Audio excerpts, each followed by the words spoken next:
Welcome back, everyone. We're continuing our deep dive into the ICAAP and Operational Risk Modeling Master Program.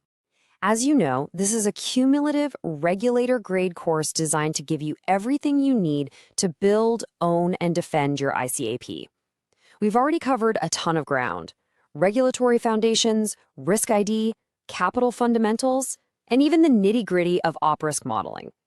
Today, we're jumping into Part 7, Aggregation and Diversification, and we're hitting a topic that, believe me, can be a real minefield for even the most seasoned teams.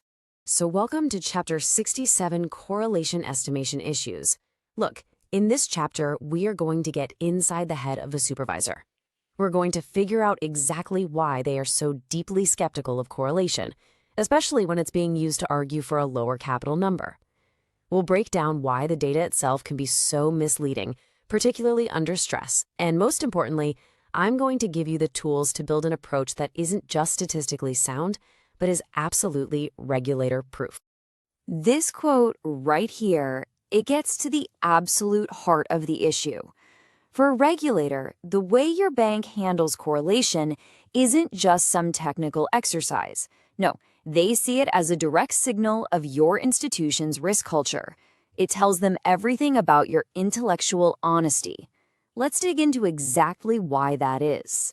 Okay, so here's our game plan for this chapter. First, we'll understand why correlation is an immediate red flag for supervisors. Then, we're going to tear down the common myth of statistical precision. After that, we'll see why these models fail precisely when you need them the most. And then we'll shift gears and start building a credible, conservative, and totally defensible framework for your ICAAP. All right, let's jump right into our first section, the supervisor's red flag. You know, the most critical thing to get from the very beginning is this. There's a huge gap between what a correlation number looks like in a model and how a supervisor actually sees that exact same number in the real world. So here's the bottom line. Regulators see correlation as a description of the past. It's not some fundamental truth about the future. It tells you how things happened to move together yesterday, usually under pretty normal conditions.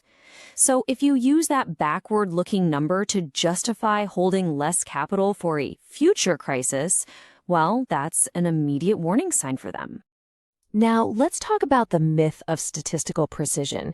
It's so easy to get seduced by these neat and tidy correlation matrices. But you have to remember, supervisors are literally trained to see straight through the numbers to the messy, often flawed data problems that are hiding underneath. I mean, just think about it for a second. Pillar 2 risks, especially operational risks, they basically violate all the assumptions you need for reliable statistics. You're usually dealing with really short time series. The relationships between risks are always changing. Your bank has probably gone through huge structural changes. Your controls are evolving. A correlation that you calculated based on the bank you were yesterday is just not relevant for the stress scenario you might face tomorrow. And this brings us right to the core of the problem, tail correlation. By its very definition, capital adequacy is all about those rare, severe, extreme events, that 1 in a 1,000-year kind of loss. But guess what? That is precisely where your historical data is the thinnest, or more likely, completely non-existent. You simply can't observe what hasn't happened yet. So when a supervisor sees a very precise number, like say 0.35 in an ICAAP document, they don't see accuracy. They see something completely different. They see overconfidence. They see a potential failure to really grasp the deep, almost unquantifiable uncertainty of a severe crisis. In this context, precision is not your friend. It's actually a liability. Okay, so let's explore why these models fail so badly under stress. The breakdown of historical correlations during a crisis isn't just some statistical quirk. It's fundamentally about the real-world human and institutional dynamics that take over when everything starts to go wrong. Dynamics that, frankly, no historical data set could ever hope to capture. In a crisis, everything starts to correlate to 1. It's a classic phenomenon. Governance oversight gets weaker everywhere at the same time. Management's attention is stretched to the breaking point. Suddenly, a liquidity problem becomes an operational problem, which becomes a reputational problem. These are the drivers that aren't captured in a simple statistical model. And this is exactly why supervisors make a distinction between correlation and something much, much more dangerous, common cause failure. And this is a really critical distinction to make. A correlation matrix just can't tell you how a single catastrophic governance failure could trigger credit losses, conduct fines, and operational failures all at once. For that, you need judgment and you need scenario analysis, not a spreadsheet. So, with all these deep-seated problems, how can we possibly use correlation in a credible way? Well, the focus has to shift completely. We need to move away from optimization and precision and move towards conservatism and demonstrating a very clear awareness of all this uncertainty we've been talking about. Supervisors are a lot more comfortable when correlation is used to explore those what-if questions. You should use it to inform your sensitivity analysis, to highlight where risks might interact in some unexpected ways, and to build a more cautious, conservative view of your capital needs, not to justify a lower number. The key here really is simplicity and conservatism. Things like applying floors, saying, look, correlation will not go below this certain level in a stress, or explicitly capping your diversification benefits. That demonstrates prudence. Trust me, a supervisor will always prefer a simple, conservative adjustment over some complex, highly optimized model that just happens to spit out a lower capital number. Now, this is where it gets really interesting. The narrative you write in your documentation can literally make or break the credibility of your ICAAP. It's not just about the numbers, it's about the story you tell with them. Let's compare a weak approach with a really strong one. This right here, this is the anti-pattern. A statement like this is immediately seen by regulators for what it is: capital optimization trying to disguise itself as risk management. And it almost always ends in supervisory capital add-ons and a major loss of credibility for your team and the whole bank. And this? Well, this just brilliantly illustrates the difference. A statement like this signals humility. It shows strong governance, and it demonstrates a clear focus on resilience over optimization. This is the kind of language that supervisors want to see. This is how you build trust. Now, it's really important to understand that this deep skepticism towards these correlation-driven benefits, it isn't just a local preference of one regulator. It is a firmly established global supervisory standard. Let's just take a quick look at a couple of key jurisdictions. You can see the theme is remarkably consistent all over the world. Whether you're dealing with the RBI in India or regulators in the EU and the UK, the message is exactly the same. They question stability, they demand conservatism, and they treat optimistic correlation as a negative governance signal. Your approach is being reviewed as much for its intent as it is for its methodology. So please avoid these common pitfalls, every single one of them, from just mechanically applying historical data to failing to have a really robust board-level discussion about the impact of these assumptions. Every one of them fundamentally weakens the defensibility of your entire ICAAP submission. If you take just one thing away from this entire chapter, please let it be this core principle. Correlation informs. It must not decide.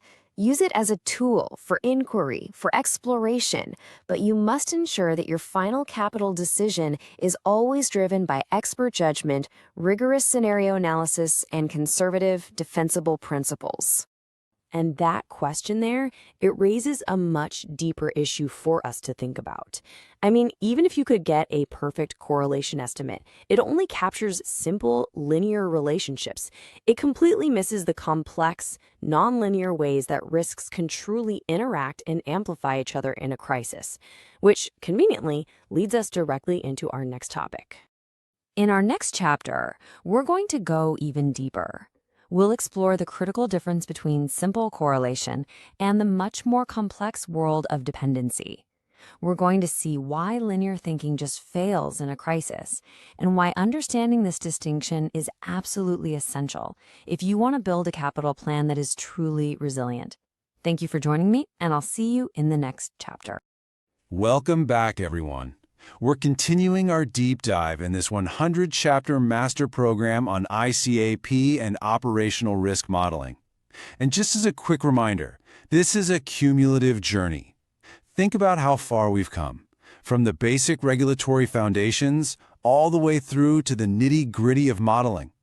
Every single chapter is a building block, getting you ready to own, defend, and ultimately approve your ICAAP from start to finish. All right, let's jump right in. Today we're in part 7, which is all about aggregation and diversification. And we're tackling chapter 68, correlation versus dependency. Now, let me be crystal clear about this. This isn't some academic debate. Getting this distinction wrong is one of the fastest ways to completely lose credibility with a supervisor. Honestly, understanding this is absolutely mission critical for getting your ICAAP approved. In this quote right here, this says it all. This single sentence nails the core reason why so many ICAAPs fail. Supervisors watch banks get totally lost in the weeds, building these complex correlation matrices, while completely missing the real-world story of how risks actually connect and cause things to break. This idea is going to be the central theme for our session today. So, here's our game plan. First, we're going to get inside the regulator's head to understand why they care so much about this. Then, we'll break down why correlation is just too narrow a tool. After that, we'll define what dependency really means in the real world. We'll look at how things cascade and amplify, and then, and this is the most important part, we'll get practical on how you can actually prove you're thinking this way in your ICAAP. It's all about building that mature risk mindset. Okay, let's start with the fundamental issue. Your team could be spending months building these incredibly detailed correlation models. But here's the thing, the supervisor isn't just checking your math. They're worried about something much, much deeper. They're worried that your models are going to dramatically underestimate the capital you need when everything goes wrong at once, which of course is the exact moment you need that capital the most. So, let's talk about correlation. Of course, it's a necessary tool, we all use it. But for Pillar 2, for assessing true capital adequacy, it is a fundamentally limited, narrow lens. You have to think of it as the starting point of your analysis, not the final destination. And this table just lays it out perfectly. On the one hand, correlation tells you how things move on average based on what's happened in the past, and it assumes everything moves in a nice straight line. But what it doesn't tell you is what happens in a real crisis, in the extremes. It tells you nothing about the why, the cause, and most critically, it has no way of telling you if one failure will directly trigger another. It's like taking a picture on a perfectly calm day and trying to use it to predict a hurricane. So, if correlation is the wrong tool for the job, what's the right one? Well, what supervisors are really looking for is a deep, story-driven understanding of dependency. This is where we stop thinking like statisticians for a moment and start thinking about the actual structural reality of how our bank is put together. So, what is dependency? It's not a number. Think of it as the wiring diagram of your bank. It's about the cause and effect links. It's about how one small failure can amplify and create a much bigger one. It's about the sequence of events. And it's about those shared weak spots, like, say, poor governance, that can cause a dozen different things to break all at the same time. So it all boils down to this. This is the question your ICAAP has to answer. It's the question that's running through a supervisor's mind as they read your submission. If this one thing breaks, what else is going to break because of it? A simple correlation number can never, ever give you the answer to that. And this gets us to the very heart of dependency thinking. You know, in a real crisis, risks don't just add up politely. No, they crash into each other. They multiply. They create these nasty feedback loops, and they cascade through the organization in ways that are totally unpredictable if you're just thinking in straight lines. Let's make this real with an example. Say you have a major IT outage. Okay, that's an operational risk event. But it doesn't stop there, does it? The outage causes massive customer harm, which is now a conduct risk event. And that leads to regulatory fines and lawsuits, which is now a litigation loss. See that chain reaction? One event triggered a cascade of completely different risk types. That is dependency in action. And supervisors are literally trained to hunt for these patterns. Things like a common cause, where one root problem, like weak governance, is causing fires all over the firm. The cascade we just talked about. Amplification, where an initial loss weakens your defenses so the next hit is even more painful. And timing. Think about it. Two $50 million losses in the same quarter are way more damaging than if they were spread a year apart. Your job is to find these hidden structures in your own organization. Okay, so understanding the theory is one thing, but now we get to the crucial part. How do you actually prove this advanced thinking in your ICAAP submission? How do you show the regulator that you really truly get it? This slide is so important. A typical correlation matrix is symmetric.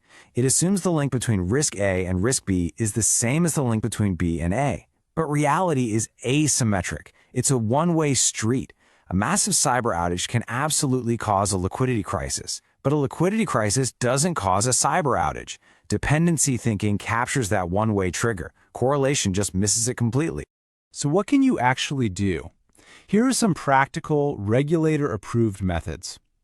Use your scenarios to tell the story of how risks combine in a crisis. Apply conservative judgments, like putting floors or caps on your correlation assumptions in a stress. Write it down. Have explicit narratives that explain these dependencies. Use capital add-ons specifically for this interaction risk. And when you do reverse stress testing, focus on the combinations of events that could really break the bank. Remember, simplicity with honesty is always, always better than false precision. This all leads us to our final section. It's not just about the techniques you use. It's about the entire mindset. It's about how you communicate this sophisticated understanding to your board and, just as importantly, to your supervisors. Now, this is what a credible, mature statement looks like. When a supervisor reads something like this in your ICAAP document, a little light bulb goes on in their head. They immediately know they're dealing with an organization that gets it. You are openly acknowledging the weakness of correlation and showing them you're using a smarter tool, scenarios, to tackle the real risk. And look, if you take only one thing away from this chapter, let it be this. In a crisis, out in the tail of the distribution where Pillar 2 lives, the forces of dependency are much, much stronger than any benefits you get from diversification.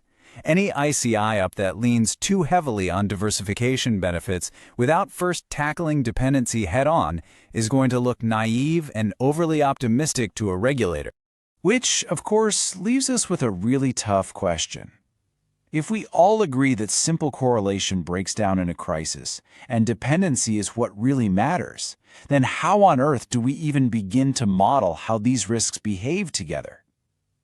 Well, it turns out there is a specific conceptual tool that supervisors will accept for exploring this very problem, and that sets us up perfectly for our next chapter, Chapter 69, where we will talk about Copulas.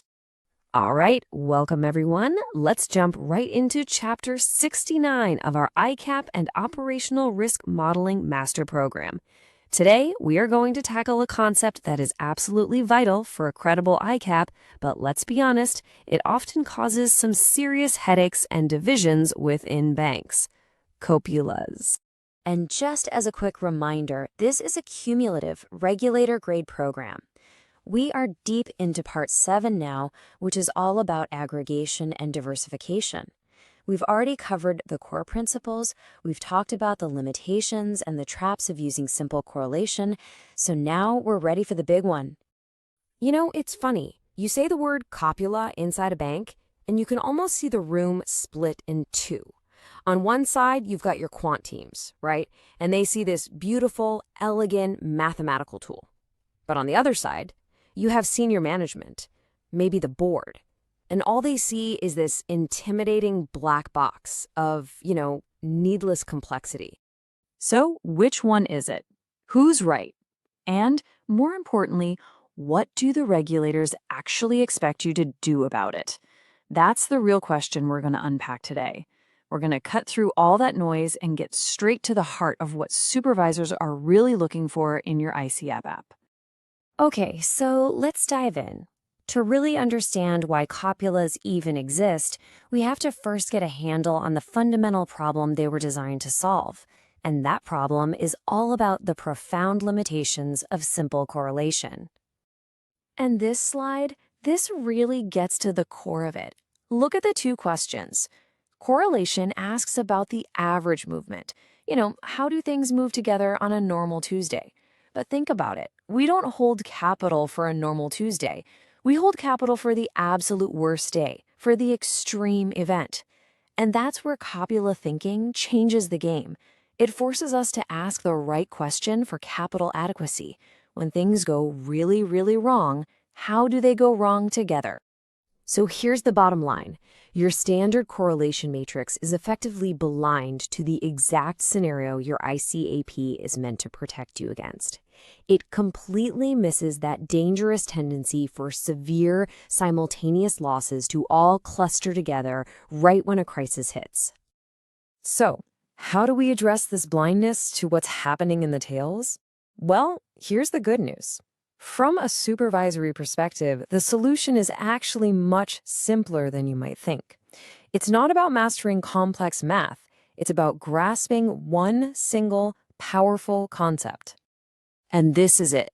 This is the one-sentence definition that every board member, every regulator, and every ICAAP owner really needs to know. A copula is simply a way to model how different risks are linked, especially in those extreme outcomes, regardless of how they behave on their own day-to-day. It's all about the purpose, not the mechanics. And that brings us to the core idea. Seriously, if you take only one thing away from this entire chapter, please let it be this: tail dependency. This is the language supervisors speak. This is the concept they understand and respect. And this slide illustrates the regulator's default position perfectly. They start from the assumption that in a real crisis, all those nice diversification benefits you've calculated are going to evaporate. They assume extreme losses happen together. The burden of proof is on you to demonstrate why that might not be the case, and just showing them a correlation matrix is not going to cut. So, knowing that's the regulator's mindset, how do we build a practical approach they'll actually find credible? Let's walk through a framework that gives supervisors genuine confidence that you understand the real risks you're facing. Now, take a really close look at these steps. Notice anything? Not a single one of them says you have to go out and build, calibrate, or run a complex mathematical copula model. This is all about demonstrating sound, conservative risk management judgment through your narrative and your actions. On the flip side, you've got this list. And these are massive red flags for a supervisor. The moment they see any of these behaviors, their skepticism goes through the roof. Each one of these signals that the bank's real intent is probably to engineer a lower capital number, not to get a deeper understanding of its own risks. Okay, so with all that in mind, how do you take this somewhat technical concept and translate it into a strategic, meaningful conversation for your board of directors? Well, first let's talk about what not to do. This is a classic mistake. Walking the board through complex mathematics is just counterproductive. It obscures the real strategic issue, it prevents any meaningful challenge, and frankly, it can look like you're trying to hide weak judgment behind a wall of complexity. But this is the language of ownership. This is what maturity looks like. It's clear, it's conservative, and it's defensible. It shows that the board gets the implication of tail dependency, not just the mechanics of some model. This is exactly what supervisors want to see. Ultimately, after all the documentation and all the discussion, a supervisor is going to apply a very simple and often unspoken test to your entire aggregation framework. I really want you to think about this question because it's incredibly powerful. If removing your sophisticated model would cause your capital requirement to go up, It strongly suggests the model was actually being used to reduce your capital. And at that point, its credibility is completely lost. It signals the model was built for optimization, not conservatism. So let's pull all of this together and summarize the key takeaways. This entire chapter really is about adopting a specific mindset, not about implementing some specific mathematical formula. So the crucial point is that a mature defensible ICAAP uses the idea of copulas to justify and explain its conservative stance on risk aggregation. It never uses a model as a tool to engineer a lower capital number. In Pillar 2, good judgment and a conservative narrative will always win against fragile precision. This chapter pretty much completes our core thinking on risk aggregation. We've journeyed from the basic principles through the failures of correlation, and now we've landed on the practical challenge of accounting for these joint extreme events. This sets the stage perfectly for us to assemble the final capital stack. And of course, this leads us to the very next question a supervisor is going to ask. Okay, now that we all agree that risks cluster together under stress, how do we decide on the final level of conservatism in our capital calculation? And that's exactly what we're going to dive into in our next explainer, Chapter 70. We'll explore why a deliberately conservative bias in your aggregation is so often preferred over a precise but ultimately fragile mathematical answer. I'll see you there. All right, welcome back, everyone. Before we jump into today's topic, which is a really critical one on conservative aggregation, let's just quickly get our bearings and see where we are in the grand scheme of things. So, as you can see, we are deep into Part 7, all about aggregation and diversification. And that brings us right here to Chapter 70. Now, I want you to pay close attention today because this chapter, it's a game changer. It's not just about the numbers or the math. It's about a fundamental shift in how you think, moving from just being a modeler to becoming a strategic leader who can really own and defend these decisions, all the way up to the board. Okay, so here's our game plan for today. We'll kick things off with this classic tug of war between precision and bias. Then we're going to put on our supervisor hats, really define what conservative means in this context, look at the tools you can actually use, and wrap it all up with governance, which is everything. All right, let's dive in. All right, first up, the precision versus bias dilemma. And this really gets to the core of a major headache in almost every ICAAP submission. It's all about how two people can look at the exact same thing and see completely different worlds. So from the bank's perspective, this is our language, right? This is what we do. We talk about optimized capital through advanced aggregation. And you know what? It makes perfect sense. It's logical. We're quants. We're aiming for precision, for efficiency. We're trying to build a sophisticated model. It feels like we're doing a great job. But here's the kicker. The supervisor, they hear something totally different. When you say optimized, they hear we pushed capital down. They translate all our sophisticated talk about efficiency into one simple thing, a smaller safety net. And this massive gap in understanding, that's what I call the precision trap.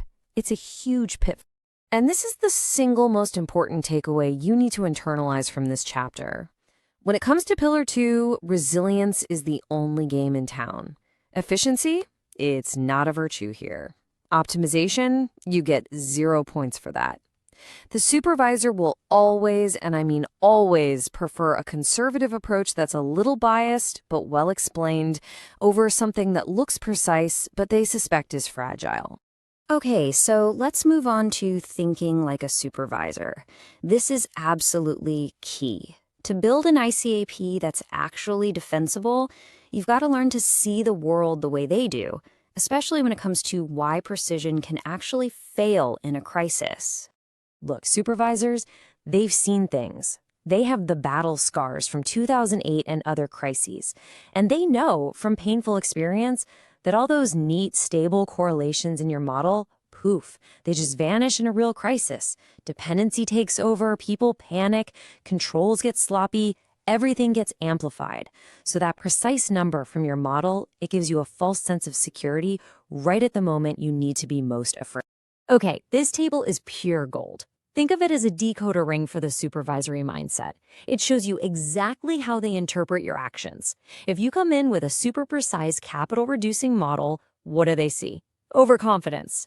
If you're just vaguely conservative without explaining why, that looks like weak governance.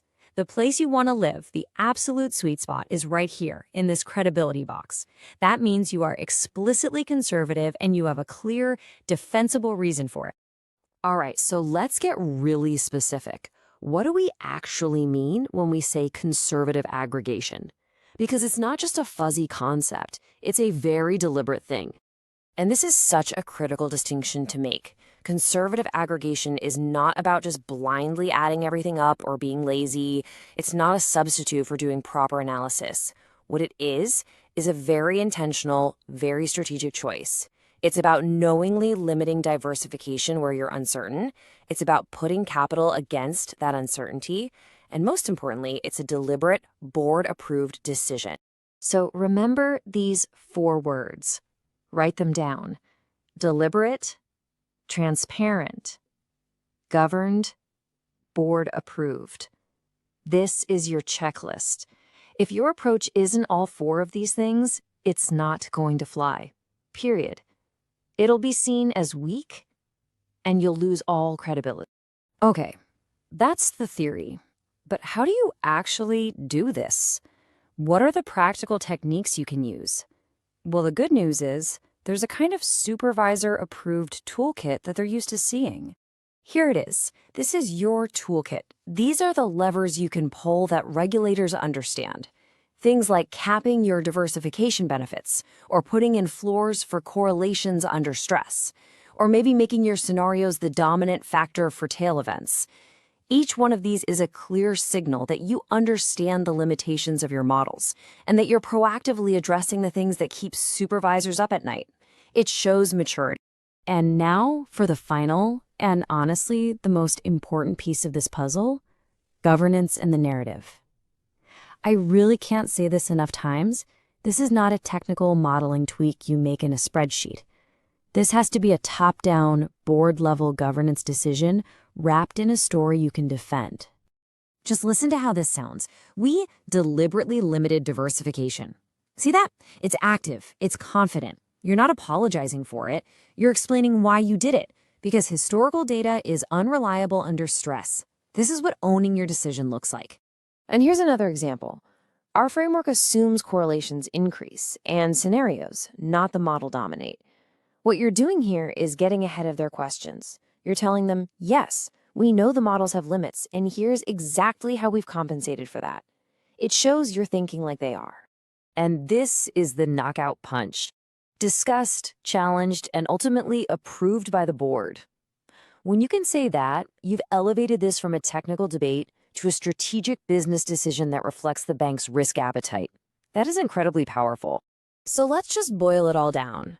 Conservative aggregation is a governance decision. It is not a model output.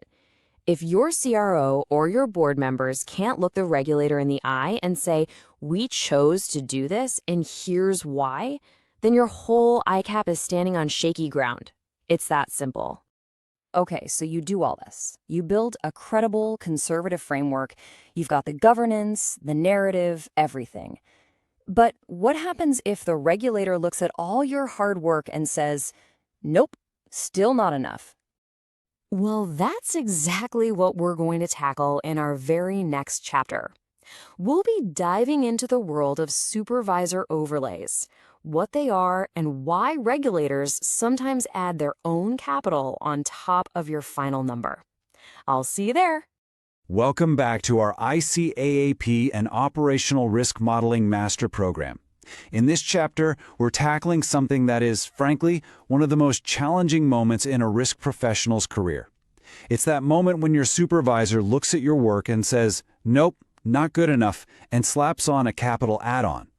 Knowing how to navigate this isn't just a technical skill. It's absolutely critical for your bank's bottom line and, let's be honest, for your own professional credibility. So, Just to remind you where we are in the grand scheme of things, we're deep into Part 7 of the program, Aggregation and Diversification. This is really where the rubber meets the road, where all our different risk assessments come together. And as you can probably guess, it's a huge area of focus for supervisors, which leads us perfectly into today's topic. And that brings us right here to Chapter 71, Supervisor Overlays. This is where theory gets a serious dose of reality, often with some pretty hefty financial consequences for the bank. Let's get into it. Okay, so here's our game plan for this explainer. First, we're going to get real about what an overlay truly means. Then, we're going to try and get inside the supervisor's head to really understand their logic. After that, we'll pinpoint the common triggers, the red flags, that attract these add-ons. We'll talk about how you should respond, and maybe more importantly, how you shouldn't. And finally, we'll wrap up with a long-term strategy for earning back trust and hopefully getting those overlays reduced. Right, let's start with the fundamental, sometimes brutal reality of what an overlay is. This isn't a simple negotiation over numbers. It's a direct signal from your regulator about the credibility of your entire ICAAP. And its absolute core, this is the unspoken, or sometimes spoken, message behind every single supervisory overlay.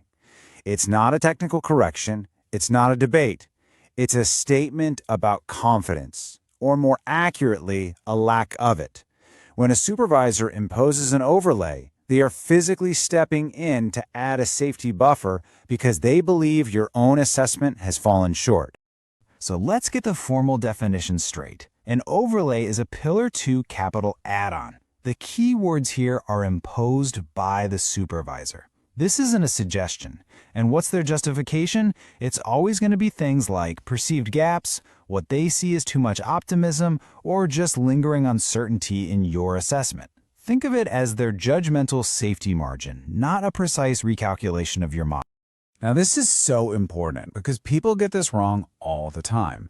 An overlay is a signal of mistrust. It is not a simple misunderstanding that you can just talk your way out of.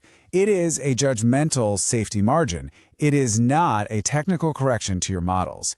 And this is critical. It's the supervisor's response to uncertainty. They are not trying to do your ICAAP for you. So to manage this whole situation effectively, you have to get inside the supervisor's head. You have to understand their mindset. And their entire perspective is built on a foundation of deep-seated and, frankly, very rational conservatism. Let's dig into that. You know, a question banks ask all the time is, look, if you see a problem, why not just tell us exactly how to fix the model or what number to use? And the answer is actually pretty simple. It's not their ICAAP. They don't own your data, they don't run your bank, and they are not accountable for your internal governance. Their job is to ensure you hold enough capital, and an overlay is their bluntest, most direct tool to achieve that. At the heart of their thinking is this core dilemma, and it is fundamentally asymmetric. Just put yourself in their shoes for a second. If they force a bank to hold too much capital, what's the worst that happens? Well, the bank might be a little less profitable, but it survives. The cost to the financial system is pretty low, pretty moderate. Now, let's look at the other side of that coin. What happens if they're too lenient? If they let you get away with underestimating the capital you need, the bank could fail. And the cost of that failure isn't just to your shareholders, it's potentially systemic. It could ripple through the entire financial system. So when you're faced with those two outcomes, which path are you always going to choose? And this gets to the absolute core of the issue. The asymmetry we just talked about creates a completely rational, structural bias toward overcapitalization whenever there's doubt. This isn't personal. It's not them being mean. It is a non-negotiable feature of their job. And understanding this simple fact is the key to your entire strategy. Okay, so with that mindset firmly established, where do supervisors actually look for weaknesses? Let's talk about the practical red flags in an ICAAP that almost always trigger this bias and attract a capital add-on. This chart really tells the story. Overlays are not random. They are heavily concentrated in areas of high judgment and uncertainty. Look at that. Operational risk leads the pack at 30%. followed right behind by aggregation and diversification. Why? Because these are the areas where it's the hardest to prove your numbers with cold, hard data, and frankly, the easiest for a little bit of optimism to creep in. So let's break that down even further. Supervisors are looking for really specific triggers. Things like claiming these huge diversification benefits without a rock-solid justification. Scenarios that just feel a bit, well, too mild, or have weak governance around them. Relying way too much on your models for those extreme, once-in-a-century type events. And here's a huge one. Inconsistent stories. If your ICAAP says one thing, but your stress tests and your risk appetite say another, that's a massive red flag. All of these signal a lack of conservatism. Okay, so the overlay has been imposed. It's on your desk. What happens now? I know your first instinct might be to fight it, to argue every point, but this is where strategy becomes so critical. Because coming out swinging can actually be completely counterproductive. This table draws such a crucial distinction. A really mature, well-run bank identifies its own uncertainties and applies a voluntary, board-owned bank add-on. That shows prudence and self-awareness. A supervisor overlay, on the other hand, is imposed because of their skepticism. The goal of a world-class ICAAP is to internalize this conservatism, to have your own add-ons making the supervisor's ones completely unnecessary. And you better believe this supervisor is watching the board's reaction like a hawk. They expect the board to really get to grips with the root cause, to accept the finding without getting defensive, to properly oversee a real remediation plan, and, so importantly, to not downplay the issue internally. The board's response is a massive indicator of the bank's true risk culture. Ultimately, this all leads to the most important question. How do you get out from under an overlay? And the answer isn't a quick fix. It's not a silver bullet. It's about playing the long game and slowly, painstakingly building back that institutional credibility. So what are the surefire ways to guarantee that overlay sticks around for a long time? Well, certain behaviors practically invite them. Writing an ICAAP that's just designed to pass a test instead of reflecting your actual risk reality is a huge one. Focusing on optimizing capital down to the last dollar instead of robustly justifying it. Shielding your board from uncomfortable truths. And of course the big one, trying to argue that your judgment is simply better than the supervisor's. These actions absolutely destroy trust. Now contrast that with the language of an institution that gets it. A bank that avoids these overlays sounds totally different. They say things like this: we explicitly accept that there is uncertainty, we proactively capitalize for the things we cannot perfectly model, we will always prefer conservatism to short-term efficiency. That language, that mindset signals a mature, trustworthy approach that regulators just love to see. So if you remember just one thing from this entire chapter, let it be this. You cannot argue your way out of an overlay in a single meeting. It doesn't work. It is earned slowly over multiple ICAAP cycles. It's earned by providing sustained, concrete evidence that you have fixed the underlying problems, you've improved your governance, and you have truly embedded a conservative mindset into your culture. This whole understanding of supervisory judgment is really the final piece of our aggregation puzzle. Now that we've accounted for models, scenarios, and these potential overlays, we have all the components we need to assemble that final, all-important capital number. And in our next chapter, that's exactly what we'll do as we focus on the final ICAAP aggregation. I will see you there. Welcome back, everyone. We are pushing forward in our 100-chapter master program on ICAAP and operational risk modeling. We're deep into Part 7, which is all about aggregation and diversification. And now we've arrived at Chapter 72, Final ICAAP Aggregation. Honestly, this is where the rubber meets the road. All the work we've done on risk identification, modeling, and scenarios, it all comes together, right here, right now. This is the moment everything has been building towards. Let's get into it. So, in this chapter, our mission is to assemble that one single final capital number. But let me be clear, this isn't just about dropping figures into a table. Oh no, this is about forging a number that can withstand intense, high-stakes scrutiny from senior management, from your board, and, of course, from the supervisors. And that really brings us to the absolute core idea of this entire chapter. You have to ask yourself this fundamental question. Is the final ICAAP number just an answer to a math problem? Or is it a statement, a decision? Supervisors, you see, they're not asking if it's precise to the 5th decimal place. They're asking, is it believable? Is it conservative? And does the bank truly own it? It is, without a doubt, a decision to be defended. Okay, so here's our game plan. First, we're going to frame this whole thing as a governed decision, not a calculation. Then we'll dig into the exact sequence and the kind of explicit conservatism that supervisors demand to see. After that, we'll do a bit of a simulation, how supervisors will grill you to test your ownership. Then we'll talk about building a narrative that's bulletproof, and we'll wrap it all up with a simple, powerful litmus test you can take right back to your team. First things first, we have to understand that this number is so much more than just the output of a model or a spreadsheet.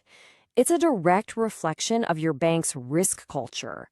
And you better believe that is exactly how the regulator is going to read it. This slide really nails that critical mindset shift. On the left, that's what it's not. It's not just the output of a spreadsheet. It's not simply the result of a model run.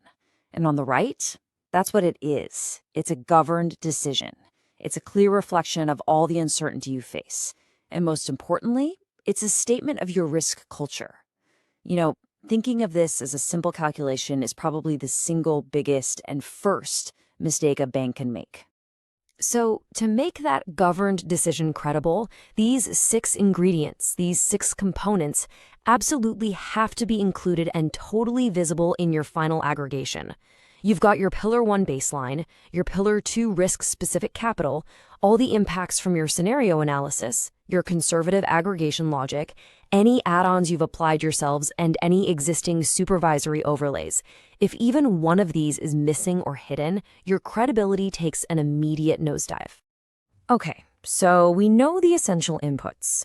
Now let's talk about the process itself. Because supervisors care, they really care about 2 things: the sequence of your aggregation and how you apply conservatism.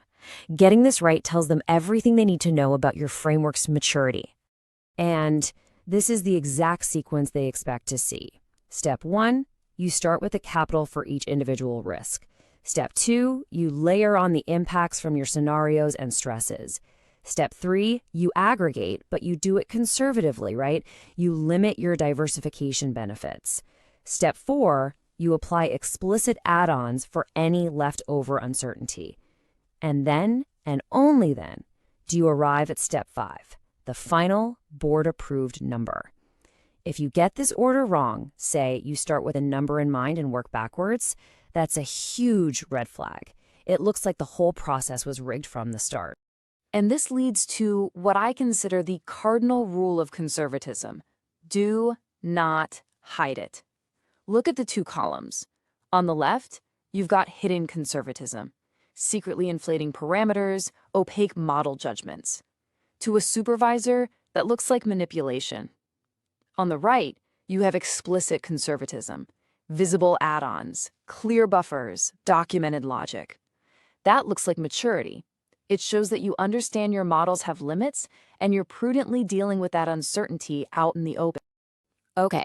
So you've followed the right sequence, you've been totally explicit about your conservatism.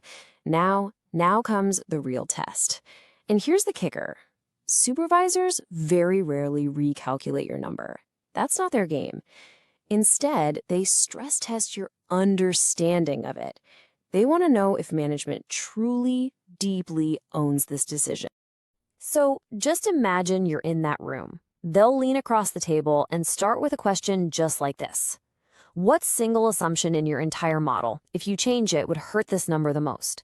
Your ability to answer that question calmly, immediately, without fumbling through a giant binder, that is what demonstrates true ownership. And they're not going to stop there. They'll keep probing. Okay, so which of your risks becomes the biggest driver of capital when you apply your stress scenarios? See, they're testing if you understand the dynamics, the interactions within your risk profile, not just the static individual pieces. And oh, this one is a classic. Why didn't you take more diversification benefit? You could have held less capital. They're testing your justification, your conviction for being conservative. A killer answer explains that in a true crisis, correlations go to 1, diversification benefits evaporate, and that's why you've deliberately limited them. If you can't answer these questions with confidence, in their eyes, you don't own the number. Simple as. Now let's just talk about language for a second, because your words signal your intent. We so often hear banks use phrases just like this one. They think it sounds professional, responsible, efficient. But what the supervisor hears is something totally different. They hear, we pushed it down as low as we could possibly get away with.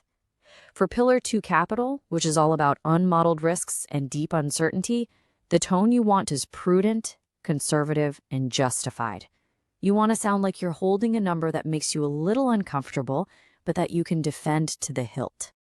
And this ownership, it goes all the way to the top. The board's role here is absolutely critical. But let's be clear, their role is not to get lost in the technical weeds debating correlation matrices. Nope.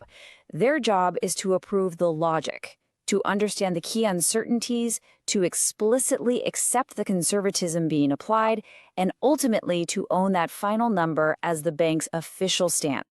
So what this all comes down to is building the narrative. A single table with a number at the bottom is not enough. You have to tell the story of how you got there. And that story is what separates a defensible ICAAP from one that just invites challenges and painful supervisory add-ons. This table just illustrates the difference perfectly.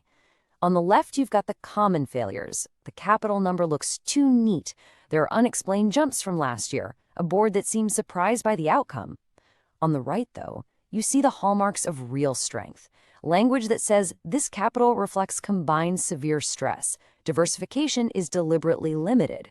Residual uncertainty is capitalized, and my favorite, the board approved this discomfort. That is a strong, defensible position.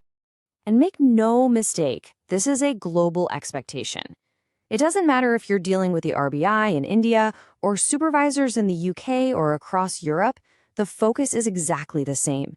They will scrutinize your narrative, they will challenge your diversification assumptions, and they treat the quality of your ownership as a key differentiator in their final assessments.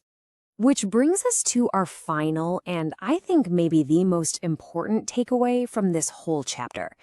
How can you really know before the regulators even walk in the door if your number is truly defensible? You ask your team this one simple question. Get everyone in a room and ask, if the economic environment got significantly worse tomorrow, would we, as an institution, still stand by this capital number with full confidence? If the honest answer is a clear, resounding yes, then you have a mature, robust ICAAP. But if the answer is maybe, or you just get silence, well, that's a very strong signal that your capital number is too low. So to wrap up Chapter 72, the final ICAAP number is a governed decision, not a calculation. The sequence you follow matters immensely. Your conservatism must be explicit and visible, and the ownership, from the risk team all the way to the board, has to be absolutely unshakable. Put all that together, and you have a capital number that is truly defensible. We've now built our capital number. The aggregation process is complete. But our journey isn't over. We now have to shift from constructing our capital to planning with it, looking at how this number must survive the future, not just reflect the past. I really hope you'll join me for Chapter 73 as we explore the vital purpose of ICAAP stress tests. Welcome back to our regulator-grade ICAAP and Operational Risk Modeling Master Program. As you know, this is a comprehensive 100-chapter journey. Right now, we are deep into Part 8, Stress Testing and Capital Planning, which is an absolutely critical piece of building a defensible ICAAP. So let's get right into it. In this chapter, number 73, we are tackling the true purpose of ICAAP stress tests, and I really want to emphasize that word purpose. We're going to explore why this is so much more than just a regulatory checkbox, and how, in fact, it's one of the primary ways supervisors will judge your bank's real ability to survive a crisis. So, here's our roadmap for today. First, we're going to move way beyond that compliance mindset. Then we'll zero in on the true purpose, survival. We'll talk about how to design tests that create genuine productive discomfort. After that, we'll see why these tests are ultimately about people, not just models. And finally, we'll cover what it really takes to pass the supervisory test. Okay, let's kick things off by challenging the most common and, frankly, the most flawed view of ICAAP stress testing. This is all about shifting your perspective from seeing it as a task you have to do to a fundamental question you have to answer. I see this all the time in the industry. For so many banks, stress testing is just a box to tick. It becomes this big annex stuffed at the back of the ICAAP document. And honestly, a lot of the time, it's just a rerun of last year's scenarios with slightly worse numbers plugged in. From a supervisor's point of view, this approach completely misses the entire point of the exercise. You see, while the bank is busy producing all these charts and tables and models, the supervisor is cutting through all of that noise. They are focused on one single, incredibly powerful question that gets to the heart of the matter. And here it is. This is the fundamental test. It starts from the assumption that your business plan, your models, your forecasts, they will be wrong at some point. The whole point of your stress test is to answer this one question. If you fail to answer it convincingly, your entire ICAAP loses credibility. It's that simple.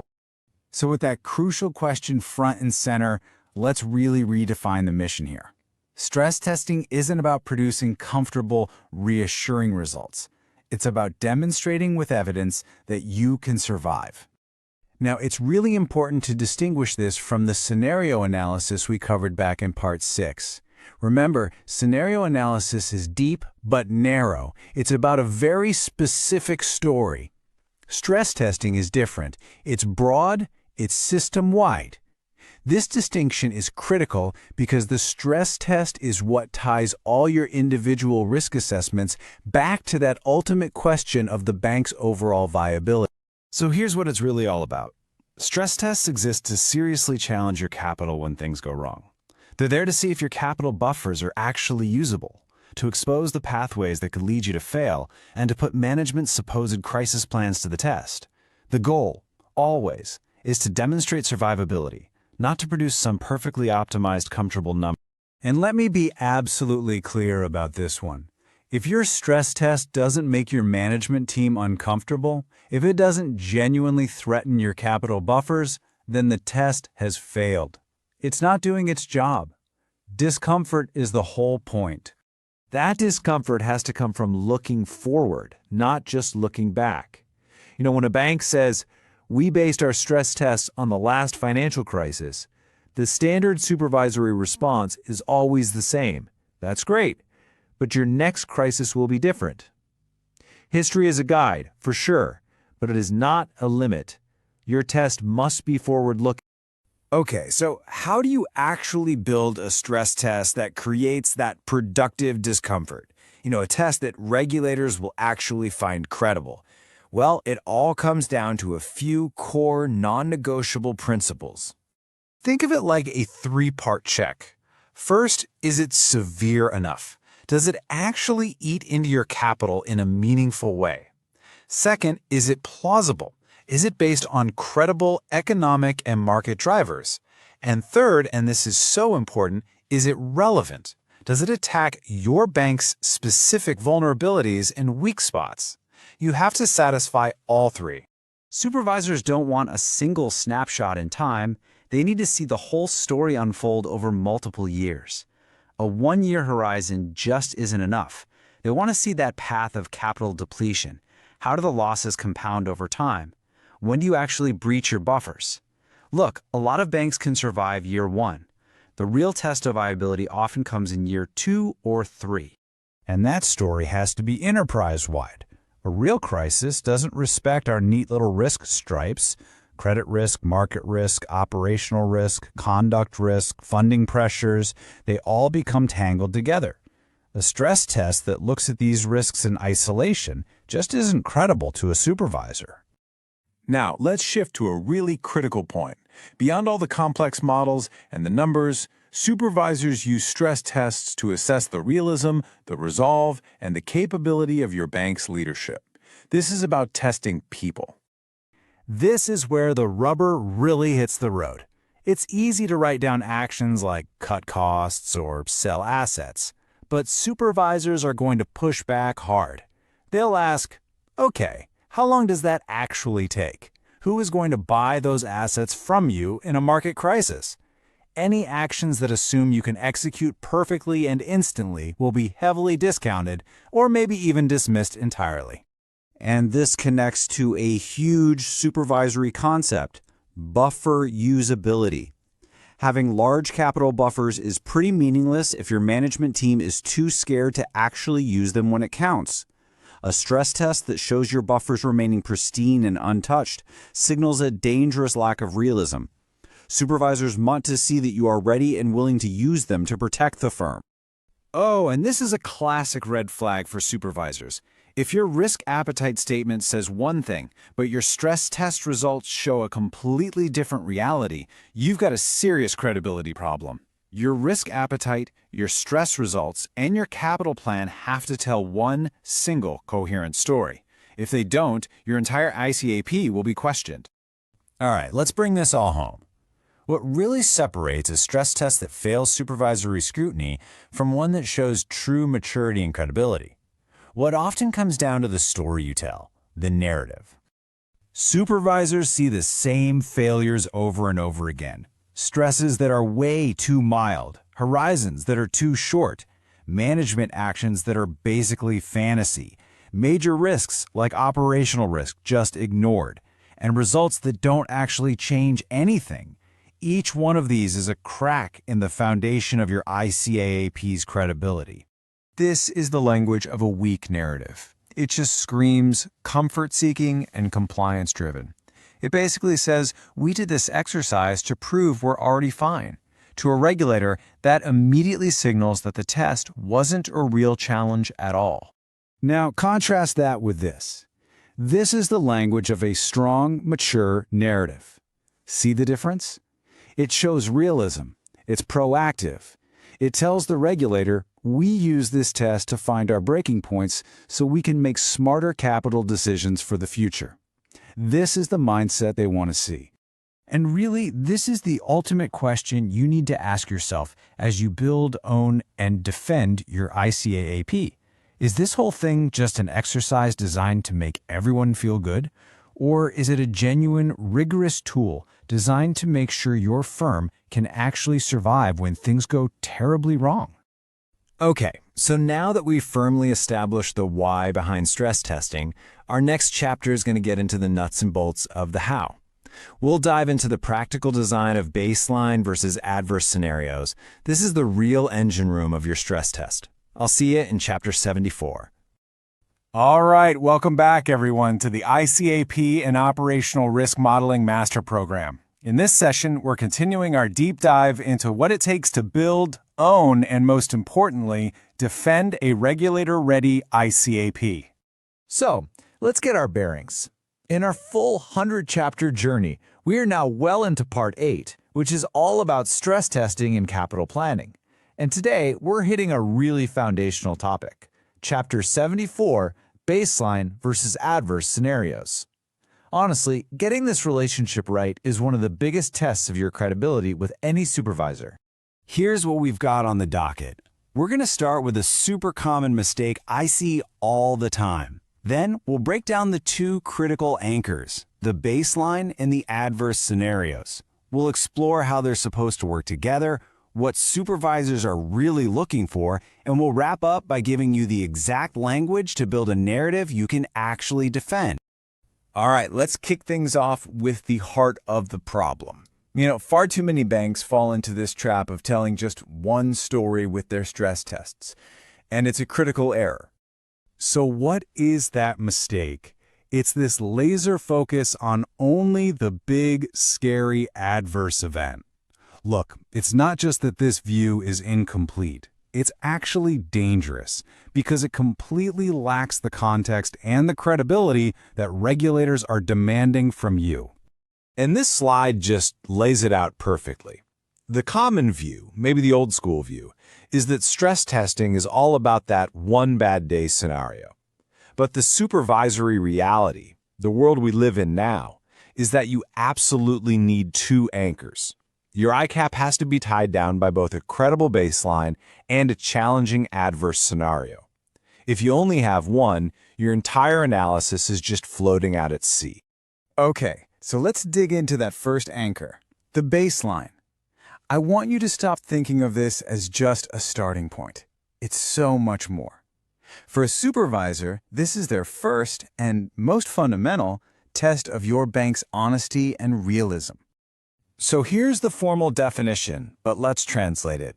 It's management's best, most honest guess at what the future holds. It's not a marketing document. It's not a sales pitch to investors.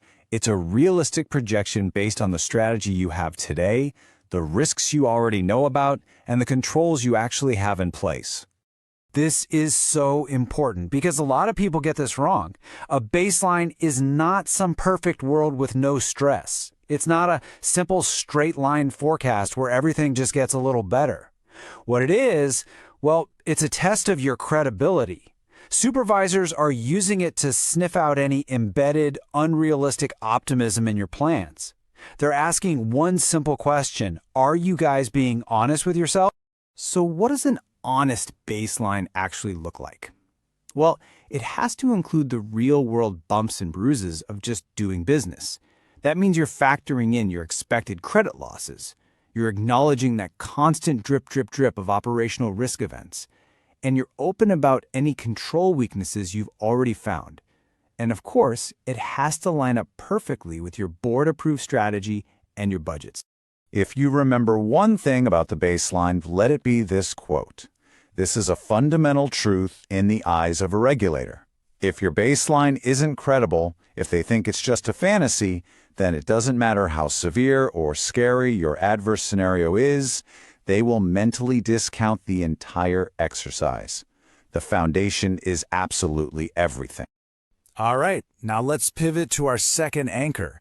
If the baseline is your test of honesty, the adverse scenario is your test of resilience. This is where you prove that your bank can actually take a punch. Now, the two most important words on this slide are severe but plausible. This is not an exercise in science fiction. We're not talking about zombie apocalypses here. We're talking about crafting a harsh but believable story of things going wrong that genuinely challenges your capital, your buffers, and, this is key, your management's ability to respond effectively as things unfold. And here's a huge heads up, something supervisors flag all the time. Your adverse scenario has to be meaningfully, substantially different from your baseline. A really common regulatory finding is that a bank's adverse case looks an awful lot like their baseline with just a few numbers tweaked. That's not a stress test. That's just a bad quarter, and regulators will call you on it every single time. So, we've defined our two anchors, honesty and resilience. Now for the really cool part. Let's see how they work together, dynamically, to build a powerful and credible story for your ICAAP. I love this table because it just cuts right to the chase. The baseline is there to answer the question, why should we believe your business plan? It's all about realism. The adverse scenario asks, okay, but what happens if that plan goes completely off the rails? That's your resilience test. And look at that last row. The difference in actions is huge. Proactive and planned in the baseline versus delayed and constrained when you're in firefighting mode. This is a really critical point of clarification. Both your baseline and your adverse scenarios have to be comprehensive. They have to cover all your material risks: credit, operational, conduct, you name it. The difference between the two isn't the scope of risks you're looking at, it's the sheer intensity with which those risks hit you. And this is where the analysis gets really insightful. Supervisors don't just glance at the final capital number at the end of year 3. They are looking at the path, the journey your capital takes over time. They compare that gentle upward slope of the baseline against the steep downward dive of the adverse. The speed of that fall, that's what reveals your true vulnerability. So why does all this matter so much? Because that gap, that space between the two paths, is the entire rationale for your capital plan. It's the reason you hold the buffers you do, it's what justifies your dividend decisions to the board, and it's what sets the tripwires for your recovery plan. Without that clearly defined gap, your capital planning is just guesswork. Okay, let's ground all this in the real world. Let's put ourselves in the regulator's chair for a minute. What are the common mistakes they see, and what are they really looking for when your ICAAP lands on their desk? Here you go. Think of this as the ICAAP Hall of Shame. These are the mistakes supervisors see over and over. Baselines that magically have 0 losses. Come on. Adverse scenarios that are barely a scratch. Forgetting to include operational risk in the baseline. That's a huge red flag. Claiming you'll take the exact same management actions in both worlds. All of these just scream, we don't get it. And it's interesting. While these principles are global, different regulators have their own pet peeves. In India, for example, the RBI is relentlessly focused on challenging any hint of optimism in a baseline. In the UK and Europe, they're very direct. A weak baseline can lead straight to a Pillar 2 capital add-on. They're essentially fining you with more capital because they don't trust your plan. Okay, so we've got the theory, we know the pitfalls. How do we pull this all together and actually talk about it in a way that sounds credible, mature, and like we know exactly what we're doing? It's all about building that defensible narrative. This right here, this is what good looks like. This is the language of a confident, mature ICAAP. You're not trying to hide anything. You're saying point blank, our baseline is an honest look at our risks. Our adverse shows we've thought hard about what happens when things break. And the space between those two worlds is precisely why we hold the capital we do. It shows ownership.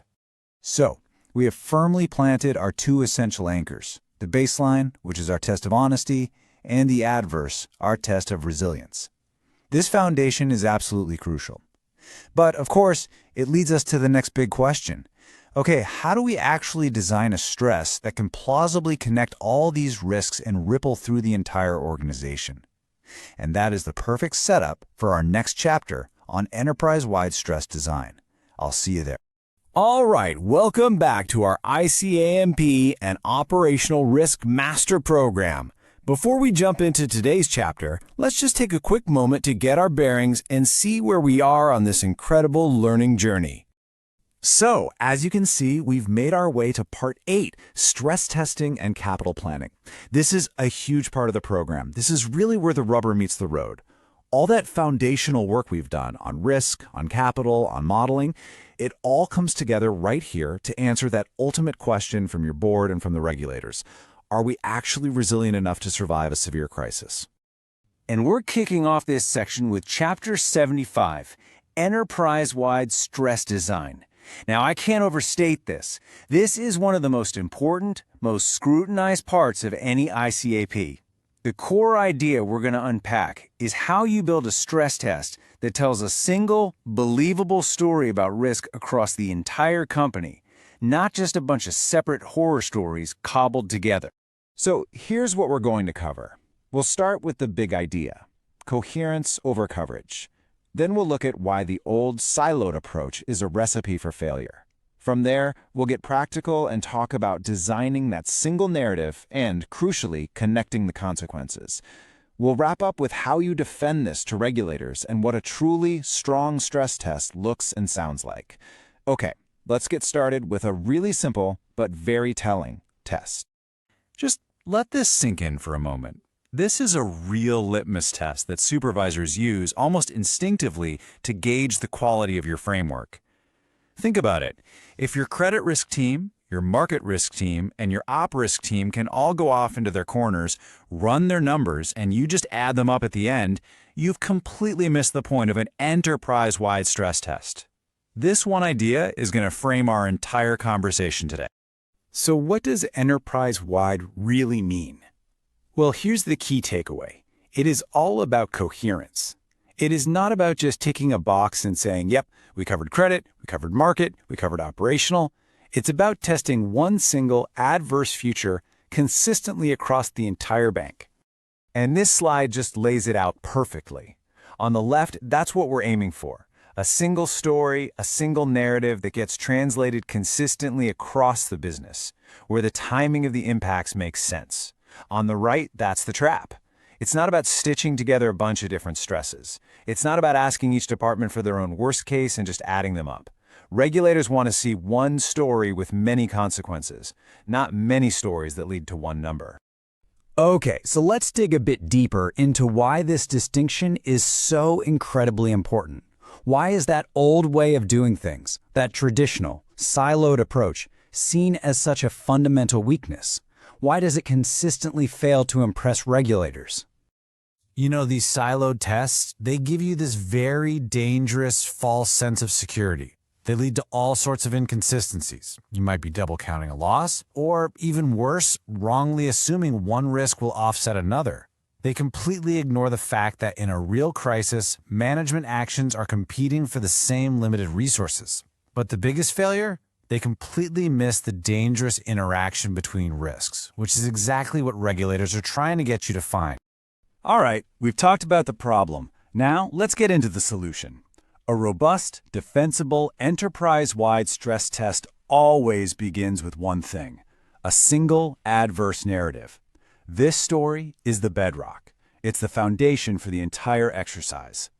An incredible story has to have these 4 ingredients. First, it has to be plausible. No sci-fi fantasies, please. It needs to be relevant to your specific business model and your vulnerabilities. It has to be forward-looking, not just a replay of the last crisis. And this last one is critical. It must be uncomfortable.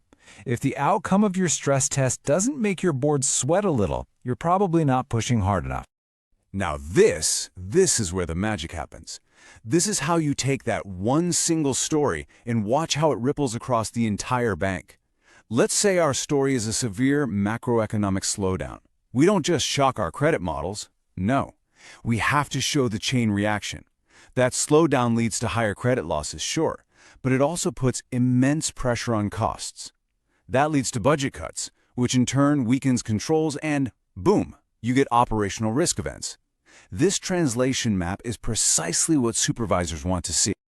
Okay, so the real art, the real challenge, is connecting all of these consequences logically over the timeline of the stress. It's about weaving together the timing, the resource constraints, and the risk interactions into a single believable tapestry. Regulators are obsessed with timing, and for good reason. You have to ask, what gets hit first? Well, usually it's market risk. What builds up and compounds later? That's typically credit losses. And where do the nasty feedback loops emerge? Well, maybe an operational failure damages your reputation, which then drives up your funding costs. A scenario where your income is magically recovering while your losses are still piling up. That's an instant red flag for any regulator. It's just not credible.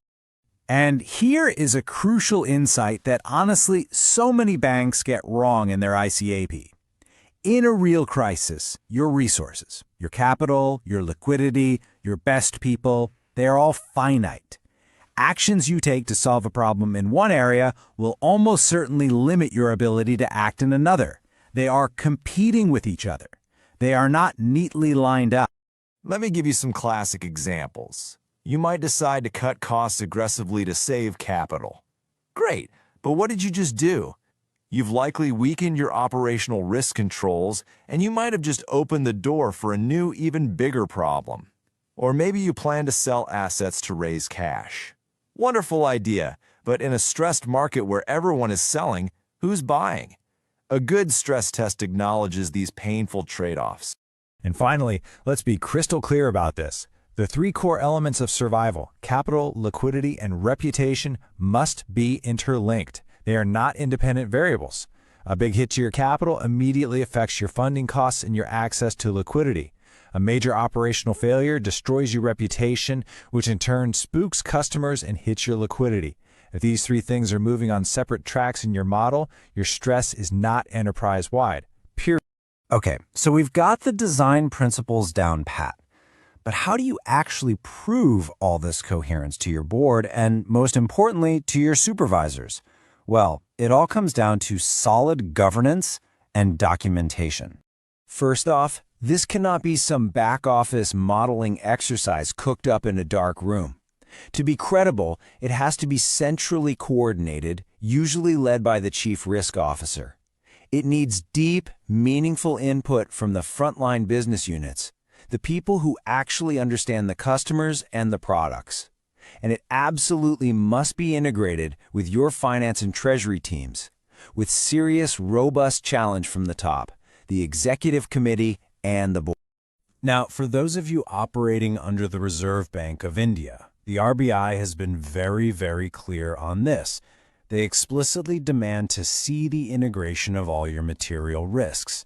They want to see how a macro stress feeds into operational risk, and they expect proof that the combined stress directly informs your capital planning and buffer decisions.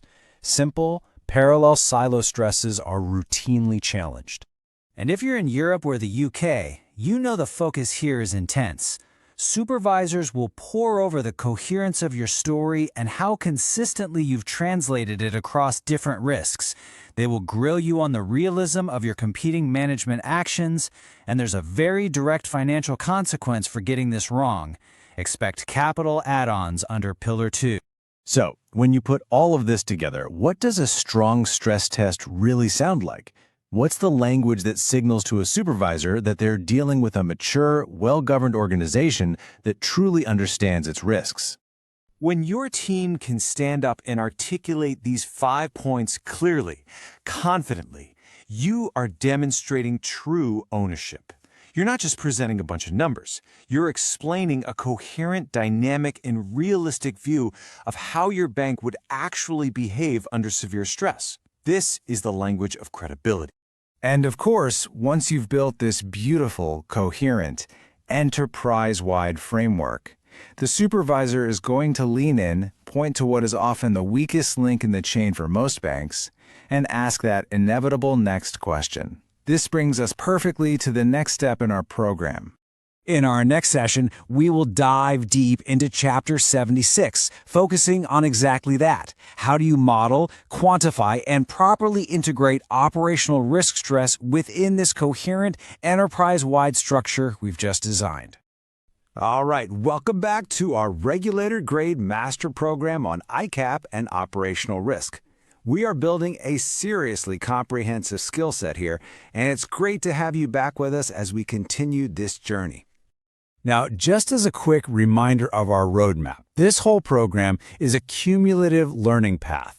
Each part, each chapter builds on the one before it. We're taking you all the way from the basic foundations right through to advanced modeling and, of course, the part we're all aiming for, being able to confidently defend your work in front of the supervisors. And today, we are diving deep into Part 8. So here we are in Part 8. Stress testing and capital planning. And today's topic is Chapter 76, Stressing Operational Risk. Now, let me be really direct about this. This is one of those areas where a huge number of ICAAPs get hit with intense regulatory scrutiny, and frankly, where many of them fail. So let's break down exactly why that is, and more importantly, how you're going to get it right. I love this quote because it just hits the nail on the head. For most of us, stressing credit and market risk, well, it feels like familiar territory, right? It's about models and data. But stressing operational risk, that's a whole different ballgame. Regulators see this as a direct look into your bank's character. It's real-world resilience when the pressure is truly on. So why is it so personal?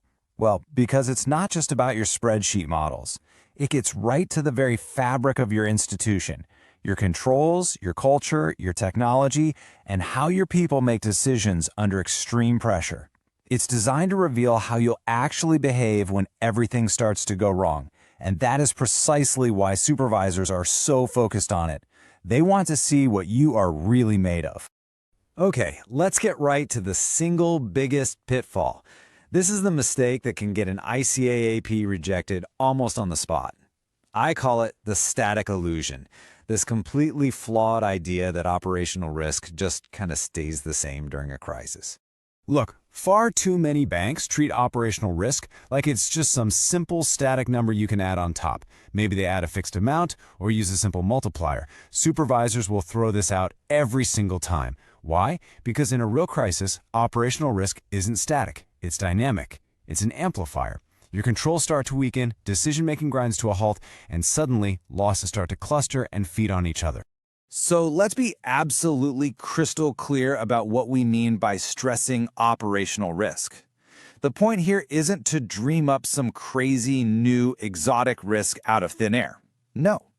It's about demonstrating, with believable logic, how your existing risks, the ones you deal with every day, are going to escalate, interact, and just behave very, very badly when the whole bank is in crisis mode. That's the test.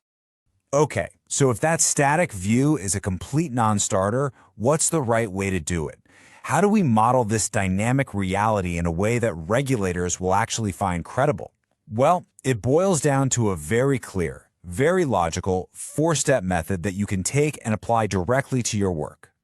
These 4 steps, right here, are your foundation. They are the blueprint for building an operational risk stress test that will actually stand up to scrutiny. They make sure your story is coherent, realistic, and that it accounts for the messy, complicated reality of a crisis. Let's break down what each one really means. First up, and this is absolutely fundamental, your story has to connect. It has to hang together. If your main ICAAP story is all about a severe economic downturn, then your operational risk stress has to flow directly from that. For instance, the macro stress forces you to cut costs. That leads to weaker controls, which then causes more operational losses. If your op risk stress is off telling its own separate story, regulators will spot that inconsistency in a heartbeat and question everything. Next, and honestly, this is the classic mistake we see again and again, you have to stress both frequency and severity. Regulators know that in a crisis, it's not just about one single big loss. It's about more things going wrong more often. Your people are stretched thin, they're taking shortcuts, and when those things do go wrong, the losses are bigger and badder because you're slower to detect them and the regulator has zero tolerance. And finally, step 4, you have to assume friction. This is the big reality check. If your plan says you're going to rapidly hire a team of experts, deploy amazing new technology, and fix deep-rooted problems all in the middle of a systemic crisis, well, that's just not going to fly. A credible test admits that your resources are tight and that management's response is going to be slower and less effective than it would be on a normal Tuesday. All right, so now that we have that 4-step framework in our minds, let's switch gears. Let's put on our supervisor's hat for a minute.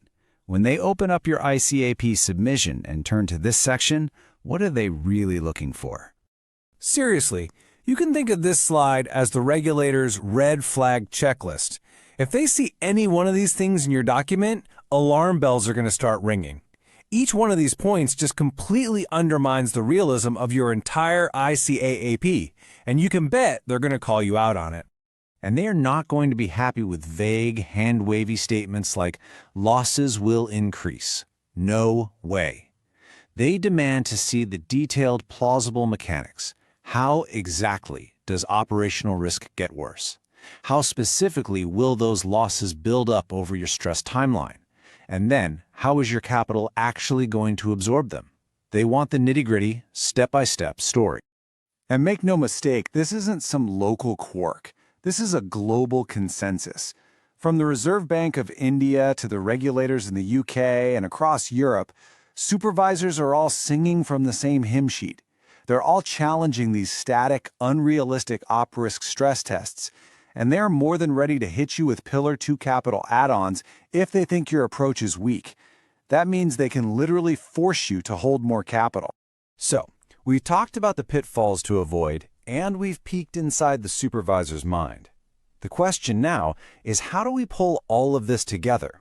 How do we build a narrative that isn't just ticking a box, but is genuinely credible and, most importantly, defensible? And it all comes down to this one question. This right here is the ultimate litmus test for this entire exercise. You can build the most beautiful, sophisticated model in the world, but if your operational risk stress test has no real material impact on your final capital numbers, its credibility is zero. It has to matter. Just look at the contrast here on this slide. It's night and day, right? On the left, you've got language that's trying to downplay and minimize the impact. On the right, you've got a narrative that actually embraces the harsh reality of a crisis. I promise you, supervisors can spot the difference between a credible ICAAP and one that's just going through the motions from a mile away. So, to wrap up everything we've covered in Chapter 76, a credible operational risk stress test is never, ever an afterthought. It has to tell a story that is dynamic, that is coherent, and, to be honest, a story that is a bit painful. It's a story that shows operational failures dragging on over time and having a real material effect on your capital plan. That is the standard you have to meet.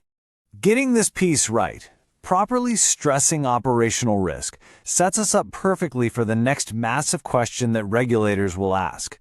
Because let's face it, in the real world, risks don't fail in nice, neat, tidy little boxes. Which leads us straight into our next session, Chapter 77, where we're going to tackle multi-risk stress interaction and answer that critical question: what happens when everything goes wrong, all at once? Welcome back to our ICAAP Master Program. Today, we are diving into what I believe is one of the most critical and, frankly, most difficult parts of any ICAAP, Chapter 77, Multi-Risk Stress Interaction.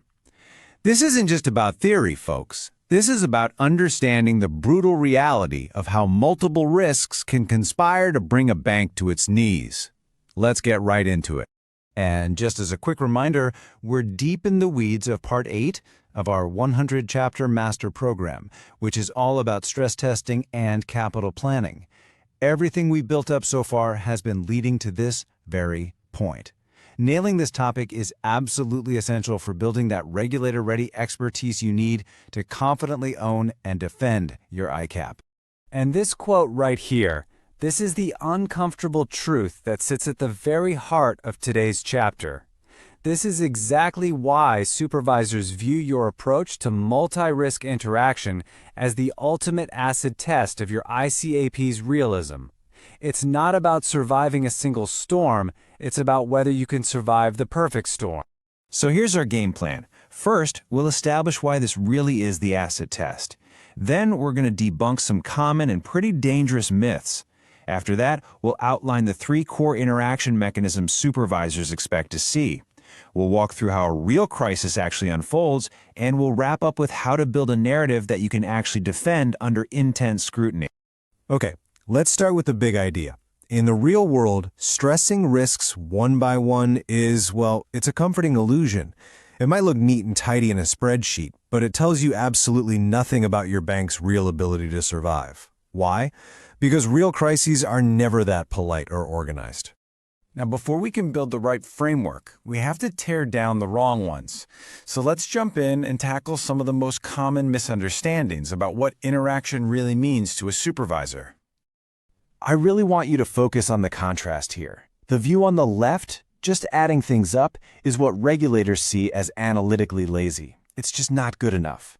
The view on the right, that's what they demand. It's a dynamic story about causality. You have to be able to answer the question, how does this problem make that problem bigger, faster, or even cause it to happen in the first place? This says it all, doesn't it? Your job isn't to be a calculator. Your job is to be a storyteller who deeply understands cause and effect under extreme pressure. Sequence, amplification, and feedback loops. These are the words that signal to a regulator that you actually get it. And this is why relying on a simple correlation matrix is a classic mistake. See, correlation is a static, backward-looking measure of what happens on average. A supervisor's question is dynamic and forward-looking. They don't care about the average day, they care about the worst day. Does an operational loss cause a funding shock? That's interaction. And no correlation matrix in the world is going to give you that answer. Okay, so if correlation isn't the answer, what is? Let's build out the framework that supervisors expect to see. When they review your stress test, believe me, they are mentally running through a checklist, and they are specifically looking for these 3 interaction mechanisms. These are your 3 building blocks. First, you've got amplification. An op risk FIME hits, and it makes your capital position worse. Simple enough. Second, acceleration. A liquidity crunch forces you to rush processes, which in turn makes operational losses happen faster than they would have. And third, the big one, contagion. A major conduct scandal breaks, and it suddenly triggers a massive loss of market confidence and a funding shock. If your narrative doesn't have clear examples of these 3, it's incomplete. Period. All right, so let's take these mechanisms and see how they actually combine in a real-world crisis. Because in reality, they don't happen in neat little boxes. They chain together, one after the other. This sequence is a classic playbook for disaster. And notice what almost always comes first, an operational or conduct failure. It starts small, it festers, escalation is slow, and then boom, the regulators get involved. It's only then that the major financial impacts and the market confidence issues really start to bite. The order of events here is everything. A stress test that gets this sequence wrong just isn't credible. Now, here is the crucial insight that so many people miss. Think of operational risk as the hidden catalyst. It's the spark that lights the entire forest fire. The initial IT outage or data breach might not be the billion-dollar loss itself, but it's the event that triggers the regulatory scrutiny, the reputational damage, and the liquidity crisis that is. Your job is to connect those dots for the supervisor. And then, the death spiral begins. This is where you see the negative feedback loops kick in. Less income means you can't rebuild your capital. A weaker capital position spooks your funders. Tighter funding means you can't afford to fix the original problem. And what's the knee-jerk reaction? Cut costs, which often makes your controls even weaker, starting the whole ugly cycle all over again. A mature stress test must show these loops. So this all sounds pretty complex and dynamic, right? How do you take all this thinking and package it into a story that you can actually defend when you're sitting across the table from your supervisors? Let's get practical. The very first step is to accept what I call the constraint reality. In a crisis, management attention is a scarce resource. You can't fix everything at once. Supervisors know this, and they assume that any action you take to solve one problem will almost certainly create or worsen another. Your stress test has to reflect that messy reality. This table illustrates that conflict perfectly. Let's say you decide to conserve capital. Great move, right? But that means the budget to fix that customer issue from the conduct failure gets frozen. Suddenly, the conduct risk gets worse and the eventual fine gets bigger. Showing these painful trade-offs is a hallmark of a realistic and defensible stress test. When a supervisor opens up your ICAAP document, trust me, this is their mental checklist. Is there a clear timeline? Do you explain the how and the why of the interactions? Have you identified the specific points where things could really break badly? And are you honest about the uncertainty involved? If you can tick these 4 boxes, you are in a very strong position. And ultimately, please remember this. A supervisor would much rather read a clear, well-structured 2-page narrative explaining your interaction logic than try to decipher a 100-page model document for some complex black box. Your ability to explain the story logically is far more valuable than mathematical complexity. And on the flip side, here are the big red flags. Each one of these signals siloed unrealistic thinking.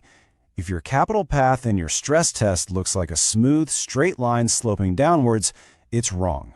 A real crisis is lumpy, it's nonlinear, and it's full of sudden cliff edges. Your stress test needs to reflect that messy reality. So this brings us to the next logical question, and it's a huge one. We've established that risks interact and create this terrifying cascade of problems. But what does that cascade actually do to our capital? How specifically do those precious buffers get eaten away, and just how fast can they really disappear?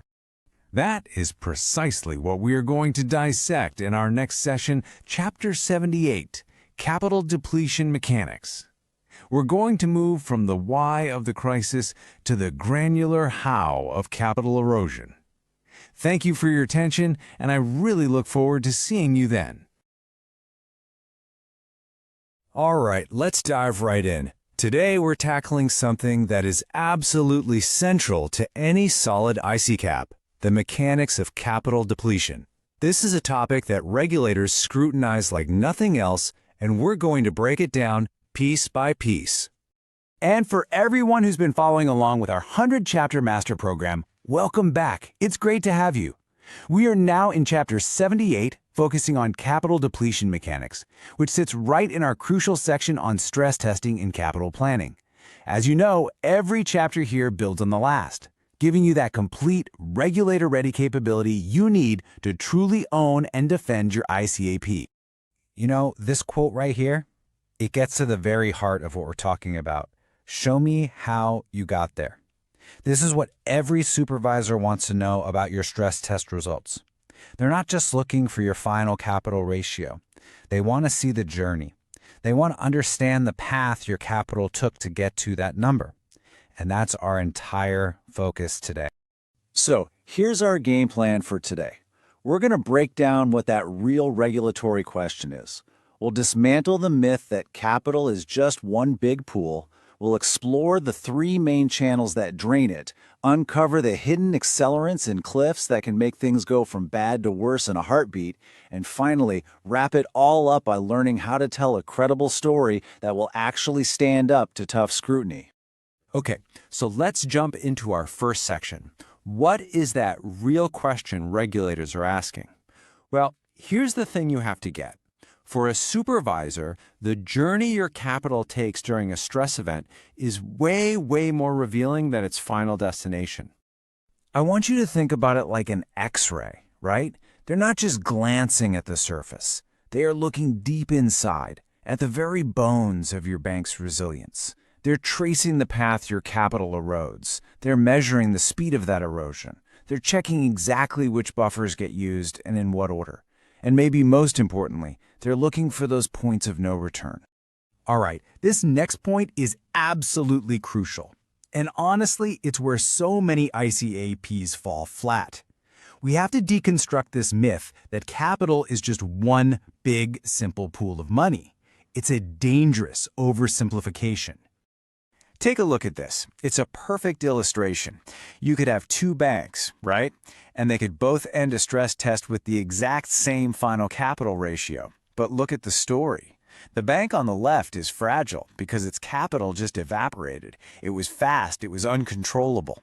The one on the right, though, it's resilient. The depletion was slow, it was gradual, it was manageable. To a supervisor, these are two completely different worlds. And here's why those two stories are so different. Capital isn't just a number, it's a structure. It's a stack with very specific rules about how it works. You've got your highest quality, most loss-absorbing capital at the top, your CET1. Then you go down through AT1, Tier 2, and all the various management and regulatory buffers like the CCB. A credible ICAAP has to show exactly which layer is absorbing which loss and when. Just saying losses hit capital, that's not going to fly. It's simply not a credible answer. Okay, so we know capital is a stack, but how does it actually get eaten away during a crisis? Well, supervisors are looking for three distinct channels. Think of them as the engines driving that capital erosion. Yeah, it's not just one thing. It's a full-on multi-front attack. First, your earnings get squeezed. Income drops, costs go up. Simple as that. Second, you get hit with the big direct punches, those credit losses, market losses, and operational risk losses. And third, and this is often overlooked, you have the impact of capital actions, things like having to restrict dividends, and, as we're about to see, the silent killer that is RWA inflation.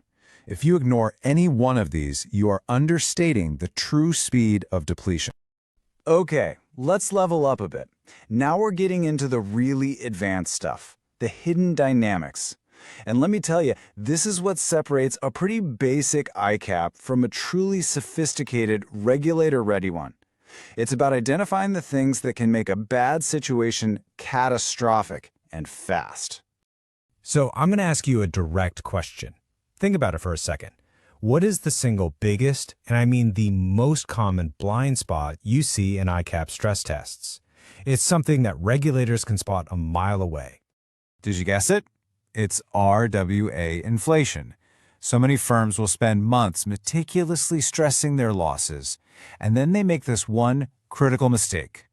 They just hold their risk-weighted assets flat.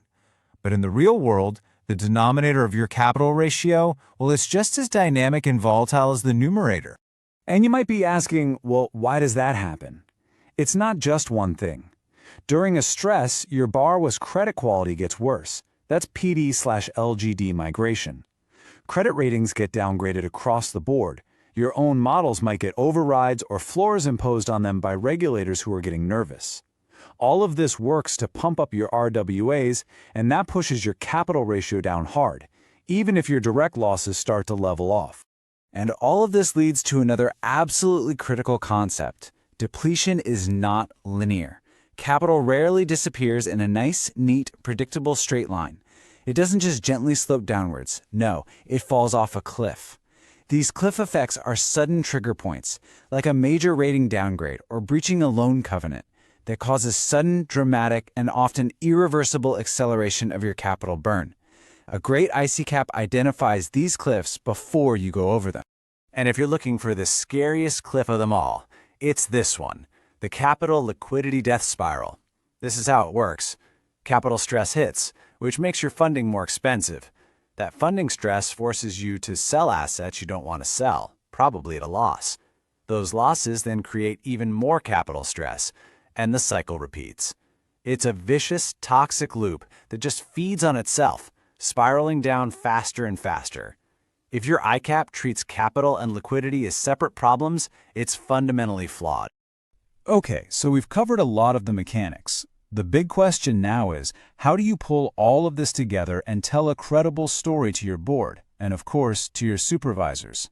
Let's look at what not to do versus what to do.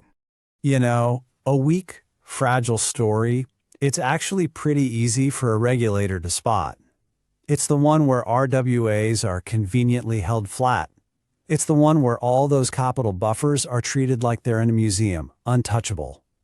It's the one that magically has no cliff effects. And it's the one where management actions are assumed to work instantly and perfectly. These aren't just mistakes. They are giant red flags.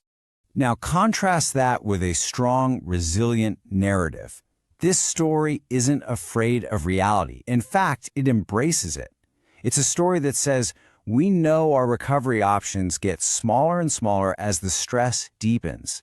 It explicitly calls out that RWA inflation is a major accelerant. It's honest and says, our management actions aren't a magic wand. They just buy us time. And the killer conclusion is, this realistic analysis is precisely why we argue for a higher starting capital position. So, look, if there is one thing, just one thing, you take away from our session today, please let it be this. The credibility of your entire ICAAP, it doesn't hinge on just passing some final number. Not at all. It hinges on proving you understand the messy, nonlinear, and frankly, often brutal path of how capital actually vanishes in a real crisis. And you know what? Once you've shown them that you do understand that path, once you've laid out that credible depletion story, the very next question out of their mouth is going to be something like this. Okay, I see how fast things can go wrong. Are the actions you've proposed to fix it actually believable, given that speed and severity? And that question? Well, that is the perfect setup for our next chapter. We're going to tackle it head on. So please join me for Chapter 79, where we are going to dive deep into the credibility of management actions. I'll see you there. Welcome, everyone. Today we are going to dive into what I consider the single biggest point of failure in most ICAAP submissions. And you know what? It's not about the complex models or some obscure risk. It's all about the story you tell the regulator about what you'll actually do when a crisis hits. And as we're about to see, this is where theory often collides, and pretty hard, with reality. Okay, before we jump in, let's get our bearings within the full master program. As you know, this is a massive regulator-grade path. We've already covered the foundations, the risk universe, capital fundamentals, and all that crucial groundwork on operational risk. We've gone deep into modeling and scenario analysis, and even aggregation. And that brings us right here to Part 8, stress testing and capital planning. We'll wrap up later with governance and supervisory defense. But today's focus is Chapter 79, Management Actions Credibility. And trust me, this is a lesson you absolutely need to master. So here's how we're going to break this down today. First, we'll talk about why management actions are so often the weakest link in the chain. Then we'll walk through the exact credibility test supervisors use. After that, we'll put some common fallacies under the microscope, understand the concept of a regulatory haircut, and then finally, we'll talk about how to build a narrative that can actually stand up to scrutiny. All right, let's get into it. This question right here is the single most important one you need to burn into your memory. A supervisor is going to view every single one of your proposed actions through this exact skeptical lens. Honestly, the credibility of your entire plan hangs on the answer to this one question. So let's start with Section 1, the weakest link. Here's the truth. Most ICAAP stress tests only look like they pass because they're propped up by a long list of ambitious management actions. Supervisors know this, and that's exactly why they put these actions under a microscope like you wouldn't believe. Now, the key thing to get about this slide is that this isn't some abstract theory. This is the accumulated scar tissue of regulators. They have seen it all before. They've seen plans that looked great at a PowerPoint deck just completely crumble. They've watched critical approvals get stuck in committees for months. And they've had a front row seat as stressed markets simply refuse to play along with a bank's desperate capital raising plans. And all of that experience leads to the one core supervisory assumption you have to internalize. Under stress, your organization will be defined by friction, not agility. Everything slows down. Decision-making gets harder, legal risks pop up everywhere, and the quality of execution just tanks. Any plan that assumes a smooth, frictionless response is, by its very definition, completely unrealistic. Which brings us right to Section 2, the supervisor's credibility test. So how do they actually separate a realistic plan from, well, a work of fiction? It's not guesswork. They apply a really clear, structured framework. You see, a credible action isn't just some good idea. It's an executable strategy that has to meet 5 distinct criteria. It's got to be timely, feasible, effective, independent of what the market is doing, and backed by rock-solid, predefined governance. Let's just quickly run through this checklist. Timely. Can you actually pull the trigger the moment you need to? Feasible. Do you have the people, the systems, and the legal right to do it? Effective. Does it actually move the needle on your capital? Independent. Can you do this without needing the market to be in a good mood? And governed. Is it crystal clear who makes the call? If you fail even one of these tests, your action is going to get discounted. Simple as that. Okay, theory is great, but let's apply this. In Section 3, we're going to look at some of the most common and, frankly, most flawed management actions that supervisors see over and over again. We're going to run them through this credibility gauntlet and see exactly why they so often fail. And this slide just lays it out perfectly. There's a clear hierarchy of credibility here.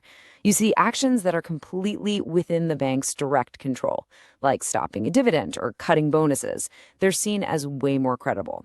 but actions that depend on other people, on external parties, like issuing new shares or trying to sell off a huge portfolio in a panicked market, well, those are seen as far, far less credible. Now, let's tackle one of the absolute biggest and most common fallacies we see in ICAAP submissions. It's a statement that sounds so confident, but to any experienced regulator, it is a massive red flag. This one right here: we would raise capital if needed. On the surface, it sounds so responsible, so decisive, but to a supervisor, it just screams that you don't fundamentally understand how markets actually behave when things get ugly. The second a supervisor reads that sentence, their mind just fires off these questions. You'll raise capital? Great. At what price? What makes you so confident anyone will want to buy it when your bank's name is all over the news for the wrong reasons? You see, relying on market access is often the least credible action you can take, precisely at the moment you need it the most. And it is the exact same flawed logic when it comes to large-scale asset sales. In a real crisis, buyers don't just ask for a lower price, they vanish. Prices don't just dip, they gap down. And any deal you try to make will take infinitely longer to close than you ever planned for in the good times. Okay, so if your plan isn't credible, what's the actual consequence? This brings us to Section 4 and a really critical concept called the haircut. This is how supervisors stop talking and start putting a number on their skepticism. Let's just use an example to make this real. Imagine your ICAAP cap models a brilliant management action. Let's say it's an asset sale, and you project that it's going to generate a capital benefit of 1,000 crore rupees. So, in your plan, you see 1,000 crore benefit, and it's immediate. The supervisor, though, they apply a haircut. They'll look at it and say, okay, we think you'll be lucky to get half of that, so let's call it 500 crore. And it's not going to be immediate. We think that benefit won't actually hit your books for another 2 quarters. And even then, we're only going to assume it's partially successful. You see, they don't just reject it, they systematically dismantle its effectiveness. So here is the crucial point, the real strategic takeaway. The smartest thing you can do is be your own harshest critic. Banks that proactively apply their own conservative haircuts to their own management actions, well, they demonstrate a very sophisticated understanding of stress dynamics, and that builds immense credibility with a regulator. And that leads us perfectly into our final section, building a defensible narrative. How do we actually do this? How do we move away from these vague, optimistic statements to something that is credible, defensible, and that a supervisor will actually take seriously? Just look at the contrast here. It is stark. The unacceptable statements are just generic fluff, like management would take appropriate actions. A credible narrative is specific and realistic. We assume our actions will be delayed and only partially effective. It acknowledges the uncertainty. It even thinks about second-order risks. And most importantly, it correctly states that capital buffers, not your action plan, are the true first line of defense. And of course, your documentation has to back all of this up. You need a ranked list of your actions, from the most credible to the least. You need explicit assumptions about timing. You need a clear rationale for the size of the benefit and any haircuts you've already applied. And you need a detailed map of the governance and approval process. It has to be all there. So, to wrap up the core lesson of this chapter, if you remember nothing else, remember this. Stress creates friction. Period. Because of that, your capital buffers are your real defense, not your fancy action plan. And above all else, demonstrating that you understand this, demonstrating realism, will be rewarded. So now that we've put our management actions through the ringer and we have a much more realistic, haircut-adjusted view of what's possible, the natural next question is, how does this all feed into our capital strategy over the long term? And that is exactly what we're going to cover in our next session, Chapter 80, Multi-Year Capital Planning. Welcome back to our 100-chapter master program on ICAAP and operational risk modeling. We are deep into Part 8, which is all about stress testing and capital planning. And today, we're hitting a really important topic. Chapter 80, Multi-Year Capital Planning. We're going to explore why surviving that initial shock of a crisis, well, that's just the opening scene of a much longer movie. So here's what we've got on tap. First, we're going to shatter the dangerous one-year illusion. Then, we'll dig into why the real pain, the real pressure, often shows up way later than you'd think. We'll break down the critical dynamics over time, link it all to strategy and governance, and then, most importantly, I'll show you how to build a story, a credible narrative that supervisors will actually nod their heads to. All right, let's jump right into a mistake I see all the time. So many banks, they run their stress tests, they look at the results for the first 12 months, and they see they're still standing. And, whew, big sigh of relief, right? Well, from a supervisor's point of view, that's just the first act. The real drama hasn't even started yet. You see, you have to get inside the supervisor's head. They've seen this play out before, many times. They know that the initial hit is just the beginning. It's the secondary shockwaves that are the real killers. The legal bills, the massive remediation programs, the slow, grinding erosion of market confidence. None of that happens on day one. It builds, and it really starts to bite long after that first event is in the rearview mirror. And this, right here, this is the question they're really asking. In year one, hey, you've got options. You can sell some assets, slash some costs, maybe even try to raise some capital. But what about year 2 or year 3? When your team is exhausted, the market is looking at you sideways, and all those easy levers have already been pulled. That is the true test of resilience. And that's exactly what regulators are zeroed in on. So what do they mean by a multi-year plan? Look, it's not about having a crystal ball or getting every number right to the third decimal place. Not at all. It's about telling a coherent story of survival. It's about showing that you fundamentally understand how all these pieces on the board, your capital, your RWAs, your buffers, are going to move when you're under sustained pressure and running out of good choices. They want to see directional realism, not some kind of fake precision. Okay, so let's build on that. We need to dissect the anatomy of a real crisis because it's almost never a single sharp hit. It's a slow, painful grind. This timeline is everything. Year 1, that's the shock. It hurts, but it's often manageable. You take a hit to your earnings, you start to dip into your capital buffers. Okay. But year 2, that's what I call the grind. This is where the secondary costs just explode. Your risk-weighted assets are bloating because of credit downgrades. Your income is still in the gutter. For many banks, this is the moment of maximum danger, the lowest point. And by year 3, the squeeze is on. Confidence is fragile, your best moves are already played, and you have almost no flexibility left. So here's the bottom line. If your ICAAP document shows this beautiful, V-shaped recovery where everything is magically back to normal by month 13, you are waving a giant red flag at your regulator. It tells them you just don't get the long, drawn-out, grinding nature of a real crisis. Now let's get into the nitty-gritty. What are the specific moving parts that supervisors are going to be looking at in that multi-year plan? Let's compare the naive fantasy with the harsh supervisory reality.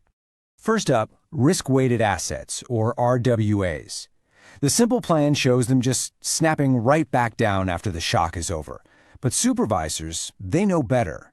Credit ratings don't just bounce back overnight. The conservative model you put on during the crisis, they tend to stick around. Regulatory floors can kick in. The reality is RWAs stay stubbornly high, and any relief you get is slow and hard-won. Next, let's talk about capital buffers. Some firms treat their buffers like they're fine china in a display case. They show themselves using them for maybe a quarter and then frantically rebuilding them. Supervisors see this and just shake their heads.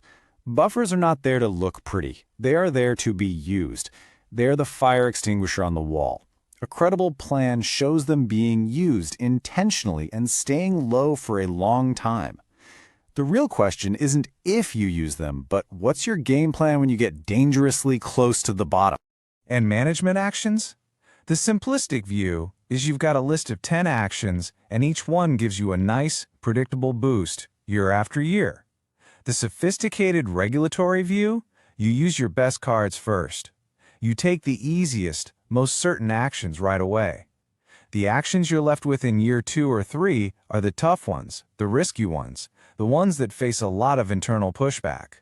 Your plan has to show that you understand this law of diminishing returns. And all this brings us to a much bigger point. A multi-year plan isn't just an exercise for the quants and their spreadsheets. It's a fundamental test of your strategy, your leadership, and your governance under the most intense pressure imaginable. I mean, just think about it. If you're in a multi-year crisis, you can't just keep executing your business as usual strategy. That's a fantasy. A credible plan has to be brutally honest. It needs to say, here's the growth we are stopping. Here's the business we're getting out of. Here are the investments we're cutting. And maybe most important of all, here is the one core piece of our franchise that we will protect no matter what. And of course, all of this is happening while the walls are closing in from the outside. The supervisory scrutiny becomes intense, the rating agencies are breathing down your neck, there's political and public pressure. Your plan needs to acknowledge that this external pressure cooker doesn't cool down, it just gets hotter and hotter over time.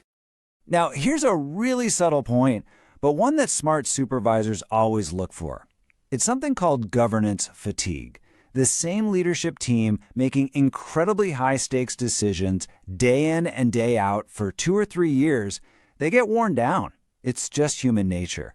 Decision-making gets slower. People get more risk-averse. Any plan that assumes your leadership team is just as sharp and bold in year 3 as they were on day 1 is, well, let's just say it's optimistic. And this is the question that cuts through all the noise. I've seen supervisors ask this directly to a board. It forces a conversation about the absolute hardest choices. And the answer, or the lack of an answer, tells you everything you need to know about whether that board has truly grappled with the grim reality of a long crisis, or if they're just crossing their fingers and hoping for a quick rebound. Okay, enough theory. Let's get really practical. How do you actually build this thing? How do you put together a narrative that will actually satisfy these tough supervisory expectations? First, let's talk about what not to do. These are the classic red flags. If your plan basically says all the pain is in year 1, if your capital and RWAs magically snap back, if your management actions are presented as some kind of miracle cure, you're basically telling your supervisor you don't understand long-term fragility. They will see right through this. Now let's flip that. This is what a strong, credible narrative sounds like. These phrases are basically music to a supervisor's ears. When you say things like, we see the pressure peaking in year 2 or 3, or our recovery path is slow and uncertain, you're demonstrating maturity, you're showing you get it. And that last point is the killer move. You link this whole painful, realistic story back to why you need to hold a strong capital position in the first place. That connects everything perfectly. And please, don't think this is just some regional preference. It doesn't matter if you're talking to the RBI in India, regulators in the UK, or across Europe. The playbook is the same everywhere.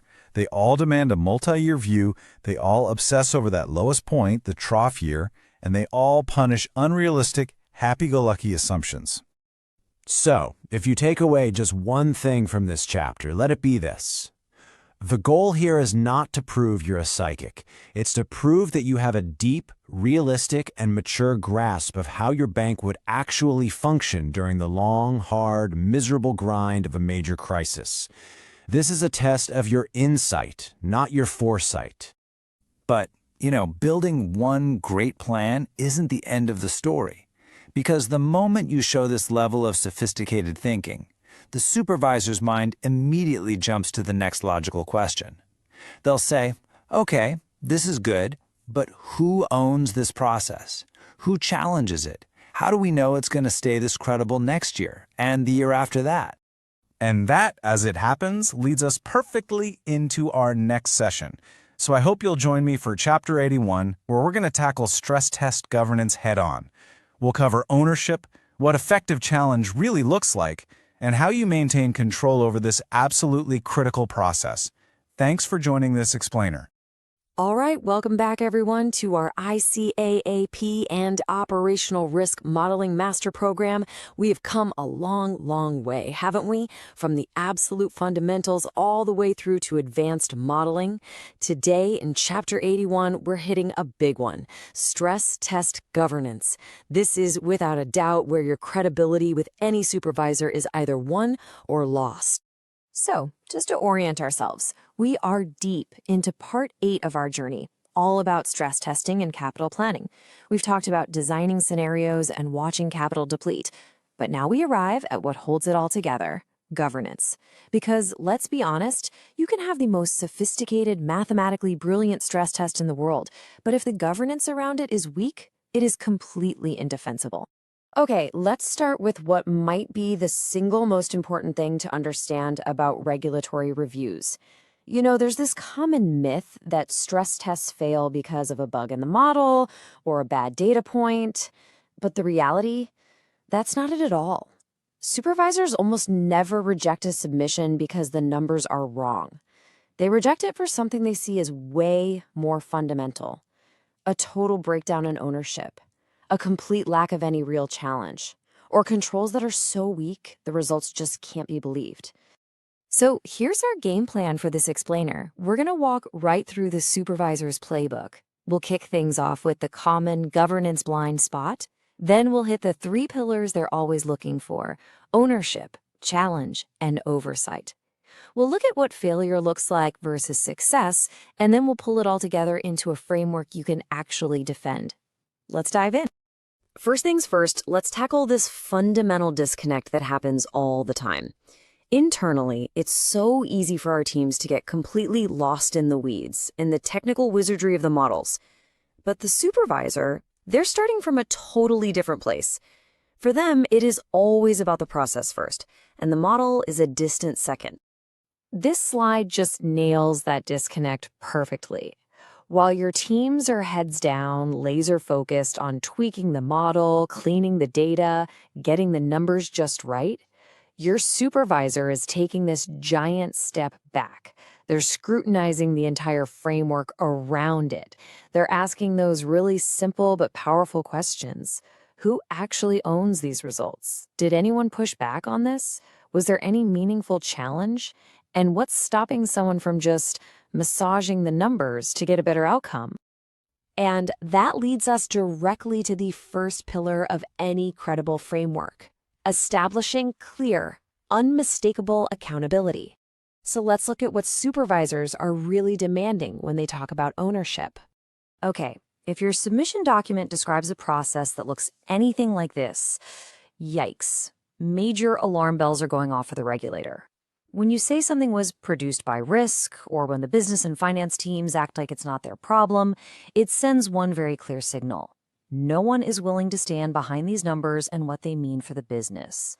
So, how do we fix that? Well, the answer lies in that classic 3 lines of defense model, but with a really important twist. Supervisors don't just want to see boxes being ticked. They want to see evidence of a healthy, productive tension between these lines.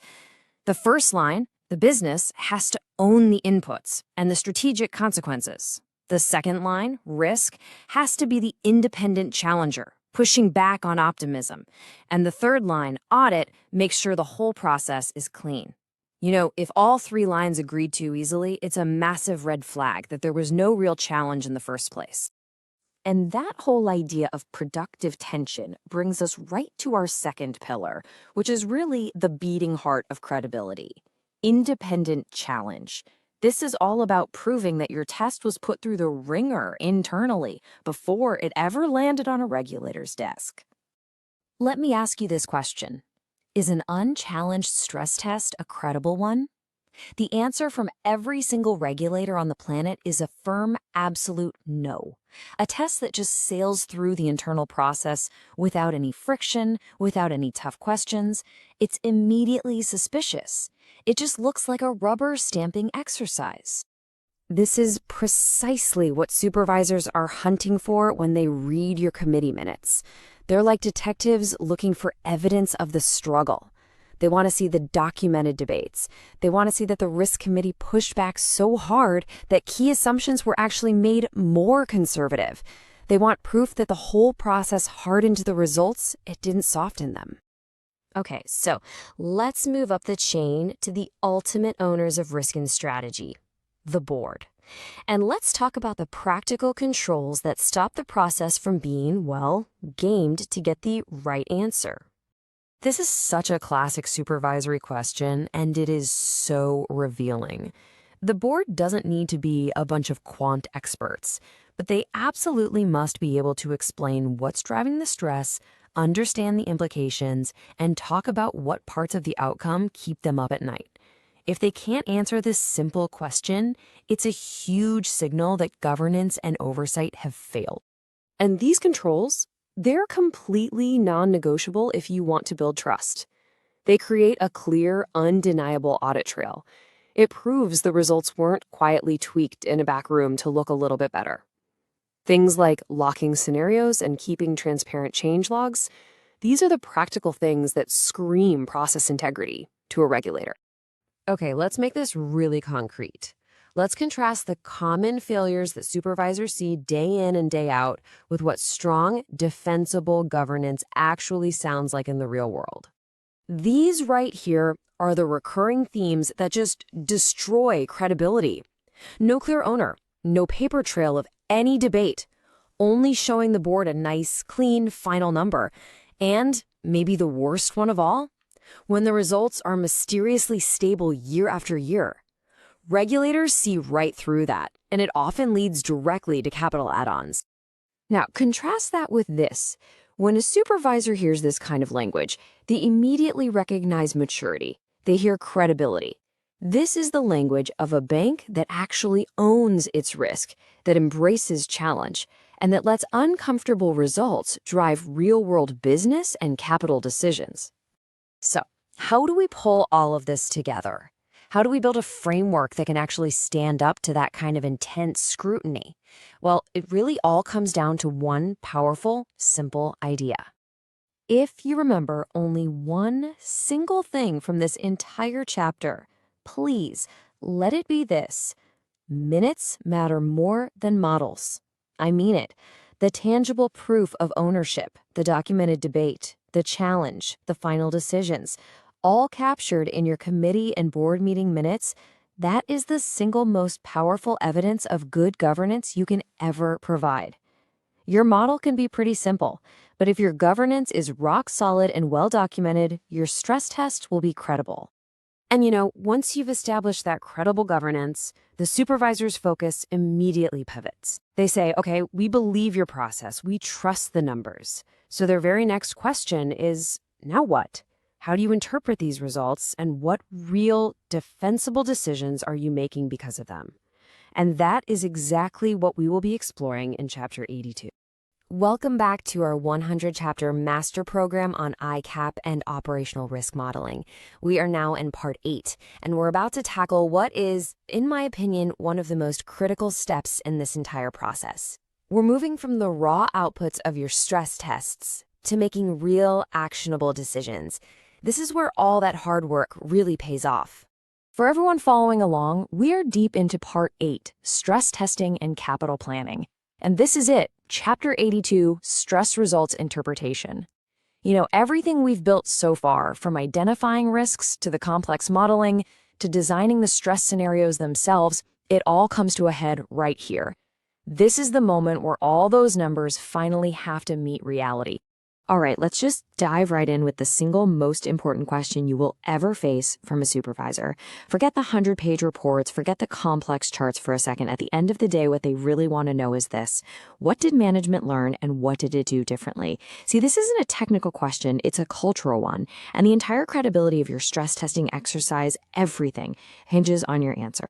So here's our game plan for today.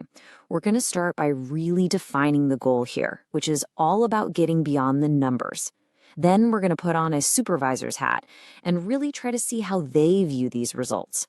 We'll cover the 3 core questions that you absolutely must answer. We'll dive into the nuances of capital and buffers, and then focus on the ultimate test, taking action. We'll wrap it all up by showing you exactly what a strong, defensible story looks and sounds like. This entire chapter is about shifting your perspective. First up, the goal beyond numbers. And let me be perfectly clear about this. Your supervisors are not impressed by your massive report filled with colorful charts. Trust me, they've seen thousands of them. The only credible, the only meaningful outcome of your entire stress testing program is a demonstrable change in the bank's decisions. That's it. And this slide says it all, really. If the board minutes say the stress test results were simply noted and then filed away, you've failed, period. From a regulatory perspective, you've just wasted millions of dollars and countless hours of work. Inaction completely invalidates the entire process. It's the kiss of death for an ICAAP submission.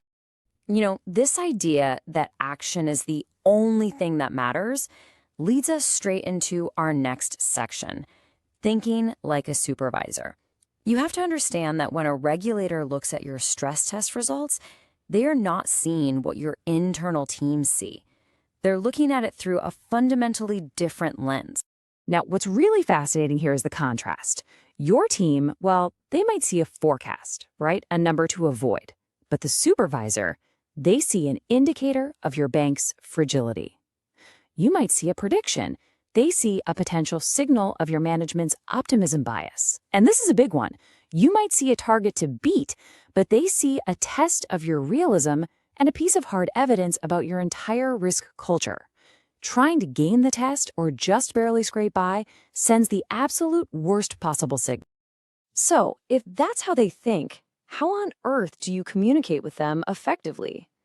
Well, you do it by building your entire interpretation around 3 non-negotiable questions. Think of this as the framework they're mentally using to assess you, whether they say it out loud or not. And here they are. First, where does the bank break? And when I say break, I don't just mean capital. It could be liquidity, it could be your earnings, your governance, even market confidence. You have to know your weakest link. Second, how fast does it break? Is it a slow burn, a gradual decline, or is it a catastrophic cliff edge event? And third, the real clincher, what decisions change because of this? Are you holding more capital? Are you slowing down growth? Any vagueness here is a huge red flag for a supervisor. Okay, let's get a bit more technical. We're going to apply this supervisory mindset to the most common output you'll be dealing with, that post-stress capital ratio. This whole section is about interpreting capital and buffers by looking way beyond just the headline number. So you run the numbers, and your CET1 ratio, that's your highest quality, most loss-absorbing capital, it stays above the regulatory minimum. So you've passed, right? Job done? Well, let me ask you, is that really enough? A supervisor will tell you, absolutely not. And this is exactly why. You have to look deeper. The final ratio is just one data point. You need to be asking, what was the trough? What was the lowest point we actually hit? For how long did we operate below our own internal comfort levels? What was the actual distance to the regulatory minimums? How quickly can we recover? And how credible is that path to recovery? And most critically, how much of our survival depends on these heroic, maybe unrealistic management actions? You see, a pass that leaves you skating on thin ice with an uncertain recovery is not a pass at all in their eyes. And this brings us to a fantastic concept: buffer usability. Look, if you design all these capital buffers, but your stress test shows you'd never actually use them because you're worried about reputational damage, then what are they even for? Supervisors see this as illusory resilience. It's like having a fire extinguisher that you're too afraid to actually use. It's completely useless. This all funnels down to the ultimate test: action. Your interpretation, your narrative, your story, it's all just talk until it tangibly influences how the bank is actually run. Your interpretation has to directly drive decisions in these specific areas. It should inform your capital levels, your risk appetite, and your strategic direction. I mean, does your high-growth strategy still make sense in light of these stress results? Are the dividends you're planning still prudent? A stress test that has zero impact on your capital plan is, in a regulator's eyes, just a purely performative box-ticking exercise. Here's a key piece of terminology you need to have in your back pocket: a fragile result. This is when your post-stress ratio looks perfectly fine on paper, but only because you've assumed you can successfully raise a ton of capital in the middle of a crisis or sell off a huge chunk of your business under duress. Supervisors see right through this. They heavily, and I mean heavily, discount these kinds of uncertain, high-risk management actions. So, let's put it all together now. What does a good, mature, and truly defensible story actually sound like when you're communicating with the board or with your supervisor? Well, it starts with honesty. It starts with, this is where we are fragile. Then you add nuance that goes beyond a simple pass or fail. Capital's adequate, but frankly, it's uncomfortable. You show realism. You acknowledge what you don't know. And our recovery path is highly uncertain beyond year 2. And then, finally, the payoff, the action that makes the entire exercise credible. We therefore hold more capital. That right there, that is the sentence that tells the supervisor you truly understand the point of this entire exercise. So once you have this robust interpretation that links directly to real decisions, the core analytical work of stress testing is essentially complete.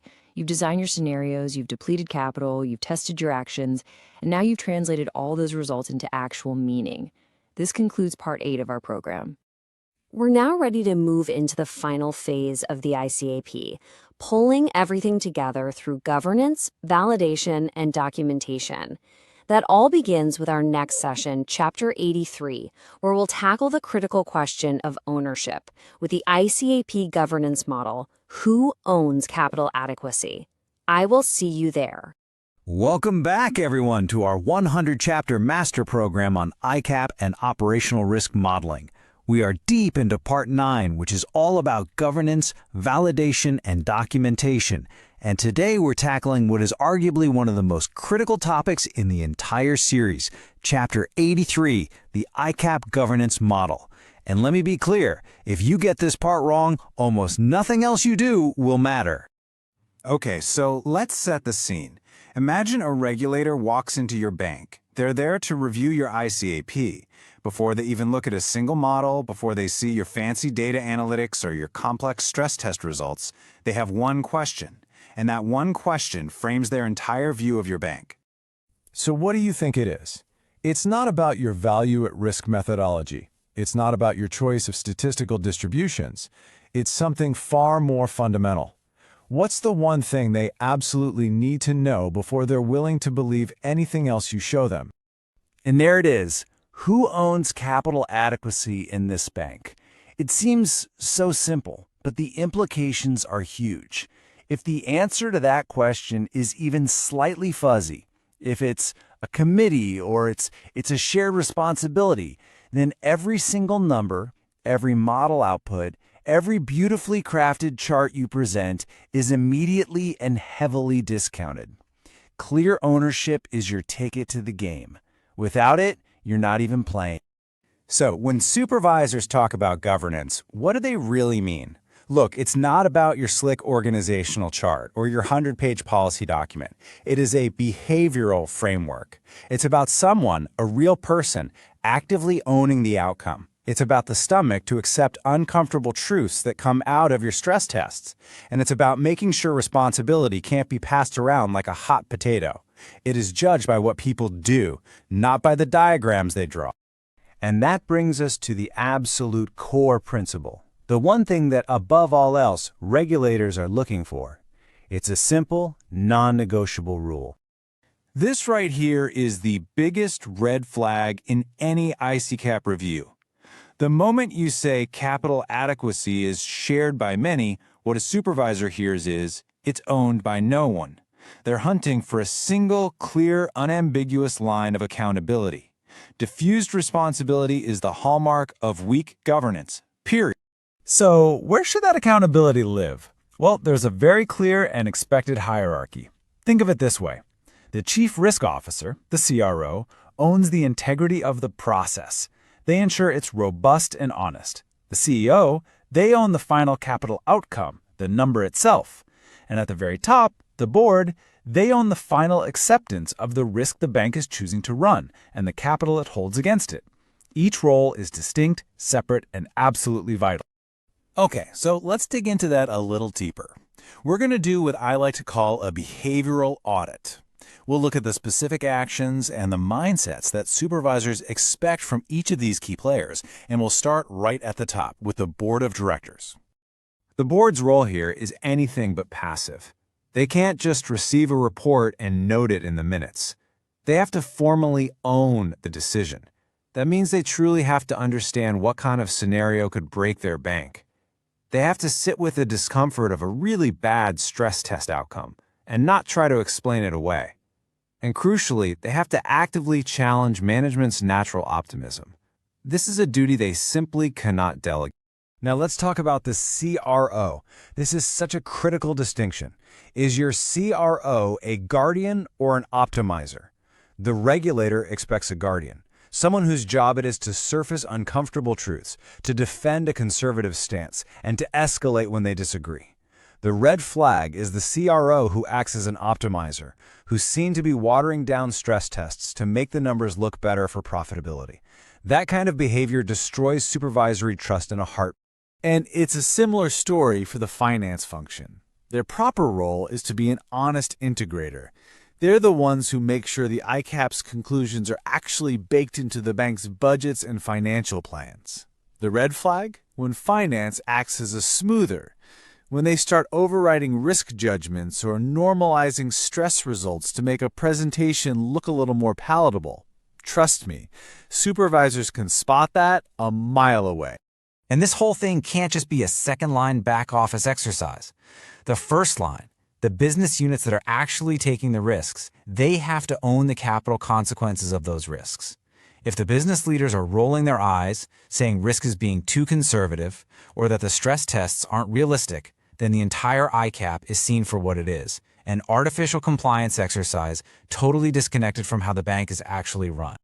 So we have all these roles and responsibilities defined, but how does a supervisor know if it's real? How do they know it's not all just theory on a page? Well, they look for one specific thing: evidence of genuine, robust, independent challenge. This is the litmus test. This quote says it all, doesn't it? If every ICAAP meeting is a smooth, easy ride where everyone agrees, that's a massive warning sign.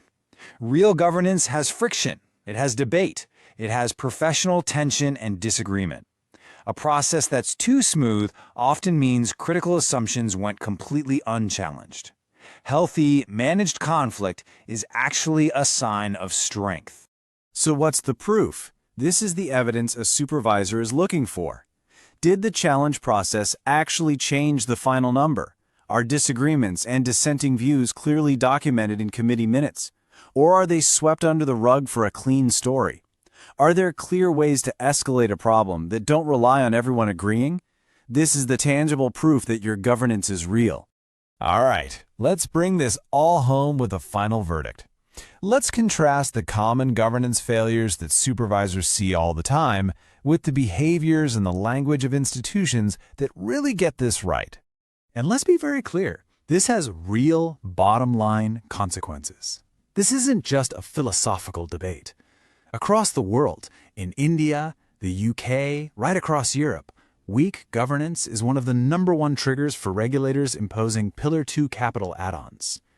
You can have the best models on the planet, but if they think your governance is weak, they will simply force you to hold more capital. This scorecard really says it all. On the left, you see the classic failure modes. On the right, you see what strong governance actually sounds like in the real world.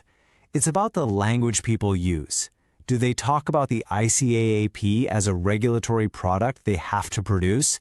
Or do they say capital adequacy is a board decision? The difference in that language reveals a completely different mindset, and that's everything. Okay, let's just quickly recap the absolute core message from this chapter before we look ahead to what's coming next. If you take one thing away from this session, let it be this. The credibility of your entire ICAP starts and ends with clear, unambiguous ownership. A board that accepts discomfort and a CRO that is truly independent are non-negotiable. At the end of the day, strong governance will always outweigh technical sophistication in the eyes of a supervisor. Which, of course, leads us to the next logical question. If we've established who needs to own this, the very next thing a supervisor is going to ask is, okay, great, now show me how does your board and your senior management actually exercise that challenge in practice? And exploring that very question is exactly where we're going in our next chapter. All right, welcome. Today, we are tackling what is, without a doubt, the single most critical factor in a credible ICAAP, the role of the board and senior management. You know, this is the very moment where regulatory trust is either won or it's lost. So let's dive right in. Now, as always, just a quick reminder that this is a cumulative master program.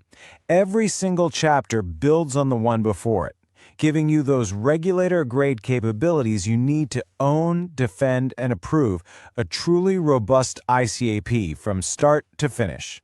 So we've now made it to Part 9, which is all about governance. And today in Chapter 84, we're hitting the absolute cornerstone of that governance, the board and senior management's role in providing what we call effective challenge.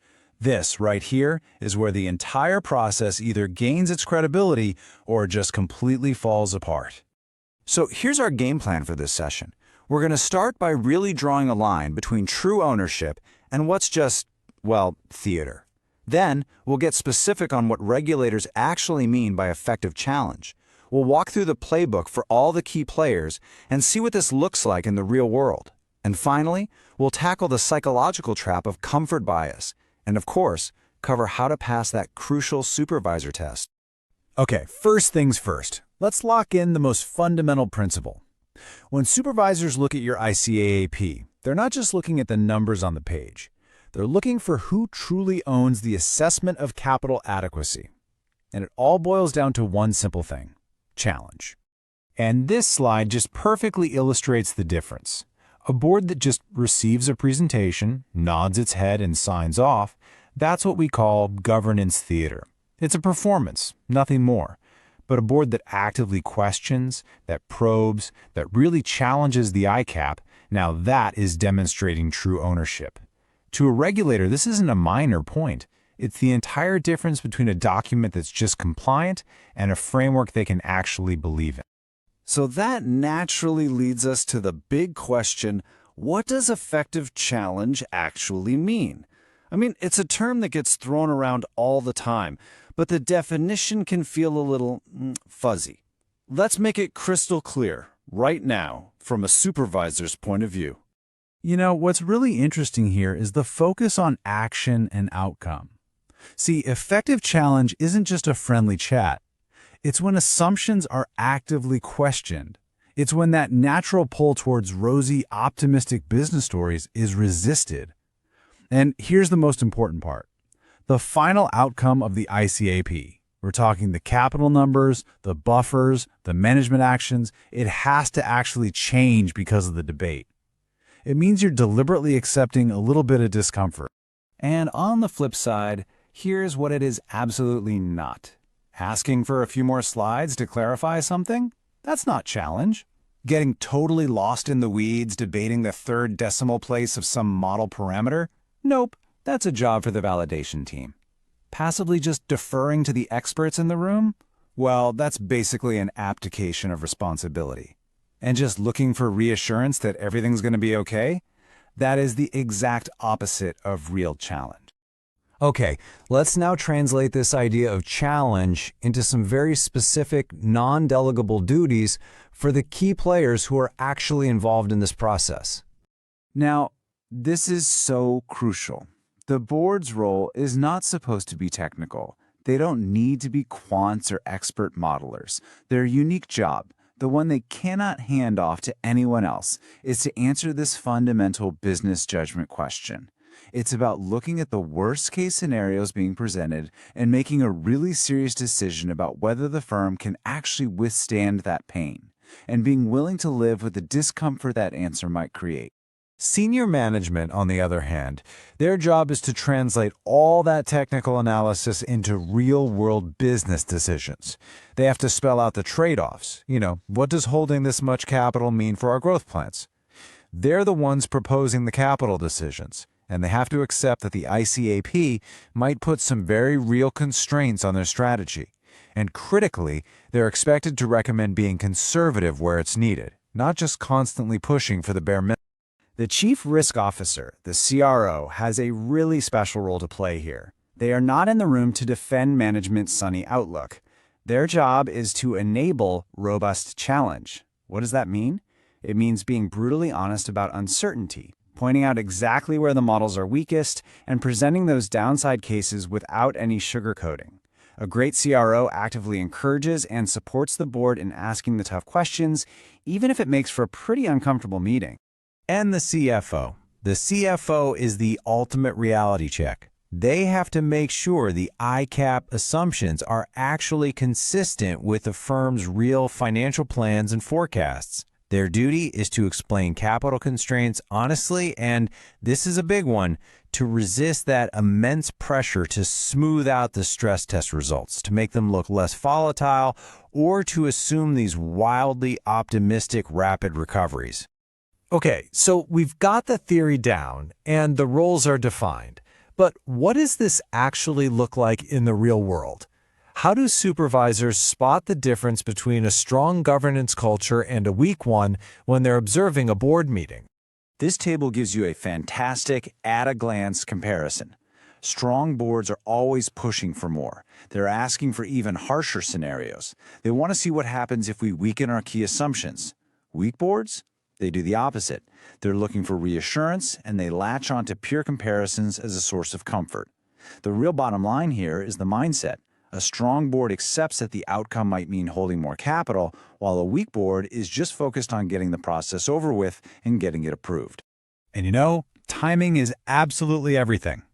Effective challenge isn't a one-time event that happens at the final board meeting. By then, it's way too late. It has to be baked into the entire process, right from the beginning, when scenarios are being designed, when you're making decisions about how to aggregate risks, and especially when you're debating what the stress test results actually mean for the business. A challenge at the final approval stage? That's usually just for show. And please, remember this, if it isn't documented, it didn't happen. Supervisors are going to scrutinize your records for tangible proof. They're looking for board minutes that don't just show everyone agreeing. No, they want to see evidence of dissent, of real debate, and how you reached a resolution. They want to see the audit trail, that request for a more severe scenario, and the resulting change in the ICAAP. Silence in the board minutes is always interpreted as an absence of challenge, period. Now this brings us to a huge obstacle, a psychological trap that can derail even the most well-intentioned boards. It's this powerful, unconscious pull towards feeling safe and secure, which we can call comfort bias. Comfort bias is really just that all-too-human tendency to want to hear good news. It's that desire for someone to reassure you that capital levels are totally fine. It's the relief you feel when you see data showing you're in line with your peers. And it's the preference for a story that minimizes how bad things could really get. It's completely natural, but in the context of capital adequacy, it is incredibly dangerous. And this quote just says it all, doesn't it? The goal of an ICAAP discussion in the boardroom is not to achieve comfort. The goal is to achieve resilience. If the conversations are always easy, if they're always reassuring, that's a massive red flag that the board is simply not pushing hard enough. Real, effective challenge, by its very nature, should create a degree of productive discomfort. So how do you actually show a regulator that your board really gets it? How do they tell the difference between the real deal and just theater? Well, they listen. They listen for very specific types of questions and statements.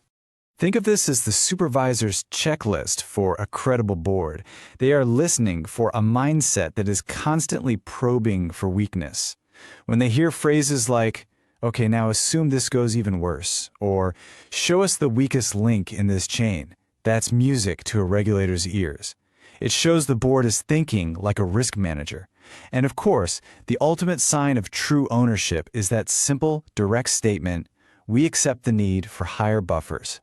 That tells them the entire process has been taken seriously. Okay, let's quickly wrap up Chapter 84. The biggest takeaway is this. Effective challenge is what separates governance theater from true ownership. And for that challenge to be real, it has to be active, and it has to demonstrably change the outcome. The board's unique role isn't technical. It's to make that final call on adequacy and to accept the discomfort that comes with it. Always, always be on guard against comfort bias, and remember that building a culture of strong challenge is the fastest way to build trust and credibility with your supervisors. But, embedding a culture of challenge is really only half the story. Once a supervisor is convinced that your board is asking all the right questions, their very next question is going to be this. That's great. But how do you independently test and validate the answers that management is giving you? And that sets us up perfectly for our next session, Chapter 85, where we're going to build out the model validation framework. I'll see you there. Welcome back. Today we're tackling a topic that, believe me, regulators scrutinize intensely: your model validation framework. We're going to break down how to build a framework that's not just a box-ticking exercise, but one that provides genuine, credible challenge. And just a quick reminder, you're in our comprehensive master program. This whole thing is designed from the ground up to make your ICAAP regulator ready. Every single chapter builds on the last, giving you the complete toolkit to design, own, and defend your framework. We are on Chapter 85, which puts us right in the heart of Part 9, Governance, Validation, and Documentation.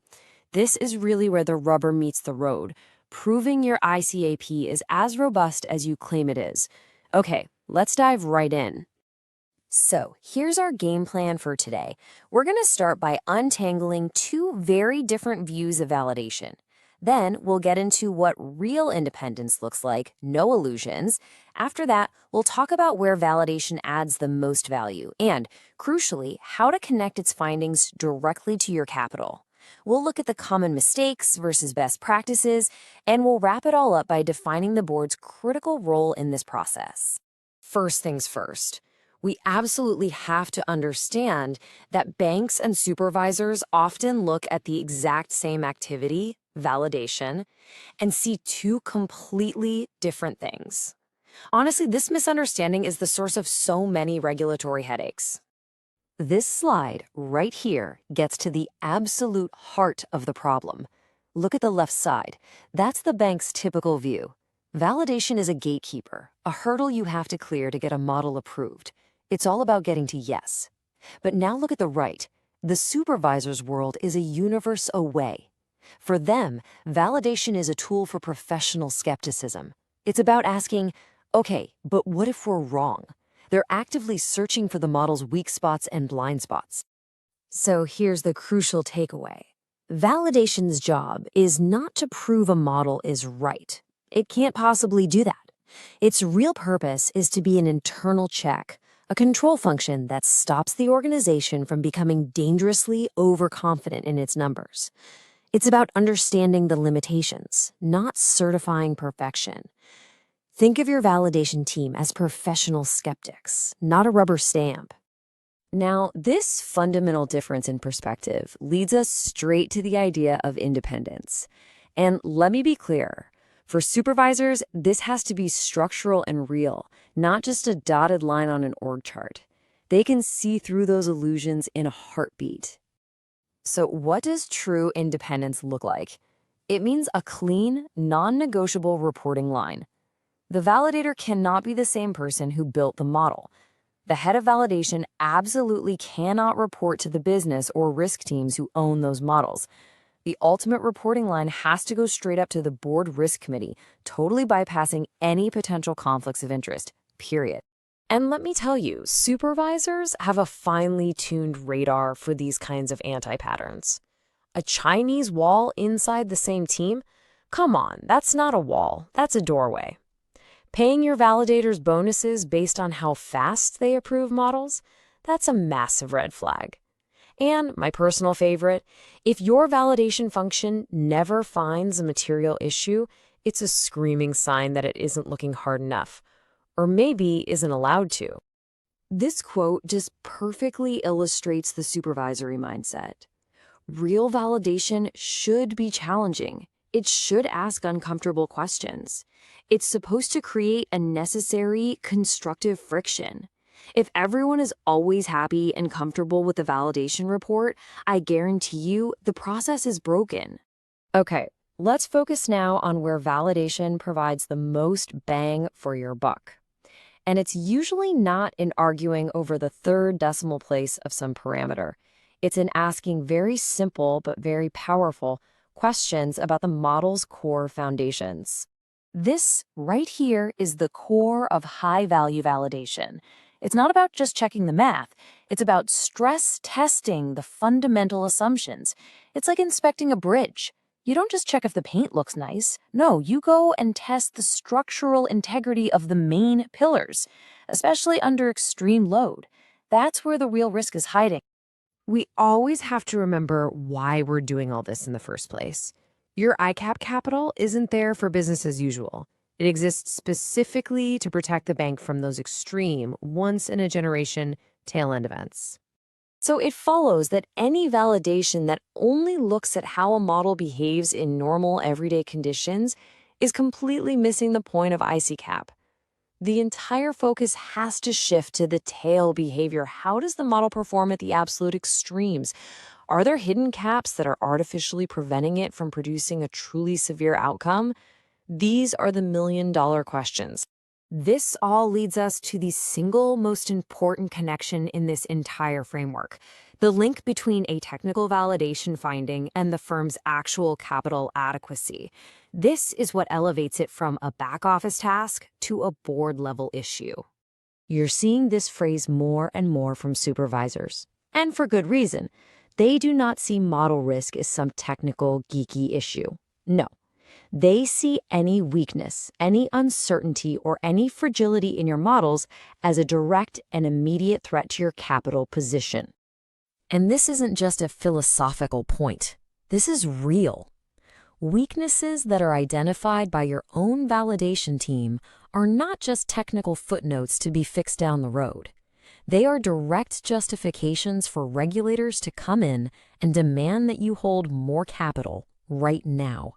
They will use your own findings to apply overlays and challenge your entire capital plan.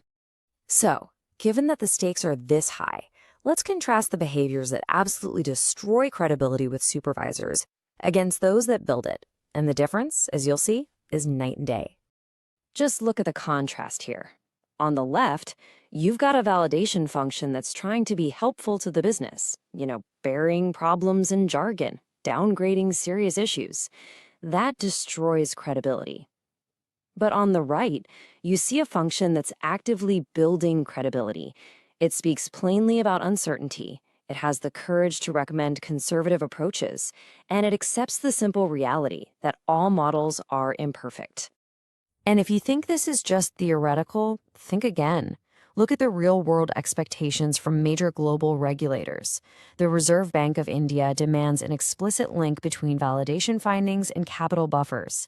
In the UK and Europe, any unresolved findings are a direct input into Pillar 2 capital add-ons, and they will sit across the table from your board and directly question them on their understanding of these limitations.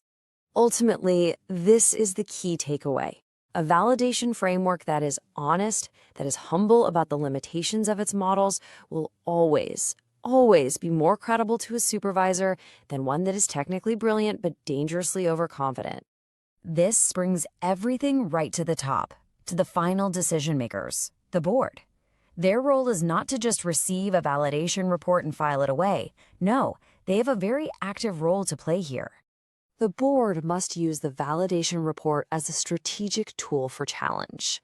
It should tell them exactly where the bank's models are weakest, it should guide their decisions on where to apply conservative judgment, and it should give them the ammunition they need to resist that constant internal pressure to optimize capital, sometimes at the expense of safety. This is what a mature, credible narrative sounds like to a regulator. It shows you have ownership. It shows you have a deep understanding of your model's limitations, and it shows your focus is on safety over false precision. It turns validation from a defensive posture into a proactive statement of prudence. Now, with this solid foundation of independent validation in place, the supervisor's next question is always, okay, that's great. So how do your other review functions fit in? And that is exactly what we will cover in Chapter 86. Welcome back. It's great to have you with us as we continue our deep dive into ICAAP and operational risk modeling. This is the program designed to get you completely regulator ready. So, before we jump into today's topic, let's just quickly get our bearings. We are well into Part 9, which is all about governance, validation, and documentation. This is really where the rubber meets the road. It's one thing to have great models, but it's another thing entirely to have a process that's bulletproof, defensible, and credible. All right, so today we're jumping into Chapter 86, Independent Review Expectations. And notice that subtitle, Beyond Model Validation. This is so important. We're talking about a whole different level of scrutiny, the kind that supervisors bring, and frankly, it's where a lot of banks really stumble. Okay, so here's our game plan. First, we'll nail down the difference between validation and review. Then we'll pull back the curtain on what supervisors are really looking for. We'll talk about spotting control theater. Love that term. Why a bit of discomfort is a good thing, and finally, how this all connects directly to your capital. First things first, let's get this distinction crystal clear, because I promise you, regulators can tell in about 5 minutes if a bank doesn't get it. Confusing model validation with independent review is a huge red flag for them, and it really signals a lack of maturity. So look at the questions here. Model validation asks, does the engine run right? Is the math correct? It's technical. But independent review asks a much bigger question. Is this whole car safe to drive in a blizzard? Is the entire story believable? You see, most ICAAPs don't fail because of a calculation error. They fail because the governance, the narrative, and the overall credibility just aren't there. At the end of the day, this is the only question that matters. This is the litmus test. Your independent review has to be designed to answer this with a confident yes. It's not about checking boxes. It's about being able to withstand a tough, smart, and skeptical line of questioning about your entire process. Okay, so what does a supervisor actually look for? What does a good review look like through their eyes? Well, it's less about the quantitative details and more about the quality of the process itself. A really solid review looks at the whole ecosystem. They're going to ask, who owns this? Are your stress scenarios actually stressful or just inconvenient? When you say you're going to take management actions, are those actions actually believable? They're digging into the judgments and decisions that surround the numbers, not just the numbers themselves. And this gets to the heart of it. Independence isn't about where you sit on an org chart. It's about having the freedom and the guts to disagree, to raise a flag and say, hang on, this doesn't feel right, without worrying about your bonus or a difficult conversation with the head of a business line. If there's no freedom to deliver bad news, there's no independence, period. All right, now for the other side of the coin. Regulators have seen it all, and they have a fantastic term for a review process that just goes through the motions. They call it control theater. It looks like a control, it sounds like a control, but it has no real impact. And here is the single biggest giveaway of control theater: timing. Look, if your independent review happens after the board has already signed off on the final capital numbers, what's the point? It's just a box-ticking exercise. An effective review, a real challenge, has to happen before the key decisions are locked in, when it can actually influence the outcome. Think of this as the regulator's uh-oh list. If they see any of these things, reviewers reporting to the people they're reviewing, findings that sound a little too polite, a board that just rubber stamps the outcome, alarm bells start ringing. Each one of these is a crack in the foundation of your ICAAP's credibility. Now, this next idea might feel a bit counterintuitive. You might think the goal is a clean review with no findings, but regulators see it very differently. They aren't looking for perfection. They're looking for proof of a real, robust challenge. Just let this sink in for a minute. Finding 20 typos is easy. What's hard and what's valuable is a review process with enough teeth to force a tough conversation that actually leads to a change, like holding more capital. That single difficult finding is worth more than 100 minor ones because it proves your process is real. So what does this actually sound like in your documentation? It sounds like confidence.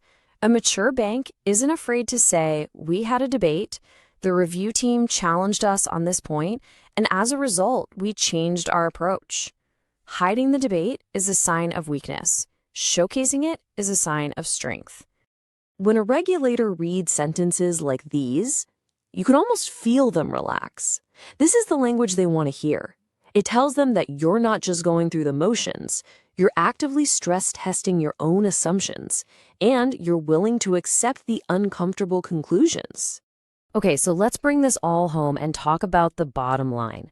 Because make no mistake, getting this wrong has very real, very direct financial consequences. There is a straight line from a weak review process to a capital add-on. It's a pretty simple chain of events, really. The regulator sees a weak, ineffective review. They conclude that your firm isn't willing or able to police itself. Their confidence in your self-assessment just evaporates. And at that point, they feel they have no choice but to step in and impose their own discipline, almost always in the form of a Pillar 2 capital add-on. If you remember one single thing from this chapter, please let it be this. Your internal review is your chance to find and fix your own problems. The issues you don't fix yourselves don't just disappear. They almost always come back to you later as a finding from your supervisor with a capital charge attached. So, the big takeaway here is that a strong, independent review isn't just another compliance task. It's a strategic imperative. It's how you prove your ICAAP is credible from the inside out. And once a regulator is comfortable that you can challenge yourself, their very next thought is, okay, now prove it to me.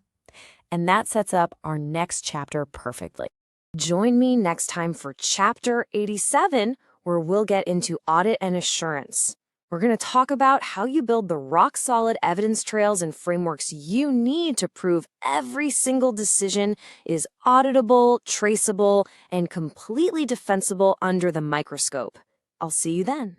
Welcome back, everyone. You're with us for our comprehensive 100-chapter master program on building a truly regulator-ready ICAAP. Today, we are getting into a topic that, honestly, is all about proving your work has integrity. This is where credibility is won or lost. So, just to remind you where we are, This program is broken down into 10 parts, from foundations all the way to supervisory defense. We are deep into Part 9 right now, which is all about governance, validation, and documentation.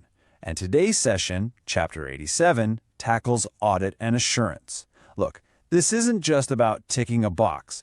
It's about building the very foundation of your credibility with the regulator. You know, let's just cut right to the chase.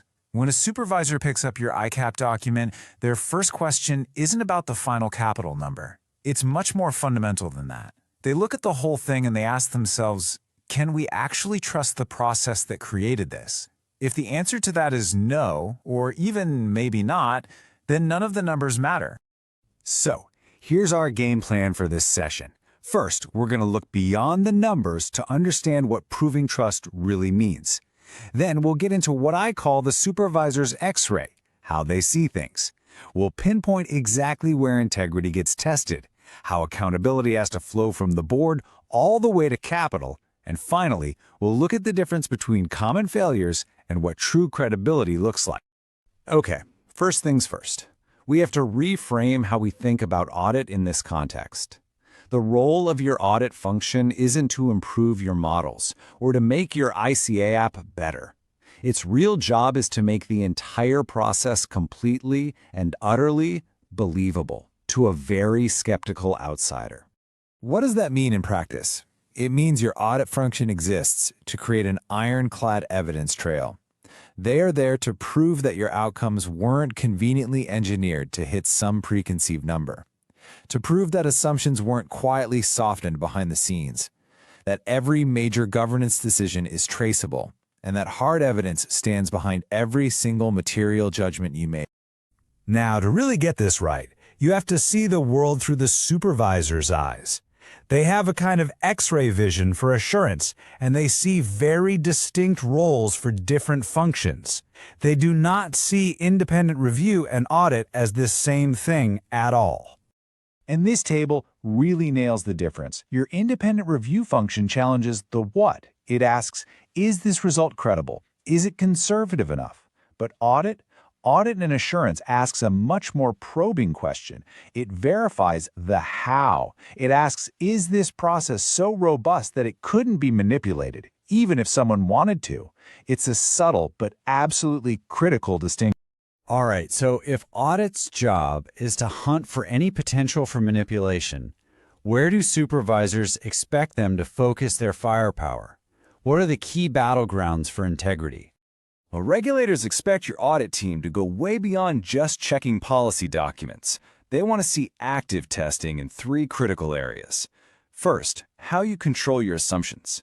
Second, how you actually execute your stress tests. And third, the integrity of your data lineage, from source all the way to the final result.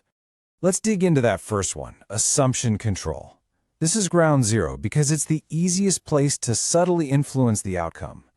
Audit needs to confirm every change is logged with a clear rationale, that the right people approved it, and that the impact was understood.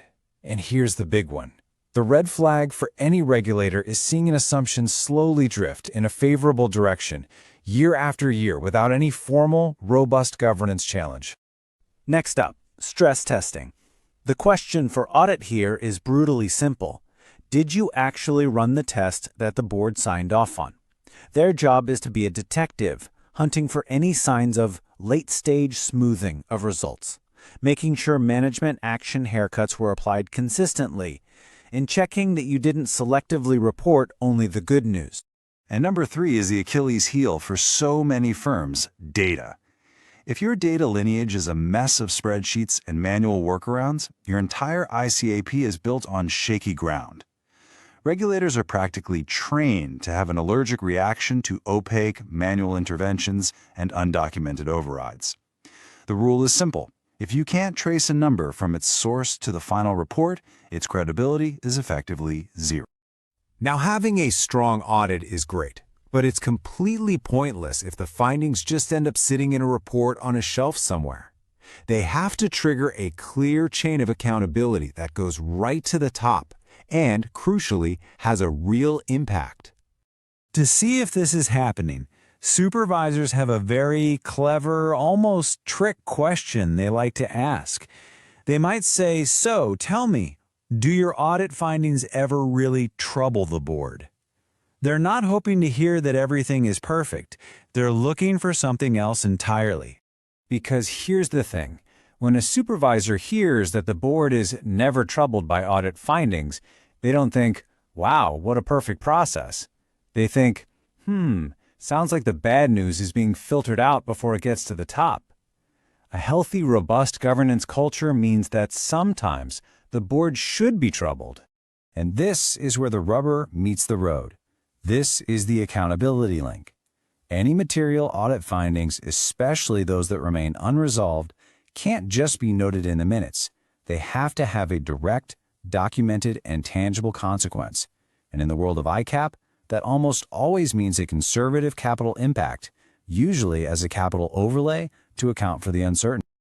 Okay, let's pull all of this together.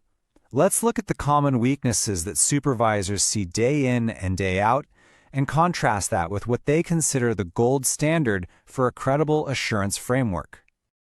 This table really shows the journey. On the left, you see the common failures.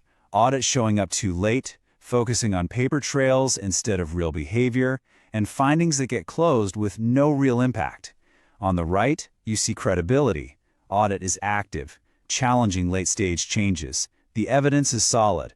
The board sees the real risks, and, most importantly, findings actually influence capital decisions. Moving from that left column to the right is how you build genuine trust. So let's say you've done all this. You've built a fantastic assurance framework. You have proven that your process has integrity. That is a massive accomplishment. But that only answers the supervisor's first question. Now they're ready for the next one.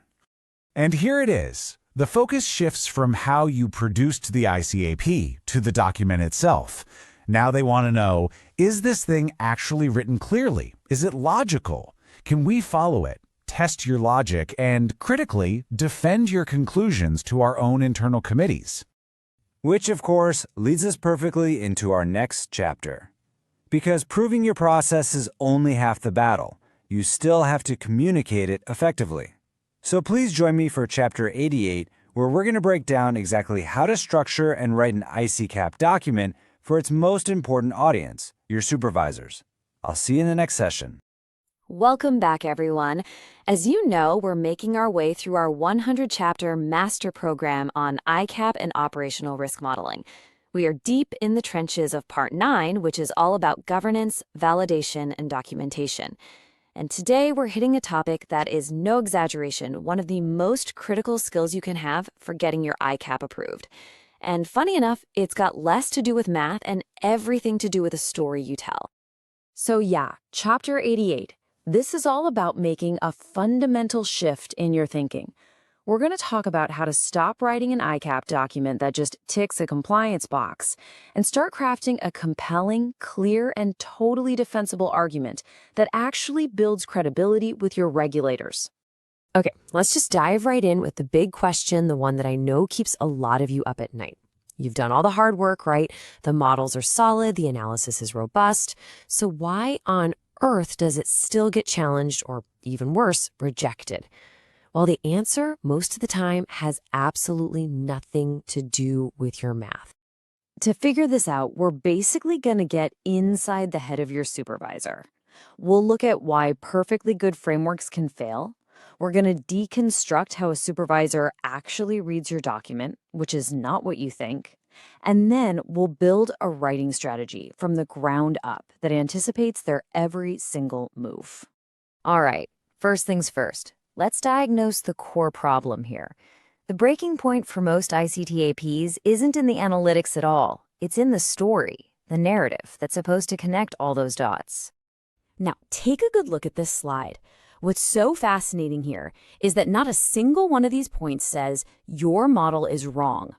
Every single one points to a breakdown in communication. If a supervisor can't easily follow the breadcrumb trail from your risk identification all the way to your final capital number, they're not going to assume you're brilliant but bad at writing. They're going to assume the whole story is flawed. And that leads us to this crucial point. You have to stop thinking of your ICAP as some kind of exhaustive manual that describes everything you did. It's not. You need to start thinking of it like you're a lawyer, building a persuasive argument where every single claim you make is backed up by clear, easy-to-find, traceable evidence. And here it is. This is probably the single most important insight for writing a successful ICA plan. You've got to understand this. Supervisors do not read your document like a novel. They don't start on page 1 and read neatly to the end. It just doesn't happen. This is their actual journey. It's totally nonlinear. They start with your conclusion in the executive summary. Then they immediately jump to the final capital numbers. From there, they work backwards, trying to trace those numbers back to your stress tests and your aggregation choices. And if that holds up, then they'll start probing the governance. The moment that chain breaks, if they can't connect a number back to a board decision, boom, your credibility collapses right then and there. So knowing this is how they read, it means we have to structure our document to survive these jumps. And the very first and most important test happens right in the beginning. I'm going to repeat that because it's so important.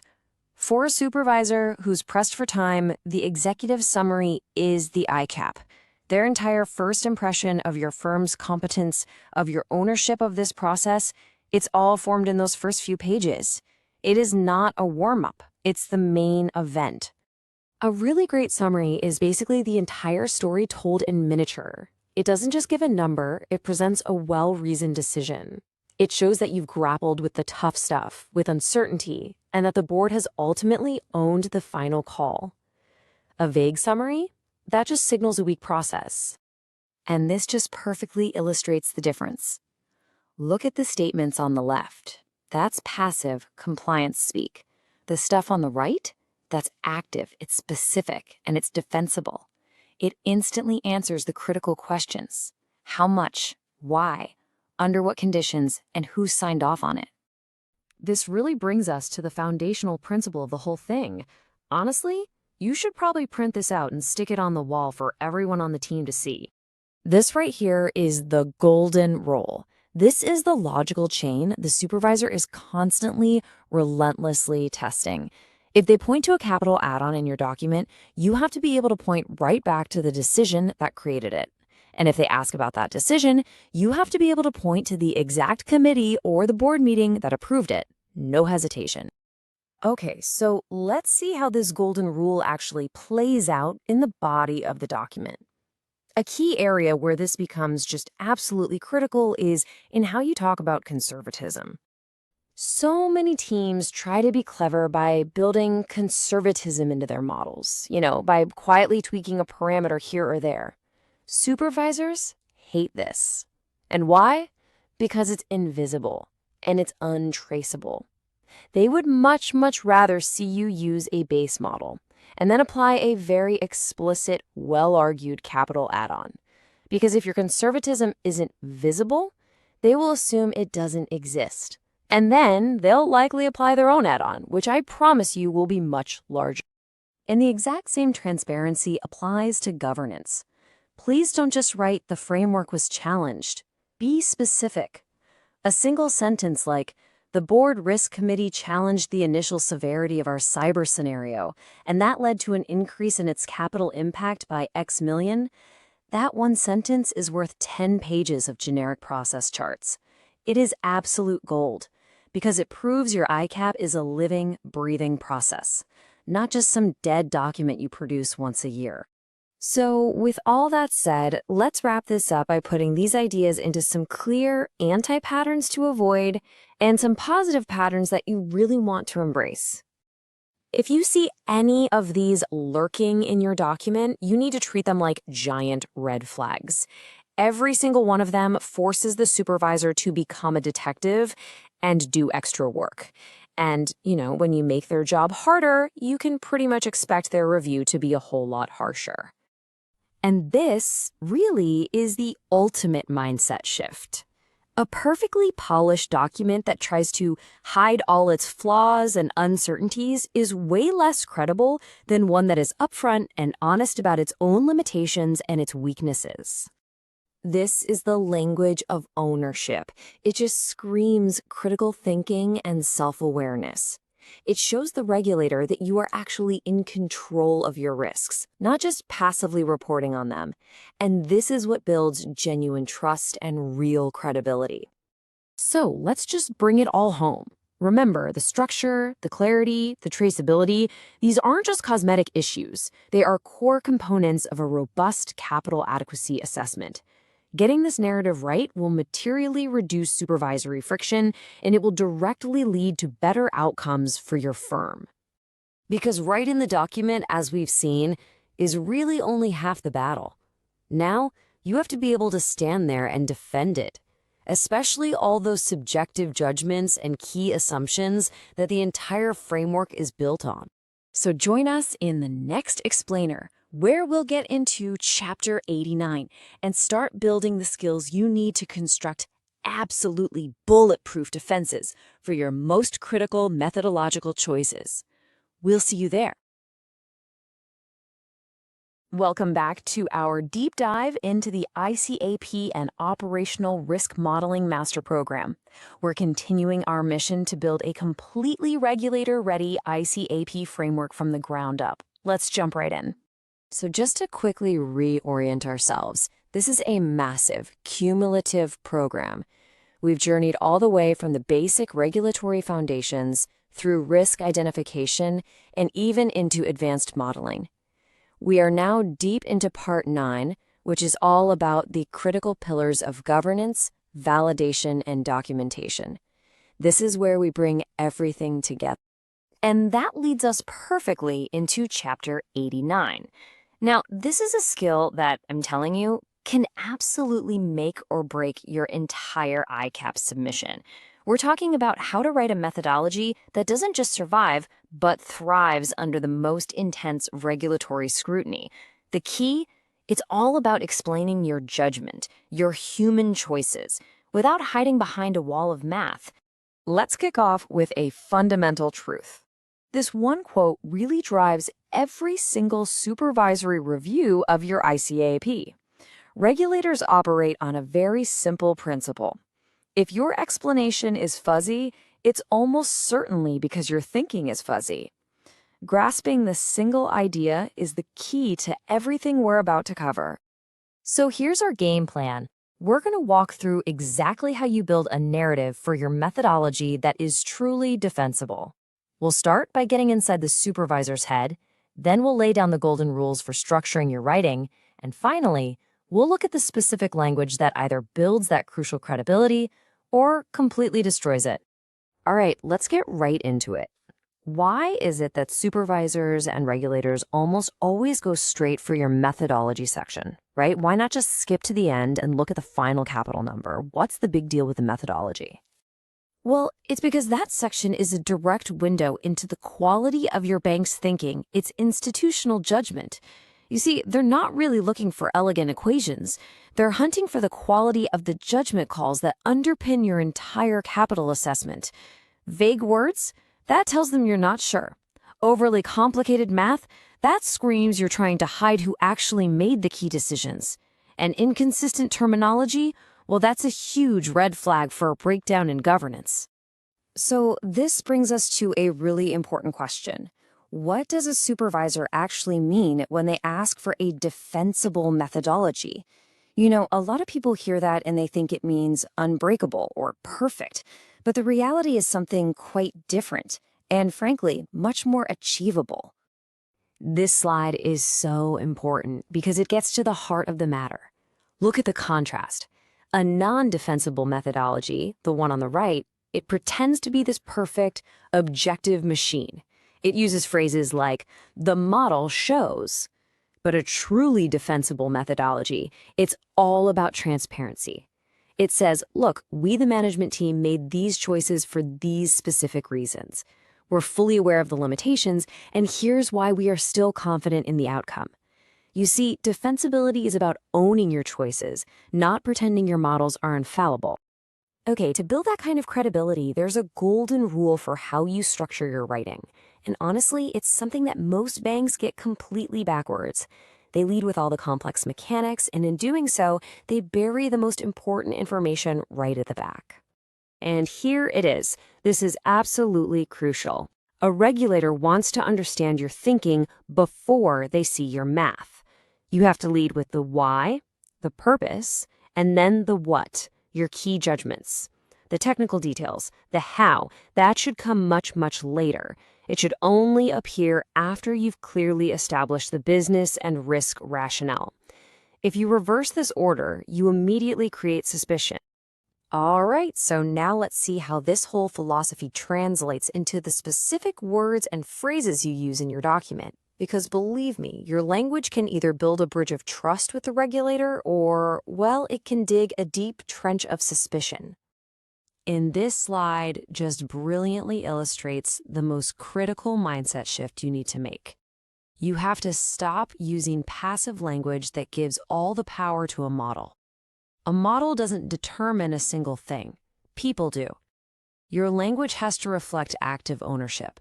So instead of saying something is statistically optimal, explain why you chose to apply conservatism. It shows you get it, that models are there to support human decisions, not replace them. This brings us to a really powerful point about conservatism. Way too often, I see banks write about it almost apologetically, as if it's some kind of flaw or a messy workaround. And that is a huge mistake. You need to frame every bit of conservatism in your model with absolute confidence. It is not a bug, it is a feature of prudent, thoughtful risk management. Your writing has to convey that these are deliberate, conscious risk management decisions. They're made to ensure you have enough capital, especially in places where the data might be thin or the models are known to be a bit shaky. This kind of language demonstrates foresight and control, not weakness. Now, here's a concept that might feel a little counterintuitive at first, but it is absolutely essential for building trust. Being completely upfront about your model's limitations and then showing exactly how you compensate for them with capital or conservative judgments is one of the most powerful signals of a mature ICAAP. Hiding your weaknesses just guarantees they'll be found, and when they are, they will be penalized. So, let's pull all of these threads together. What does a strong, defensible methodology actually look and feel like in practice? More importantly, how can you tell if what you've written is actually going to pass that all-important credibility test with the regulator? Your written document must answer these questions all on its own. So here's the asset test for you. If answering any of these very common supervisory questions requires you or someone on your team to open up a spreadsheet or dig into a line of code, well, then your written methodology has failed. The narrative has to be able to stand completely on its own 2 feet. I can tell you from experience, when supervisors read phrases like these, it's like a switch flips in their head. They immediately recognize the hallmarks of a mature, well-governed ICAAP. This is the language of ownership, of transparency, and of real prudence. It tells them they're dealing with a bank that truly understands its risks, not just one that knows how to run a model. Okay, so let's say you've done it. You've followed all these principles. You've crafted this clear, defensible narrative that explains your judgments and owns your assumptions. That's fantastic. But that success immediately and very logically raises the supervisor's next question. And there it is. Your methodology is written. But can you prove every single claim with an audit trail? This provocative question is the perfect bridge into our next chapter. A great narrative is absolutely essential, but at the end of the day, it's worth nothing without proof. Every choice, every assumption, every judgment call you've just described so confidently has to be backed up by cold, hard evidence. And in our next session, we are going to tackle that challenge head on. We will move from claims to proof in Chapter 90, and we will cover exactly how to build the robust evidence and the bulletproof audit trail required to make every single decision in your ICAAP truly defensible. I'll see you then. Welcome, everyone. Let's talk about the one thing that can absolutely make or break your entire ICAAP when a regulator looks at it. And you know what? It's not your fancy models. It's not even your scenarios. It's your evidence. Today, we're diving deep into the audit trail, which is the very foundation where your credibility is either built or just completely destroyed. Just to remind you where we are, we're at chapter 90 of our 100-chapter journey together. We've gone through the really complex stuff: risk modeling, scenario analysis, stress testing. And now, right here in part 9, which is all about governance, validation, and documentation, we've hit the final crucial step: proving it all. This chapter is where all that hard work becomes truly defensible. So here's our roadmap for building an audit trail that's basically bulletproof. We'll start by getting inside the head of a supervisor. Then we'll define what actual evidence looks like. From there, we'll pinpoint where it's absolutely non-negotiable. And then we'll get practical. We'll cover the tools, how to prove ownership, and why this standard really passes a global test. Let's kick things off with the single most important principle you have to get your head around for any supervisory review. It's a really simple and honestly pretty brutal assumption that guides their entire approach to your ICAAP. This is it. This is the mantra. It doesn't matter how sure you are about a decision, how brilliant the judgment call was, or even who made it. If you cannot produce a clear, dated, and totally unambiguous record of that decision, then as far as the regulator is concerned, it simply never happened. Your entire credibility hinges on this foundation of proof. So what is proof to a supervisor anyway? Well, their definition is incredibly specific, and it's often not what a business team thinks it is. Let's break down the difference. Just look at this contrast. It's so important. A simple sentence in your ICAPA document that says, we chose a severe scenario. That's just an assertion. It's not evidence. Real evidence is the email chain where the debate actually happened, the committee minutes that captured that debate, and the versioned assumption log that proves it. Regulators want to see the raw ingredients of your decision, not just the finished, polished meal. So, how do they actually use this evidence to put your ICAAP to the test? Well, they don't start reading on page 1. Oh no. They have a very specific forensic method for taking your work apart to find any weak links in the chain. This is their playbook. They start with your final capital number and they work backwards. They'll ask for the aggregation logic. Then they'll demand the scenario outputs that fed into it.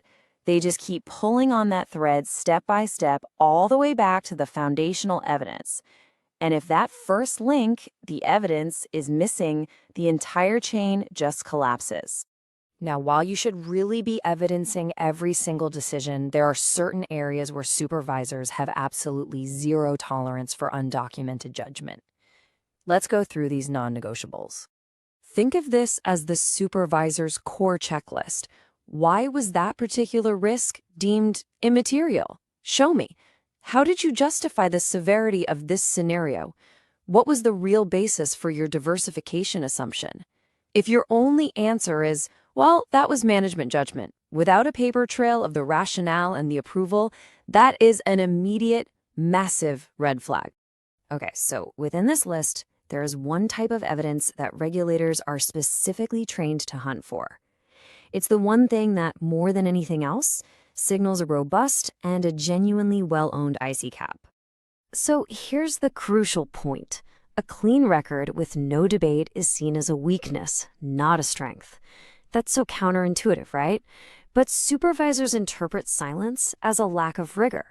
They want to see the scars of the internal battle, the minutes that show someone argued for a tougher scenario, the emails that questioned an overly optimistic assumption, and proof that the final outcome was actually changed because of that robust debate. All right, so how do you actually build this fortress of credibility? It's all about rigorous process discipline. Let's start with a really simple tool that reveals a surprising amount about your whole process. This is a classic supervisory question. It sounds so simple, but believe me, it's a trap. What they're really testing is your internal control. They want to know if numbers were being tweaked or tuned after the main discussions happened, right up until the final moment of submission. Look, sloppy versioning is just a massive red flag for indiscipline. Strong firms have ironclad version control.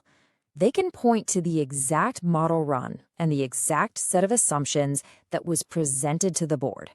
Any change after that point requires a formal, documented reapproval. This kind of discipline completely shuts down any suspicion of last-minute outcome tuning.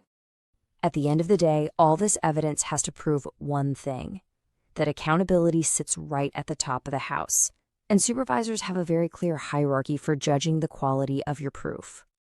This hierarchy is everything.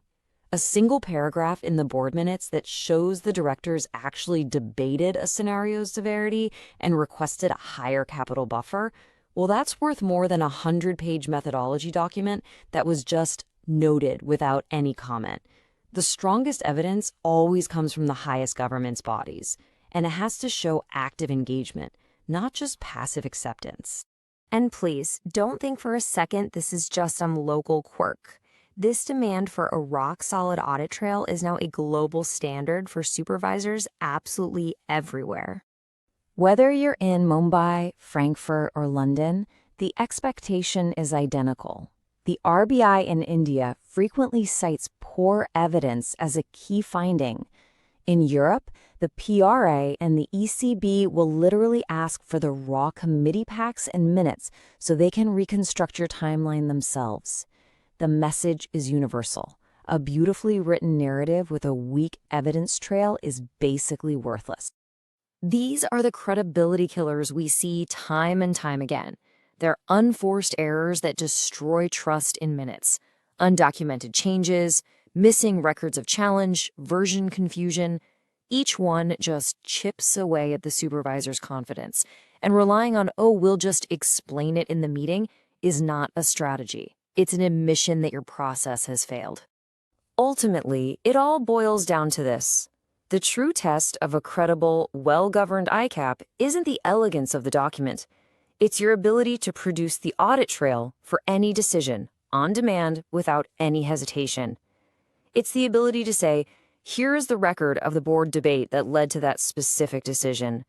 That is what separates the strong from the weak. Building this solid evidence trail, especially that evidence of challenge, leads us straight into our next chapter. Because once your evidence is solid, the supervisor's next question is always, okay, so how tough are you on yourselves before we even show up? That's what we'll cover in Chapter 91, designing an internal challenge process that actually stress tests your own stress tests. I'll see you there. Welcome back, everyone. We're continuing our journey through the 100-chapter master program on ICAAP and operational risk modeling. Now, as you know, this is a director-level, regulator-ready path designed to help you master this entire discipline, from the foundations of regulation right through to advanced modeling and supervisory defense. We're now deep into Part 9, Governance, Validation, and Documentation, and we've arrived at Chapter 91, the Internal Challenge Process. And let me tell you, this isn't just another chapter, this is arguably the single most important credibility signal a bank can send to its supervisor. It's about stress testing your own stress test. Getting this right, it's simply not optional. So here's what we're going to tackle today. First, we're going to get right inside the supervisor's head to understand their core assumption. Then, we'll define what a real challenge actually looks and feels like. We'll break down the 5 key dimensions they're looking for and show you how to apply that scrutiny to the most important parts of your ICAPA. And of course, we'll cover how you prove it all works and what really separates success from failure. Okay, let's dive right in. To really get a handle on the internal challenge process, you have to start with one single foundational belief. It's what drives the entire supervisory mindset. Everything, and I mean everything, flows from this one idea. And there it is. This quote, it's the whole game. You see, supervisors look at your internal challenge as your last line of defense. If they sniff out any weakness, any sign that you're going easy on yourself, they don't just make a note of it. They see it as a direct invitation to step in and do the job for you. And believe me, that is a party you do not want to attend. This slide just lays out the inevitable chain reaction, doesn't it? It's a perfect domino effect. A weak internal challenge leads directly to a much more painful supervisory challenge. That, in turn, will generate some nasty qualitative findings about your governance. And where does that end up? Right on your bottom line as Pillar 2 capital add-ons. It is a straight, unbroken line from a weak process to a very real financial penalty. So, what does a real challenge process actually look like? You know, it's a term that gets thrown around a lot, but it's often totally misunderstood. Let's be really clear. This is not another polite review meeting where everyone nods and agrees. The crucial difference here, the absolute game changer, is the mindset. A weak process is about asking a few questions, maybe clarifying some points, and then rubber stamping the outcome. A real challenge, it's intentionally adversarial. The goal isn't to get comfortable. The goal is to actively hunt for weak spots, to find the breaking points, and to try to smash your own ICAAP before the regulator gets a chance to. Now, what's really insightful here is the timing. This isn't something you can just bolt on at the end. For a challenge to have any meaning, it has to happen after you have your initial results, but, and this is so critical, before it goes to the board for approval. Why? Because the challenge needs to have teeth. It has to actually be able to change the methodology and adjust the capital. Any challenge that happens after the final sign-off is just pure theater. Let's build on that. When supervisors are looking at your challenge function, you can bet they're running through a mental checklist. They have a really clear set of expectations, and they're looking for a process that systematically tests 5 key dimensions of your ICAAP. So yeah, it boils down to 5 fundamental questions that your internal challenge absolutely must answer. And these aren't just for discussion. You need to have documented, solid answers for each one if you want to stand a chance. Let's walk through them. First up, severity. You have to ask, are our scenarios really that bad? Regulators are by nature deeply skeptical of stress tests that don't feel genuinely painful. The challenge function's job is to ask the tough question, have we modeled a truly severe outcome, or have we subconsciously pulled our punches to get a more comfortable capital number? And right on the heels of severity comes plausibility. The challenge has to push back hard against any story that feels a little too convenient or maybe has been softened around the edges to make the results easier to swallow. The question isn't just, could this happen? It's, is this a realistic, coherent narrative of how things would actually fall apart? Third, you have to challenge the interaction effects. In a real crisis, risks don't stay in their neat little boxes, do they? Credit risk, market risk, operational risk, they all start bleeding into each other. They compound, they amplify. A strong challenge function will relentlessly test whether those correlations are realistic or if you've been way too optimistic. Fourth, and listen up because this is a huge focus area for supervisors, you have to challenge the management actions. It's so easy to write down on paper that management will just pull some magic lever to fix everything. The challenge has to ask, which of these actions will actually fail under extreme pressure? Which ones get delayed? Which ones are totally useless when the markets are frozen and the building is metaphorically on fire? And finally, we get to the 5th dimension, the ultimate gut check, the capital outcome. Does that final number, the capital you say you need, feel like an honest-to-God assessment of your risk? Or, if you're being brutally honest with yourself, does it feel like a number that was engineered backwards to hit a target you already had in mind? Your challenge function has to answer that without blinking. Okay, so enough with the theory. Let's get tactical. We've talked about the what and the why. Now let's dig into the how.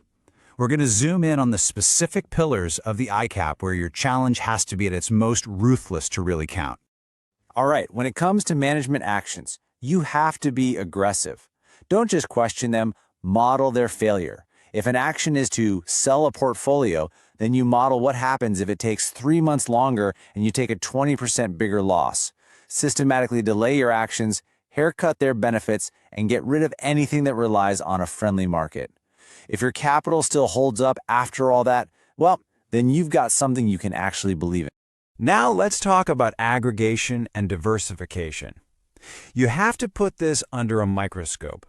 Supervisors know from years and years of experience that this is often the black box where overly optimistic assumptions are used to quietly massage that final capital number down.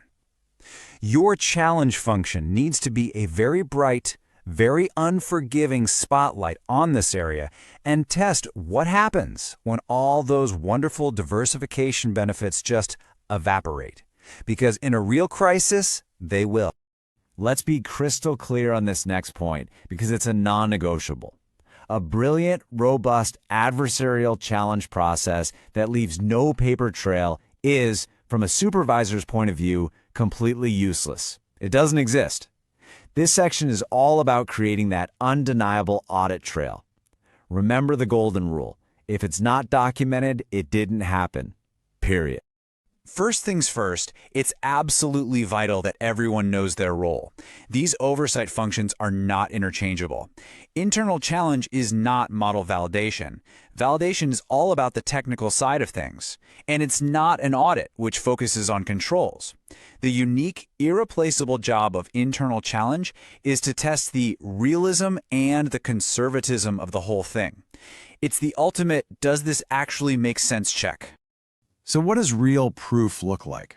Well, supervisors are looking for tangible, concrete evidence. They want to see the email chains with respectful disagreements. They want to read the meeting minutes that have tough, clear action items. They want to see the tracked changes in your documents, showing exactly where and why an assumption was toughened up. And the ultimate proof? Clear evidence that capital was actually increased because the internal challenge pushed back. Okay, let's bring it all home.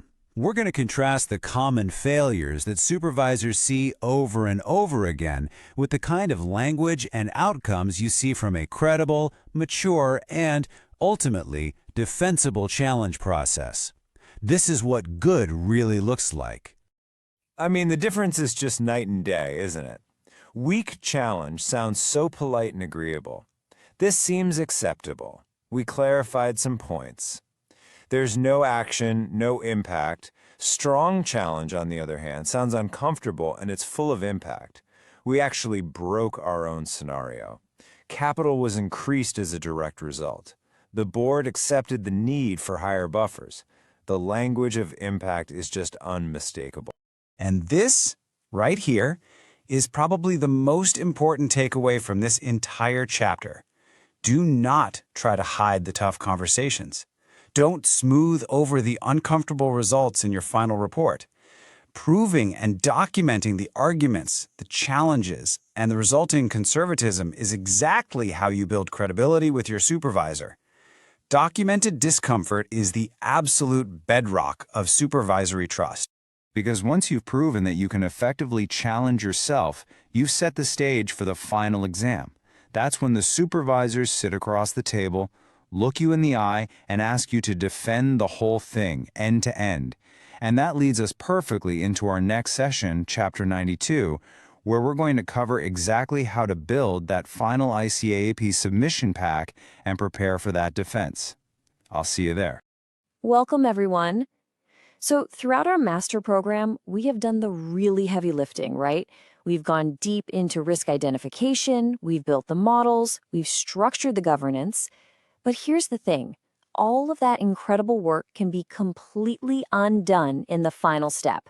So today we're zeroing in on that crucial last mile, crafting the final submission pack.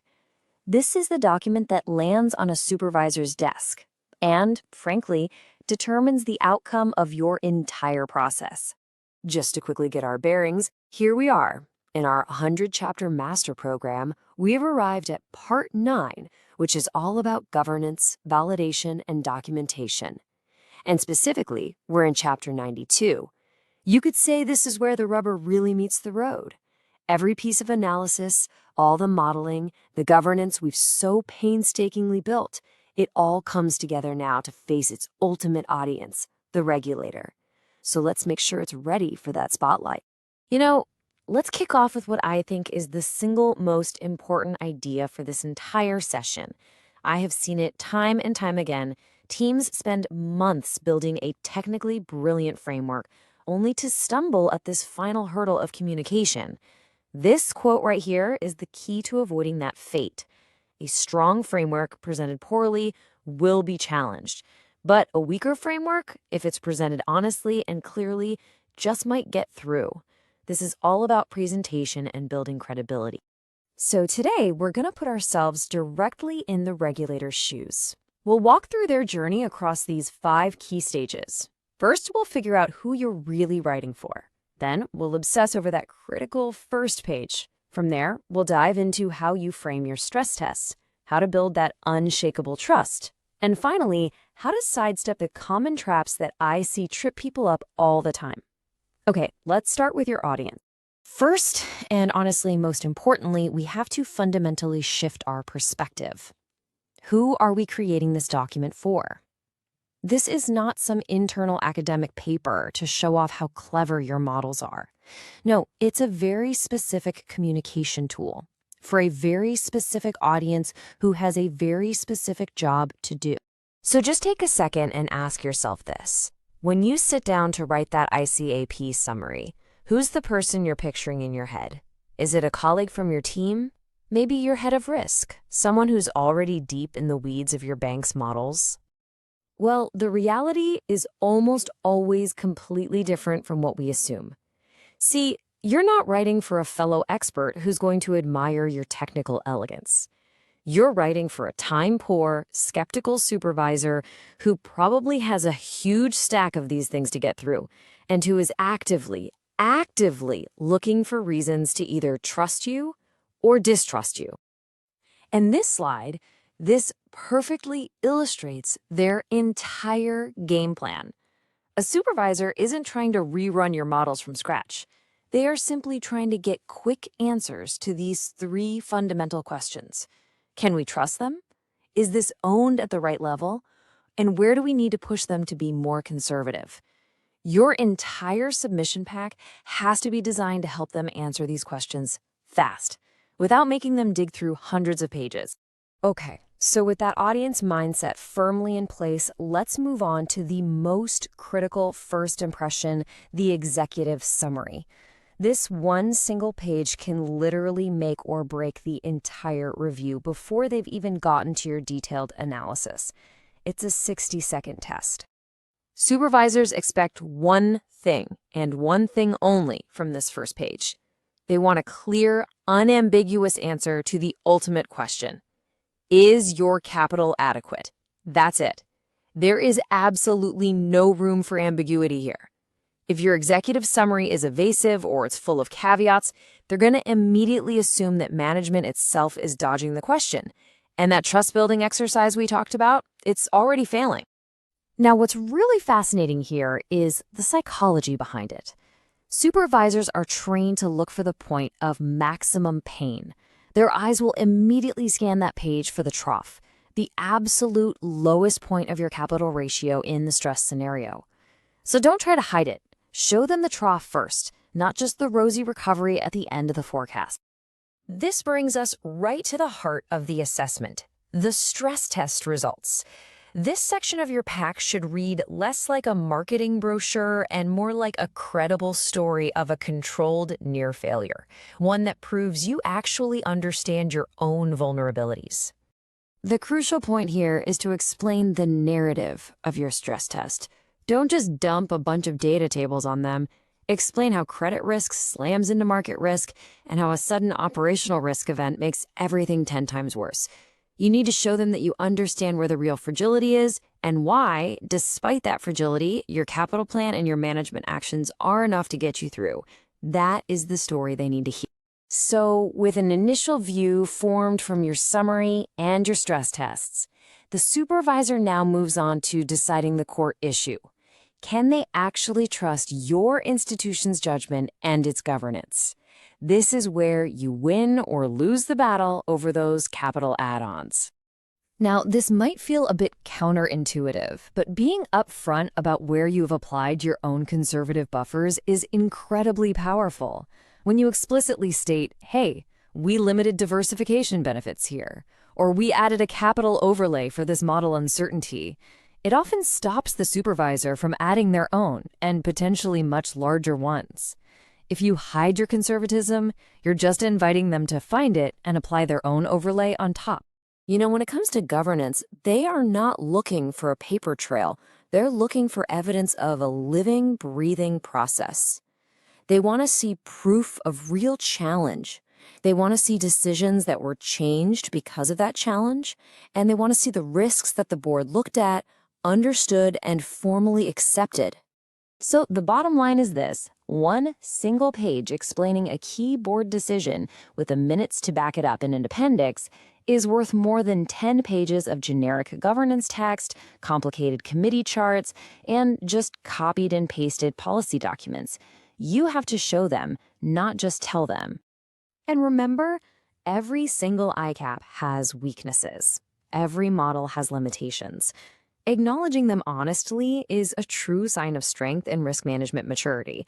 It builds your credibility, and it dramatically cuts down the number of follow-up questions and challenges you're going to face. Okay, finally, let's cover the common mistakes that can completely undermine an otherwise strong submission right at the finish line. Think of these as the final quality control checks that you absolutely must perform before you hit that send button. Your ICAAP AP doesn't exist in a vacuum. I guarantee you, supervisors will check it against your recovery plan, your risk appetite statement, and even last year's ICAAP. Any misalignment is a massive red flag for them. It suggests governance gaps, or even worse, that you're just making up a story to fit the numbers. Make sure one coherent story is told across all of your documents. And here it is, a final checklist of what to avoid. Think of this as your pre-flight check. Every one of these failures is an open invitation for deeper, more painful supervisory intervention. It means more questions, more challenges, and potentially much higher capital add-ons. Ultimately, supervisors trust clarity way more than they trust polish. Language that accepts a little fragility and discomfort, like saying capital is adequate but we're uncomfortable, is so much more credible than claiming everything is perfect. It shows you actually understand the risks you're running. And that brings us to the end of the ICAAP design and documentation process. By following these principles, you will have identified your risks, measured your capital, stress-tested your plan, and put it all together in a clear, credible, and defensible submission pack. The written analysis is now complete. But the journey is not over. A great document is only half the battle. So please join me for the next session as we kick off Part 10 of our program with Chapter 93, How Supervisors Read ICPAA. We're going to move beyond the written word and get you ready for that crucial face-to-face defense where you'll have to walk them through your results and answer their toughest questions. I will see you there. All right, welcome back. We've been on quite a journey together in this 100-chapter master program, haven't we? We've covered everything from regulatory foundations in Part 1 all the way through the nitty-gritty of operational risk modeling, stress testing, and governance. Well, now we've arrived at the final, and I'd argue most critical part of the program, Part 10, Supervisory Defense. This is Chapter 93, and it's a huge one. We're going to step inside the mind of the supervisor and figure out exactly how they read your ICAAP. Let's just dive right in with the single most important disconnect you have to get your head around. Look at this. Your teams pour months, sometimes the better part of a year, into building, debating, and documenting your ICAAP. And your supervisor, they spend mere hours on their first look. This massive gap, this fundamental asymmetry in time and attention, honestly, it explains almost everything that follows. You absolutely have to understand this. Supervisors do not start from a neutral, objective place. They can't. They begin with a baseline of professional skepticism. Their default assumption, their starting point, is that something important in your document has been underestimated. Your ICAAP doesn't get the benefit of the doubt. From page 1, it has to actively fight to overcome this built-in assumption. So, how on earth do they tackle a document that's hundreds of pages long in just a few hours? Well, they don't read it like a novel, from cover to cover. No way. Instead, they use a very methodical, multi-pass approach. You should think of it as a series of targeted raids, where each pass is designed to answer one very specific question. And here they are, the 5 passes. As you can see, this is not a simple read-through. It is a structured investigation. It moves really logically, from a high-level vibe check on trust, all the way down into the details of your math and your governance. Each pass builds on the one that came before it. The first pass is the all-important trust test, and man, it happens fast. They're just scanning the executive summary, the final capital number, and the board ownership statements. They're trying to get a gut feel. Is this institution self-aware? Are they credible? Because if trust fails right here, on this first pass, every other section of your document will be read with intense, critical scrutiny. Okay, next up, and this is key, they do not follow your document's order. They jump straight to the weakest year capital forecast and what you're proposing for management actions. They are actively looking for the points of discomfort. How quickly does your capital burn? How much do you depend on heroic actions to save you? They want to know, are you building real resilience or are you just ticking a compliance box? Now they put on their forensic accountant hats. They start tracing the logic of your stress tests, and this is a big one, your risk aggregation. They are hunting, and I mean hunting, for any spots where your choices in methodology, especially around diversification benefits, have conveniently optimized that final capital number. This is a major hotspot for regulatory challenge. For this pass, they're looking for the fingerprints of governance. They are digging for hard evidence of internal challenge, reading through board meeting minutes, looking for an explicit acceptance of uncertainty right there in the document. You know, if it looks like your ICAAP just sailed through without anyone really trying to break it internally. The supervisor sees it as their job to be the one to do it. And finally, they pull up your history file. They're comparing this year's ICAAP to all your prior submissions, to previous supervisory findings, to everything. They are looking for a consistent, stable narrative. Any unexplained changes, whether it's a sudden improvement in capital or a slow drift in your methodology, well, that's going to set off major red flags. Now let's build on that, because the supervisor's review goes way beyond just the numbers. In a very real sense, they are trained linguists. They are taught to read your tone, your choice of words, as a direct reflection of your bank's real underlying risk culture.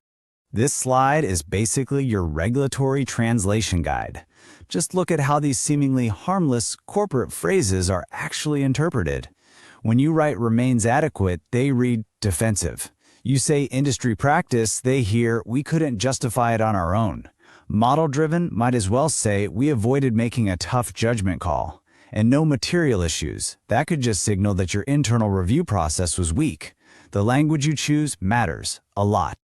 These right here, these are the pressure points. These are the sections that make a supervisor literally put down their coffee, lean into the screen, and stop scanning. When they see any of these things in your document, like a miraculous V-shaped recovery that looks too good to be true, or operational risk capital that seems completely immune to stress, they immediately switch from scanning mode into deep, detailed scrutiny. So given this super skeptical environment, how do you actually earn their trust? Well, the answer is a paradox. You don't build credibility by projecting this image of strength and perfection. You build it by admitting your own fragility. And this slide just illustrates the point perfectly. The common mistake is right there on the left, trying to hide weakness, presenting this flawless picture. That's what weak banks do. The strong approach, the one the regulators actually trust, is on the right. You do the opposite. You expose your fragility, you own your uncertainties, and you make your conservative assumptions absolutely unavoidable. These are the hallmarks of an ICAPP that they're going to trust. A document that actually identifies its own weak points before the regulator has to.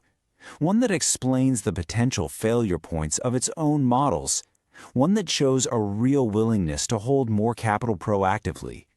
This demonstrates to the supervisor that you understand your own risks better than anyone else possibly could. This brings us to a really crucial distinction, and it's one that truly determines your final outcome with the regulator. Your goal should never be to produce an ICAAP that is just adequate. Your goal has to be to produce one that is acceptable. So, here's the crucial point. Adequacy is all about your internal logic. You can prove, mathematically and step by step, that your process is sound. But acceptability? That's about satisfying the regulator's need for a conservative view of risk and, frankly, giving them comfort. An ICAAP can be perfectly adequate on paper, but still completely unacceptable if they suspect even a hint of optimism or feel the governance is weak. So why do Pillar 2 add-ons happen? Well, they happen when your ICAP is seen as adequate but not acceptable. That gap, that difference between your calculated view and the regulator's comfort level gets filled with a capital add-on. And as it says here, these are not punishments. They are risk substitutes used by the supervisor to compensate for what they see as uncapitalized uncertainty or embedded optimism. Finally, let's talk about a critical mindset shift. You have to completely reframe how you view this entire process. Submitting that big ICAAP document is not the end. It's the beginning. It's the start of a conversation. That's right. Your ICAAP is not the final verdict on your capital. Think of it as your opening statement in a negotiation. You have to expect follow-up meetings, challenges, and requests for more detail. This dialogue is your golden opportunity to guide the supervisor's understanding, to explain your reasoning, and to avoid them just making their own unilateral, conservative overlays. Understanding the supervisor's reading pattern, this 5-pass, skeptical, trust-based approach, it naturally leads to the next question, right? If this is how they read, what are they consistently finding? We are going to tackle that head-on in our next chapter, Typical Regulatory Findings, as we explore the issues that you must learn to design against from the very beginning. Welcome back to our 100-chapter master program on ICAP and operational risk. Just as a quick reminder, this is a cumulative, regulator-grade program that's all about giving you the skills to truly own your ICAP from start to finish. We have come a long way, haven't we? We've worked through 9 full parts, covering everything from the absolute foundations of regulation to advanced operational risk modeling and stress testing. Today, we are deep into our final part, Part 10, Supervisory Defense, and we're on Chapter 94. Now, this chapter is absolutely critical. Why? Because we're about to decode the regulator's playbook. Understanding the patterns we're going to discuss today is really the key to designing an ICAAP that can stand up to scrutiny, and more importantly, to anticipating challenges before they even come up. So let's start by tackling a myth, a common belief that I see in a lot of banks. It's this idea that regulatory findings are, subjective, unpredictable, maybe even just driven by the mood of the supervisor on that particular day. But is that really what's going on? Well, the short answer is no. Absolutely not. The truth is, regulatory findings follow very predictable patterns. You should think of supervisors as expert pattern matchers. They have reviewed hundreds, maybe thousands of ICAAPs across all kinds of different banks and economic cycles. And guess what? They see the same fundamental weaknesses showing up again and again and again. So, here's our game plan for this explainer. First, we are going to get inside the supervisor's head and really understand the core question they are always trying to answer. Then, we'll walk through the most common findings they have, first around stress, then around governance. We'll look at the big consequence, Pillar 2 capital add-ons, And finally, we're going to tie it all together with the single root cause and talk about how you can build a proactive defense. Okay, let's dive right in. If you want to understand the findings, you first have to understand the fundamental question that every single supervisor asks themselves the moment they open up your ICAAP document. This right here, this is their mental shortcut. You see, they aren't just looking for typos or simple math errors. They are hunting for something much, much deeper: institutional optimism bias. Their starting assumption, their default position, is that your internal view is probably a little too rosy, and their job is to find exactly where that optimism has clouded sound risk judgment. So with that core question in mind, let's look at the first group of common findings.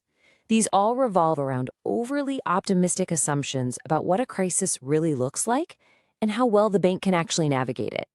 This slide highlights two classic red flags. First up, an over-reliance on management actions. Look, if your capital plan only works because of some heroic set of assumptions about future actions, well, that's not a credible plan. You must be able to demonstrate that the bank survives before any of those actions are taken. Think of the actions as an upside, not as a survival tool. The second flag, a stress test that just isn't severe enough. If your severe scenario doesn't genuinely threaten your bank's viability, it's not a true stress test. It's just another planning exercise. Now, this slide gets into some more subtle forms of optimism. A perfect V-shaped recovery in years 2 and 3 of your plan? That feels pretty unrealistic.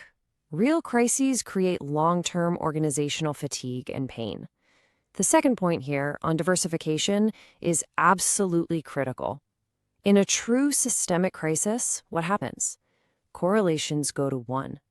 Everything breaks at the same time. So assuming your diversification benefits will be there to save you exactly when you need the most is a classic sign of optimism bias. And here are two more critical points. First, operational risk.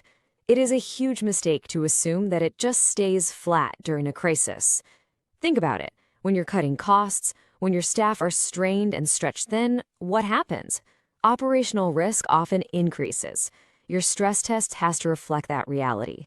Second, your capital buffers. They are built to be used in a storm. A plan that treats them as if they're untouchable just to protect market optics isn't a realistic crisis management plan. All right, let's move on to our second category of findings. This group focuses a little less on the numbers in the stress test and a lot more on the governance, on how the ICAAP is documented, and crucially, how it's integrated into the bank's actual decision-making. This one is a big one. If your ICAAP results don't actually influence real business decisions, like your dividend policy or your growth plans, supervisors are just going to assume it's a paper-pushing compliance exercise. And similarly, if your board minutes show unanimous agreement on absolutely everything, that's a red flag for groupthink. Real robust challenge involves disagreement, and documenting that discomfort is actually proof of strong governance. A document that's really heavy on complex math, but very light on explaining the judgment behind it is another huge red flag. If a supervisor can't follow your logic, they'll just assume it's fragile. And just as important is coherence. If your ICAAP stress scenario is kind of mild, but then your recovery plan is preparing for the apocalypse, it shows a massive disconnect. Your risk frameworks need to tell a single, consistent story. So what happens when supervisors identify these patterns of optimism? This isn't just about getting a bad report card. These findings have direct, material consequences for your bank's capital. Okay, this is probably the most crucial point to understand from this whole chapter. Pillar 2 capital add-ons are rarely a punishment for getting a calculation wrong. They are the price a bank pays for a lack of supervisory trust. It's that simple. When a regulator sees these patterns of optimism, they lose confidence in the bank's ability to manage itself. That capital add-on is their way of compensating for that uncertainty. And what's really interesting here is seeing how these same themes play out all over the globe. As you can see on the slide, the specific language might be a bit different. The RBI in India might focus on stress duration, while regulators in Europe and the UK talk about weakest year capital. But the core principle is identical. They are all just different ways of challenging that same optimism. So we've just reviewed a whole number of different regulatory findings, but they all point back to a single powerful root cause. And understanding this is really the key to shifting from a reactive compliance mindset to a truly strategic defense. At the end of the day, it all comes down to this. Nearly every single regulatory finding you'll ever see is just a different flavor of the same diagnosis: optimism bias. Your bank is more optimistic than it realizes. It's a natural corporate tendency, of course, but in risk management, it is the number one thing regulators are paid to find and to challenge. And that means the most effective way to build a bulletproof ICAAP isn't to just memorize a list of potential findings. No, it's to design a process that actively seeks out, challenges, and neutralizes your own institution's internal optimism at every single step of the way. This slide is really the key takeaway. Strong, well-managed banks don't wait around for the regulator to tell them they're being too optimistic. No, they have a robust internal challenge function that finds these issues first. They address them proactively, and they document that entire process as proof that they have a self-critical culture. And here is the payoff for all of that hard work. When you can demonstrate a genuinely self-critical process, you build that crucial element of supervisory trust. The regulator starts to see you as a capable partner in managing risk, and that reduces friction, it leads to fewer findings, and ultimately it lowers the risk of surprise capital add-ons. So understanding these predictable patterns is really the strategic foundation for building the right kind of ICAAP. But the next step is tactical. How do you actually prepare to present and defend your work face-to-face with the very people who will be judging it? And that question sets us up perfectly for our next chapter, number 95. We're going to shift from ICAAP design to ICAAP defense, and we'll cover exactly how to prepare, structure, and control the narrative during that critical first walkthrough with your supervisors. I'll see you there. Welcome back to our ICAAP and Operational Risk Modeling Master Program. Today, we are diving into what is, without a doubt, one of the most high-stakes moments in the entire ICAAP lifecycle, getting ready for the supervisory walkthrough. So just to get our bearings, we are deep into Part 10, the grand finale of our program, which is all about supervisory defense. Think about it. We've spent the last 94 chapters meticulously building our ICAAP. Now, here in Chapter 95, we're talking about how to defend it in what is probably the single most important meeting you'll have all year. Let's start with the most important idea of all. You know that massive 1,000-page document you just submitted? Well, its fate isn't decided when a supervisor reads it. Not at all. It's decided live in this meeting. What they're trying to figure out is incredibly simple. Do these people actually own this thing, or is it just a box-ticking exercise? And that's why this meeting carries so much weight, because the really fundamental judgments about your firm, about your culture, your governance, your credibility, they're all formed in that room, in real time. It's about the conversation, not just the text on the page. It's a huge and honestly a really common mistake to think the supervisors are there for a technical lesson. They're not. They've read your document. They are there to test you. Are you really owning this? Does your story hang together? Are you being honest about the weak spots? And crucially, what happens when they start asking tough questions? How do you hold up? And you know, getting this right has a real, tangible financial impact. Seriously. The credibility you build in that room can do more to reduce potential capital add-ons and spending another 3 months tweaking your models. It's all about showing that you are in control. Okay, so how do you demonstrate that control? Well, it starts the second the meeting begins. Those first 5 minutes are just disproportionately important. It's where supervisors form their initial impression, their gut feeling, about whether you actually own this process or not. Just look at the difference here. The weak opening sounds like a lawyer talking. It just screams compliance exercise. But the strong opening? That immediately signals ownership. You're leading with your own insights. You're being upfront about your discomforts. You're showing them you've actually thought about the risk, not just the rule book. And think about who does the talking. It's so critical. It sends this powerful, unspoken message.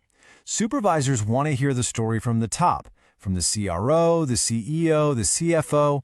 If the meeting is led by junior staff or, even worse, consultants, the supervisor's immediate conclusion is that senior management isn't really engaged. They don't own it. Right, so once you've set that confident, honest tone, you have to be ready for the questions. And the good news here? They are incredibly predictable. The line of questioning almost always follows this exact path, this funnel. They start broad, probing for weakness. Then they dig into the assumptions behind that weakness. Then they push you to the breaking point. That leads them to question your capital decision. And finally, they want to know who is accountable. Your preparation needs to follow this exact same path. So, let's say they challenge how severe your stress tests are. The weak response is to hide behind what other banks are doing or what happened in the past. The strong response? That's all about forward-looking logic. You need to be able to paint a picture of what a near-failure event looks like for your bank and show how your scenarios connect to that reality. Now, management actions. Supervisors are always, and I mean always, skeptical about these. Just saying, oh, don't worry, we would do something is a massive red flag. A credible, strong response shows that you've already stressed the actions themselves. You've assumed they won't go perfectly, and you've proven that your survival doesn't hinge on them. And when it comes to diversification, you absolutely cannot hide behind the math. A weak defense is just pointing to a correlation matrix. No, you have to explain the business logic, the story of why these risks should actually offset each other in a crisis. Even better, show them what your capital looks like without any diversification benefit at all. That shows real confidence. And all of this brings us to the ultimate test, governance. Supervisors want to see proof that you have a real culture of challenge, not just a bunch of committees and policies written down somewhere. This says it all, doesn't it? You don't prove you have good governance by showing them an org chart. You prove it by telling them a story about a real tough debate you had internally. So when they ask, who challenged this assumption? The weak response is to describe a process. The strong response is to tell that story. For example, actually, the head of our corporate bank really pushed back on that. We ran 2 extra sensitivities, presented them to the board, and here's why the board ultimately got comfortable accepting that residual risk. That, right there, is proof of governance in action. All right, let's wrap this up. We need to focus on controlling the overall tone of the meeting and making sure we avoid those classic unforced errors that can just destroy all the trust you've been trying to build. Think of this as your do not do list. Every single one of these things signals that you're either not prepared or you don't really own the material. Deflecting, blaming, backpedaling, it just fuels their skepticism. Answer the question they asked, be confident in your conclusions, and own your analysis, warts and all. And these right here, these are the recurring nightmares that supervisors see over and over. If you walk in and can't tell them where your own ICAAP is weakest, if your execs start contradicting each other, well, you are setting yourself up for a very painful conversation and probably a capital add-on.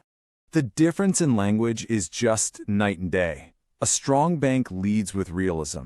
It's a quiet confidence that comes from deeply understanding your own vulnerabilities. It's not about pretending you're perfect. It's about proving you know yourself better than anyone else possibly could. So, once you've nailed that first impression and you've established that foundation of trust, the meeting starts to shift. The supervisors will move from testing your ownership to directly attaching your technical work.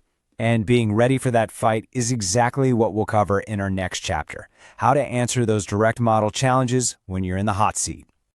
Welcome back, everyone, to our ICAAP and Operational Risk Modeling Master Program.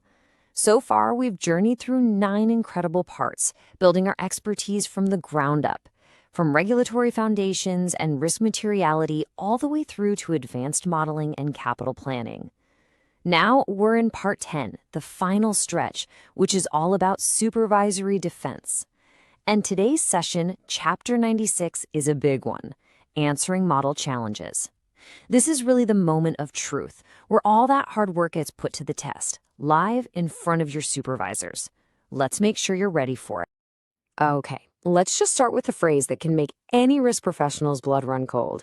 When a supervisor says this to you, you have to understand what's really happening. They're almost never questioning your math or your coding skills. What they are questioning is the human judgment, the assumptions, the entire decision-making process that your team built into that model. This isn't a math test. It's a credibility test. So, Section 1, the real question. If it's not about the equations, what are they really trying to figure out? Well, at its heart, this is a test of your organization's culture, its governance, and frankly, its humility. It's not about your technical chops. What's really being evaluated here is something much deeper than a model's output. Supervisors are actively looking for these 4 key traits. Do you have humility? Do you really own the fact that your model has uncertainty baked in? Are you willing to be conservative when it really matters? The big question they're asking themselves is this. Is this bank going to dig its heels in and defend this model to the death? Or does it have the maturity to know when reality is tougher than the forecast? Okay, so knowing what they're really looking for, there are some gut reactions, some instinctive responses that can absolutely torpedo your credibility on the spot. Let's go through the phrases you just have to avoid. Right, this is probably the biggest and most common red flag. The second you start a sentence with, "the model says," you're signaling that you're handing over your own expert judgment to an algorithm. It's a subtle way of passing the buck, and they notice it immediately. And here's the second big one. This response is just hiding behind a process. Look, validation is essential. We all know that. But using it as your only line of defense makes it seem like you don't actually own or deeply understand the model's assumptions and, more importantly, its limits. It just sounds defensive. So let's be crystal clear about what a regulator hears when you say these things. They hear someone abdicating their professional judgment. They hear an overconfidence and a level of precision that, let's be honest, just doesn't exist in risk. And they see a resistance to being challenged. A model that your team can't question and debate isn't an asset. It's a huge liability. All right, Section 3, the judgment-led playbook. Now that we know what not to do, let's build the right way to respond. The number one rule of a strong defense is to always frame the model as a tool that informs your judgment, not an authority that replaces it. A really solid, credible response always has these 3 parts.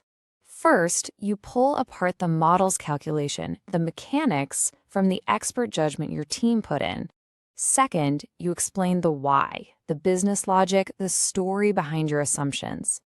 And third, you get out in front of it and acknowledge where the uncertainty is. This doesn't make you look weak, it makes you look like you're in complete control.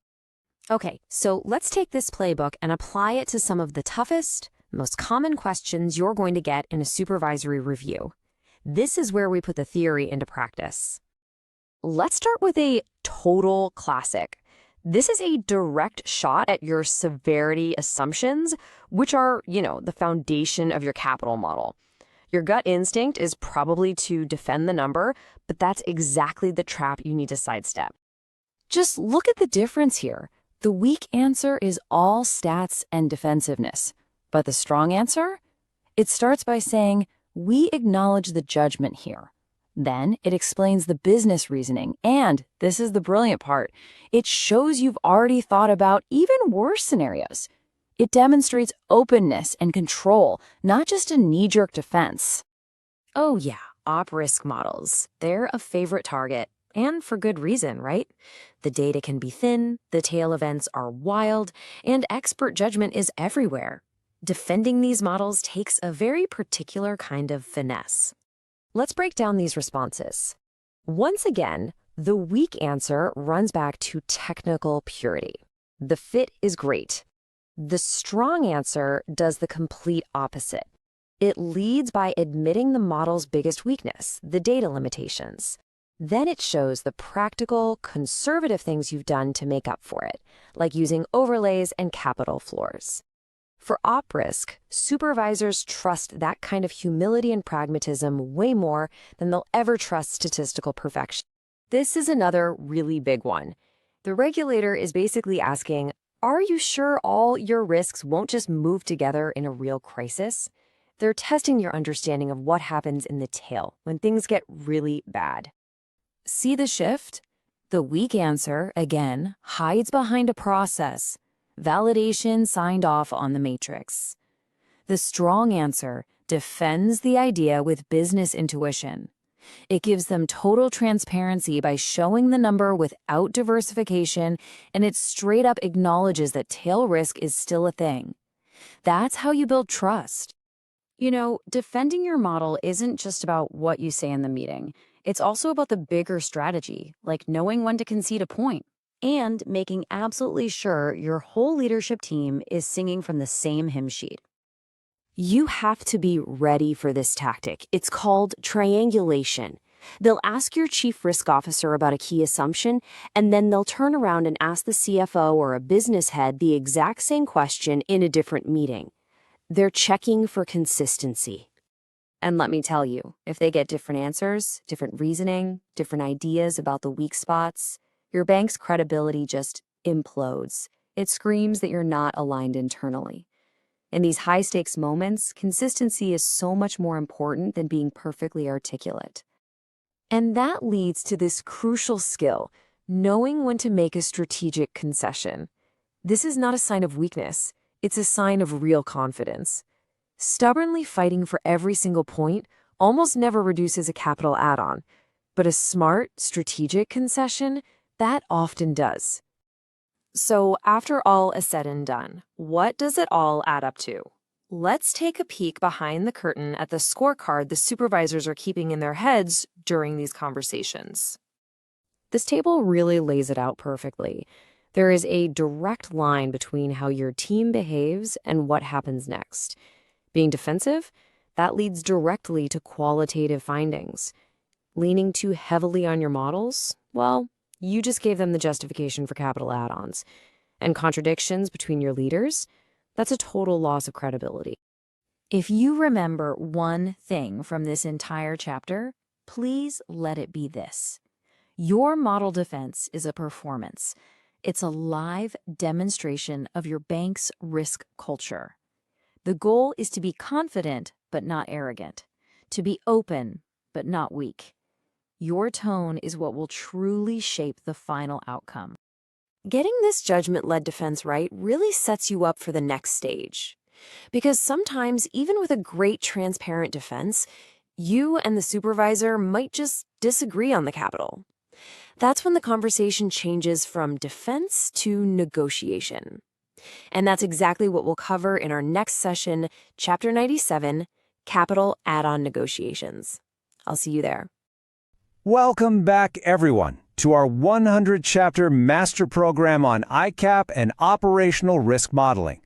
We're getting deep into the final stages of building out that expertise you need to design, own, and truly defend a regulator-ready ICAAP.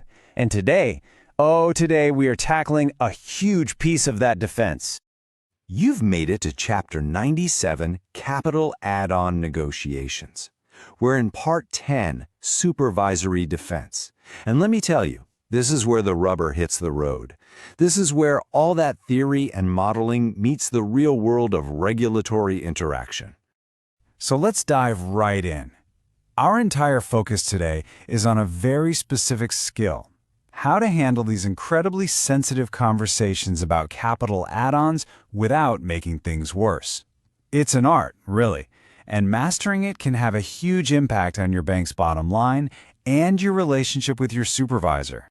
Now, when a bank gets hit with a Pillar 2 capital add-on, these 3 words pretty much sum up the mood in the boardroom, right? It feels unilateral, like it came out of nowhere. It feels non-negotiable, like a final judgment. And it definitely feels punitive, like a penalty. The conversation feels over before it even had a chance to start. But, and this is probably the most important thing you'll hear today, you need to understand this fundamental difference in perspective. While you see it as a final verdict, your supervisor almost always sees it as the start of a conversation. For them, it's not a punishment. It's a tool they use when their trust or certainty in your numbers is low. Getting this mindset shift right is the key that unlocks everything else. So here's our game plan. First, we're going to decode the signal, what's really being said. Then, we'll lay out the rules of engagement for that first response. From there, we'll talk about building a remediation roadmap, why your mindset and credibility are everything, and finally, how to turn all this talk into action. Let's get to it. Okay, Section 1, decoding the supervisor's signal. Before you even think about crafting a response, you absolutely have to understand the message behind the message. What are they really telling you? So what does a capital add-on truly mean? I can tell you what it doesn't mean. It almost never means they just found a simple math error in your spreadsheet. It's usually something much, much deeper. An add-on is really a message about trust and comfort. It's the supervisor's way of saying, hey, we're just not comfortable with this key assumption you've made, or you've got a lot of uncertainty here that your model isn't pricing in. It might even be a signal that your governance looks weak, no matter what the final numbers say. Your first job is to play detective and figure out which one of these signals they're sending. And we can usually sort these signals into 3 main buckets. Is the issue about model uncertainty because your data is weak or your assumptions are a bit shaky? Is it about governance and control, maybe because they feel there's not enough internal challenge? Or is it targeted at a specific risk, like operational risk or climate risk, that they think you're undercooking? Knowing which bucket it falls into is crucial, because each one needs a totally different strategy. Which brings us right to our next section, the rules of engagement. You've diagnosed the signal. Now what you do in those first few minutes, your initial response, is going to set the tone for everything that comes next.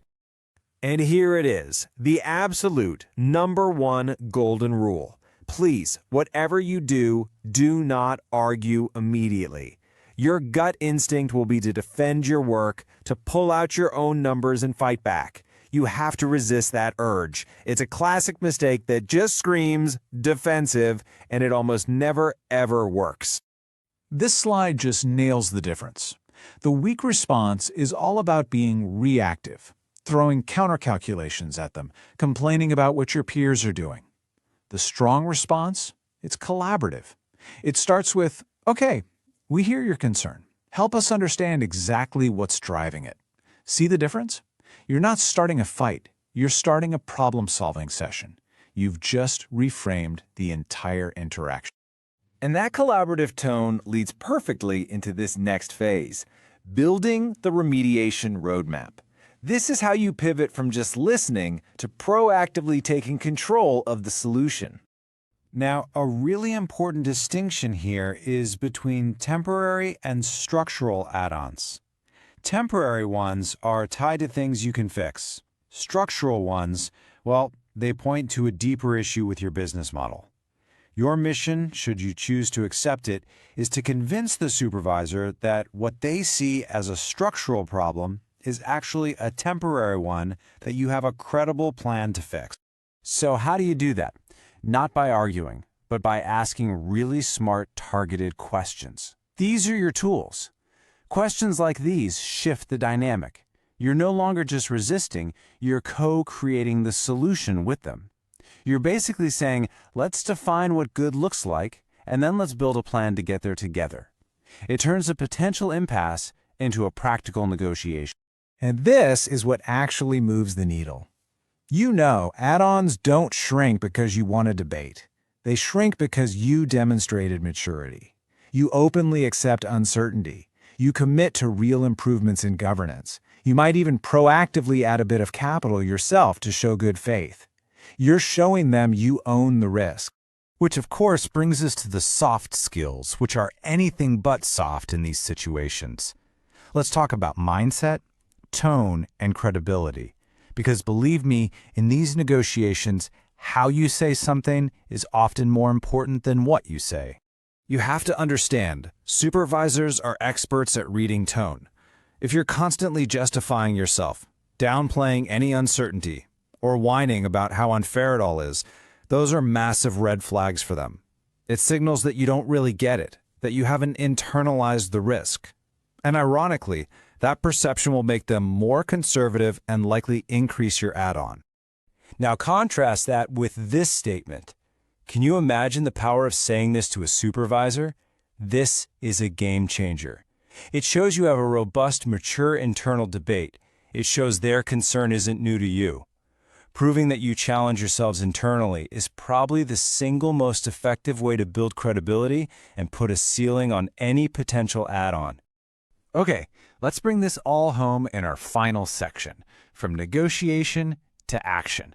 We'll quickly recap the biggest mistakes we see and what that path to success really looks like. These are the traps, the classic mistakes that supervisors see constantly. Getting bogged down in arguing the math instead of the principle. Hiding behind your model like it's some magic black box. And a huge one, treating the add-on like a PR crisis instead of what it is, a risk management signal.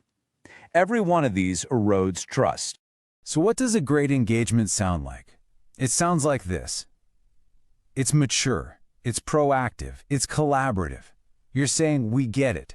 We accept there's uncertainty here. We have a plan, and we understand your position. That right there is the language of credibility. Adopting this mindset gets you through the negotiation. But look, agreeing on the roadmap isn't the finish line. It's actually the starting gun. Now you have to go and do the work. The real test is delivering on those promises and proving it. And that sets us up perfectly for our next session, Chapter 98, where we'll dive into remediation and resubmission. I'll see you there. Welcome back to our 100-chapter ICAAP and Operational Risk Modeling Master Program. We are deep in Part 10, which is all about supervisory defense. And today, we're tackling Chapter 98, Remediation and Resubmission. Honestly, this is where you can turn what feels like a major setback, a regulatory finding, into one of your biggest credibility wins. Okay, let's get right into it. Chapter 98 is all about what happens after you get that feedback from your supervisor. And let me tell you, this isn't just about dotting I's and crossing T's. This is about fundamentally changing the entire dynamic with your regulator. This is where trust is either built or shattered. So, first things first, we need to completely reframe how we think about regulatory findings. Most banks get this wrong right out of the gate. They see a finding and they immediately go on the defensive. They see it as a failure. But you know what? That's not how supervisors see it at all. This slide really gets to the heart of it. Look, supervisors expect to find things. They know no ICIP is perfect. They are not judging you for having findings. The real test, the thing they are absolutely judging you on, is the character of your response. How serious are you? How fast do you move? And most importantly, how honest and transparent are you about it? And this is the classic trap, where so many banks just fall flat. They get a finding, and their first instinct is, okay, what's the absolute minimum we can do to make this go away? It becomes this box-ticking exercise, a documentation refresh, or worse, a negotiation. This us versus them mindset. It's a total credibility killer and a surefire way to keep those capital add-ons coming. To really win here, you have to get out of your own head. You have to stop thinking like a bank defending its homework and start thinking like a supervisor who's just trying to feel confident in your ability to manage risk. We've got to see the world from their side of the table. And when you look through their eyes, you realize your entire remediation effort boils down to their answer to this one single question. Did you truly understand the root of the weakness they pointed out? Did you take it to heart? Or are you just rolling your eyes, accepting the capital charge, and changing a few words in a document to get them off your back? Everything you do will be measured against this. So, with that in mind, let's break down the most common failure pattern. It's an approach that might seem logical to the bank, but from a supervisor's point of view, it just screams that you don't get it. This is that cycle of failure in action. It goes like this. The supervisor says, "Hey, your stress test feels a little weak."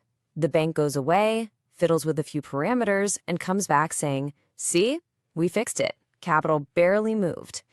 What does that signal to the supervisor? It signals you completely missed the point. They weren't just questioning a number.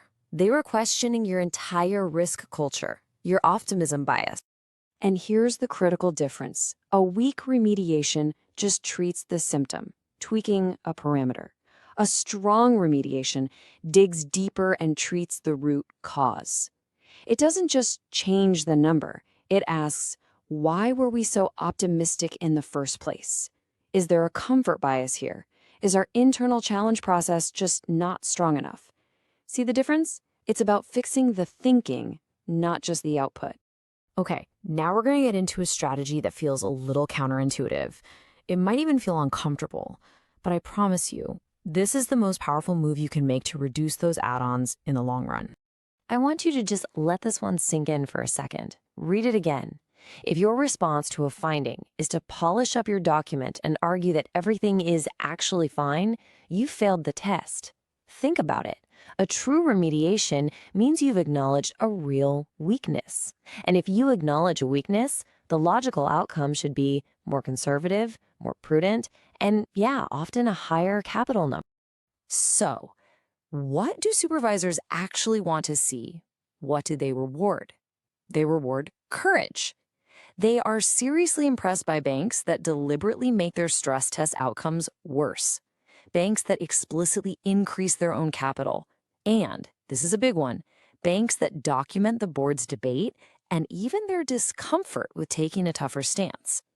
Notice a lot of these are about governance, strengthening challenge, empowering the CRO.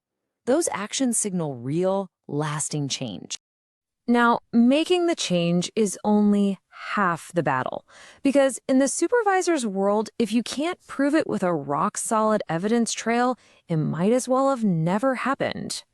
This is the first question they're asking themselves as they review your submission. It's their internal sincerity test. Are you making this change because you genuinely believe it's the right thing to do for the bank? Or are you just doing it because you got caught?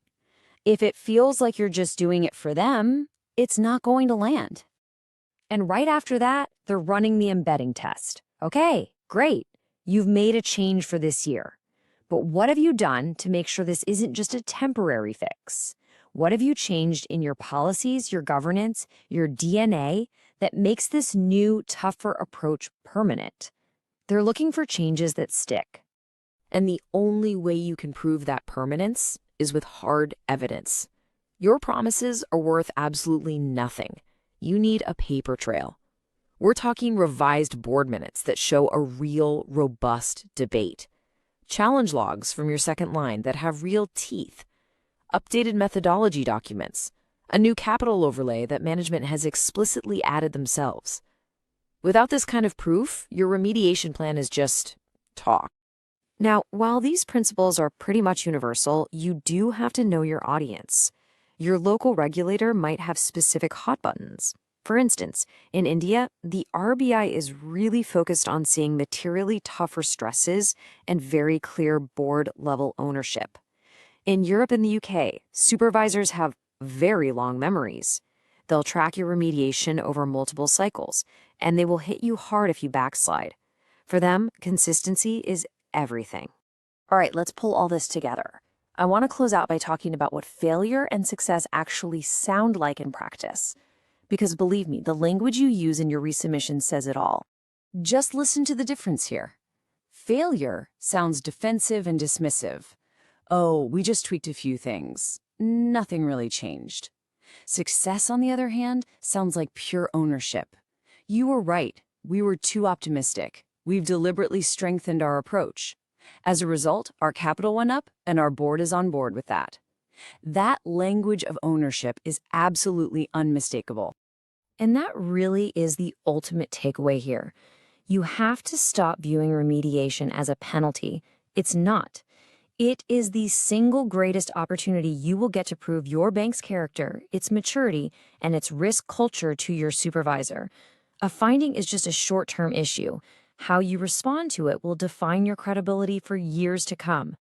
So we've figured out how to turn a specific finding into a major strength. But now it's time for the final exam. In our next chapter, chapter 99, we are going to put all the pieces together. We'll walk through a complete end-to-end ICAAP case study, applying everything we've learned from risk identification all the way to that final capital decision. You don't want to miss it. I'll see you there. Welcome back to our director-level program, the ICAAP and Operational Risk Modeling 100-Chapter Cumulative Master Program. We are systematically building your capability, chapter by chapter, so you can own, defend, and approve this absolutely critical process from end to end. All right, we have come a long way. We've spent 98 chapters building the foundations, mastering the models, and really getting into the weeds on governance. Now, here in Chapter 99, our end-to-end ICAAP case study, we're going to pull it all together. This is where the rubber meets the road. Because you know what? After all the theory, after all the documentation, this is the question that matters. This is the ultimate challenge from regulators. A good case study isn't just a nice little example. It is your proof of capability. It shows your ICAAP isn't just a stack of paper, but a living, breathing framework that is coherent, defensible, and actually works. So our journey today is going to follow the exact path a supervisor would take when they're reviewing your work. We'll start with those foundational decisions, we'll walk through the stress test, analyze the final capital conclusion, look at the governance, and then, at the end, we'll distill exactly what made this approach successful. Okay, let's dive in. And we're going to start exactly where a supervisor would, with the bank itself. You can't understand the ICAAP without first understanding the institution we're analyzing. So, we're focusing on a mid-size, domestically systemic bank. And let me tell you, this profile was chosen very, very deliberately. Why? Because this is the sweet spot. This is exactly the kind of institution where we see the most ICAAP failures, which makes the lessons we're about to learn critically relevant for so many of you. Now, for the foundation. You know, these first few steps are just vital. They send an immediate signal to any regulator watching, a signal of competence, of thoughtful governance, of a team that really knows what it's doing. Now, the key insight here isn't just about what's on the list. It's about what's explicitly off the list. See, the bank doesn't just ignore immaterial risks. It actively identifies them, justifies why they're excluded, and gets it all documented and approved. This sends such a powerful signal that this is a mature, deliberate process, not just some copy-paste exercise. And this highlights a really crucial judgment call. Look at how they've treated reputational risk. Instead of trying to force some incredibly complex, probably indefensible model onto it, the bank just says, you know what? There's uncertainty here, and they decide to capitalize it using a qualitative overlay. So the crucial point is this. Being upfront and transparent about the limits of your models is a massive strength, not a weakness. Supervisors see that honesty, and they see the use of conservative overlays as a sign of a robust, credible, and well-managed framework. This core philosophy, approved right at the board level, becomes the anchor for the entire ICAAP.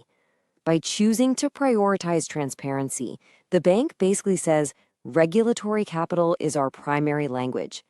Economic capital concepts, well, they're used as a supporting dialect, not the main story. This creates a clear, consistent, and much more easily defensible narrative. With that solid foundation in place, the bank now moves to the absolute heart of any credible ICAAP, designing and executing a severe, plausible stress test that is going to truly challenge the institution's resilience. Look at the sophisticated design here. The bank runs two totally distinct, severe, multi-year scenarios. One is your classic economic downturn, but the other is a severe operational shock. And critically, both scenarios are designed to have a spike in operational risk events late in the game, a very realistic feature that, honestly, a lot of ICAAPs just miss. This timeline is what regulators are going to scrutinize like crazy. They don't just skip to the end and look at the final capital ratio. No, they want to see the trajectory, the speed, and the timing of that capital erosion. The path of how you lose capital is often way more revealing than the final number itself. Okay, this next assumption is critical. By modeling their own remedial actions as being delayed and only partially effective, the bank demonstrates a credible, conservative, and realistic survival plan. This single assumption dramatically boosts the supervisor's confidence because it proves the bank can weather the storm without needing a perfect response or some last-minute miracle. So you've survived the stress. The pressure's off, right? Not quite. Now comes the equally important step of pulling all the results together and making a final, defensible decision on your capital adequacy. The key takeaway here is discipline. The bank acknowledges that, yeah, diversification benefits exist, the idea that not all bad things happen at once, but they don't try to maximize them to get the lowest possible number. By using conservative assumptions and showing they're sensitive to a world where those correlations break down, they demonstrate real prudence. Supervisors love this. They see it as disciplined risk management. The language here is chosen with surgical precision. There are no victory laps, no claims of being extremely well capitalized. Instead, the bank openly says the outcome is uncomfortable and that the recovery is uncertain. This deliberate, cautious wording shows they truly understand and respect the severity of the stress they just put themselves through. The numbers in the models, that's one part of the story. But proving that the governance and challenge process around them is real, that's where you demonstrate true ownership. And that's where the ICAAP really comes to life. This is what a robust internal challenge actually looks like. It's not just a box-ticking meeting. The CRO pushed to increase severity. The board demanded a longer timeline. They even threw out an overly optimistic assumption. And look, these challenges directly led to a higher capital requirement. This single process is what prevents those future Pillar 2 capital add-ons from the regulator. So during the big supervisory review, management doesn't try to hide anything. In fact, they lead with their weakest assumptions. They openly talk about the areas with the greatest uncertainty. And this proactive transparency, it completely changes the tone of the meeting. It turns it from an adversarial investigation into a constructive, professional dialogue. Okay, so we've walked through the entire process from start to finish. Now let's really boil it down to the most crucial lessons. What made this ICAAP so defensible? And what simple mistakes would have made it completely fragile? This slide is the core of this entire chapter. A defensible ICAAP works because judgment is explicit, uncertainty is capitalized with overlays, governance is a real, active process, and discomfort is accepted as part of the deal. A fragile ICAAP does the exact opposite. It tries to smooth over risks, it maximizes every possible benefit, it assumes everything will go perfectly, and it seeks comfort above all else. Ultimately, what this case study proves is that capital adequacy isn't just a single calculation. It's a chain of defensible, well-governed decisions. It shows that ICAAP is so much more than a regulatory process. It is a fundamental responsibility of the board and senior management. And that realization leads us directly into our final chapter, where we're going to explore the ownership mindset you need to truly live with these critical capital decisions.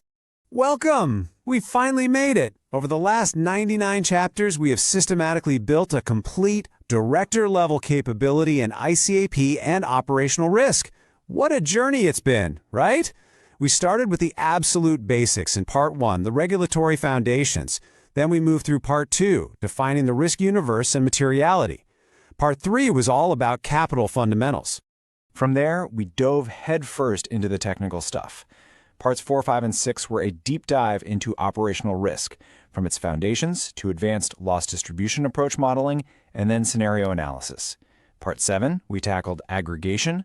Part 8, stress testing and capital planning. Part 9, governance and documentation. And in Part 10, we've been focused on supervisory defense. It has been a truly comprehensive regulator-grade program. And now we've reached our final destination. This is where all of that incredible technical expertise gets channeled into something much more fundamental: personal accountability. So, let's officially begin. Chapter 100, the ICAAP Ownership Mindset. And we're looking at this from the perspective of the Chief Risk Officer.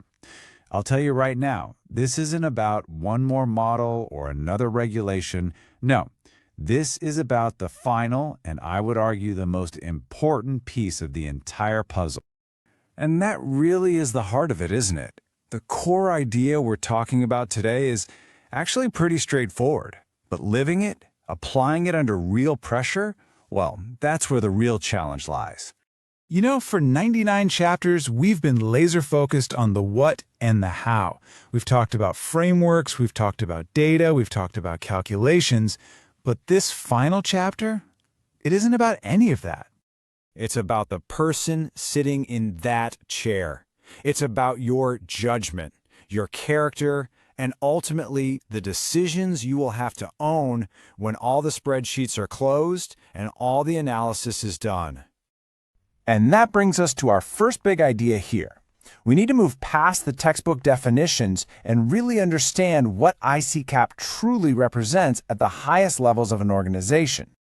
Look, when you get to a senior level, you have to stop seeing ICAAP as just another task to be completed. It's not a framework to fill out. It's not just a document you submit as part of a regulatory cycle.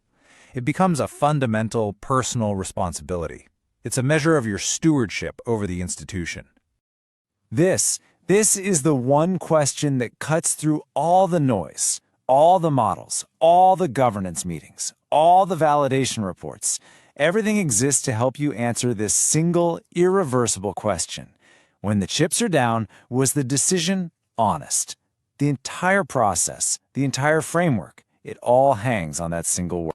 So this is a crucial point to understand. What is the real job here? A CRO's role in ICAAP isn't to optimize capital down to the last basis point, or to defend a comfortable number, or to win an argument with a regulator. No, the real job is to surface uncomfortable truths. It's to try and put a number on the unmodelable, and it's to force conscious, deliberate trade-offs.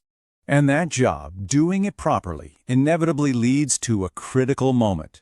A moment where all the theory, all the preparation, all the modeling, it's all put to the ultimate test. I want you to picture this scene. The stress test results are in, and they are grim. They are uncomfortable. Your capital buffers are looking thin. The business lines are screaming for that capital to fund growth. The supervisors are skeptical of your assumptions. And the board? The board just wants reassurance. This is the crucible. This is where technical analysis ends and ethical leadership begins. And I'm asking you seriously, in that high-pressure seat, with all those eyes on you, what is your next move? Because the choice becomes brutally clear. There's an easy path: soften a few assumptions, rely on a bit of hope that things will turn out okay, protect the optics. And then there's the right path: accept the discomfort, make the case to hold more capital, and live with the consequences, like slower growth. And that choice, right there, in that moment, that is what defines you as a leader. It's not the sophistication of your models or the elegance of your documentation. It's the decision you make when you're under fire. ICAAP doesn't just assess capital, it reveals character.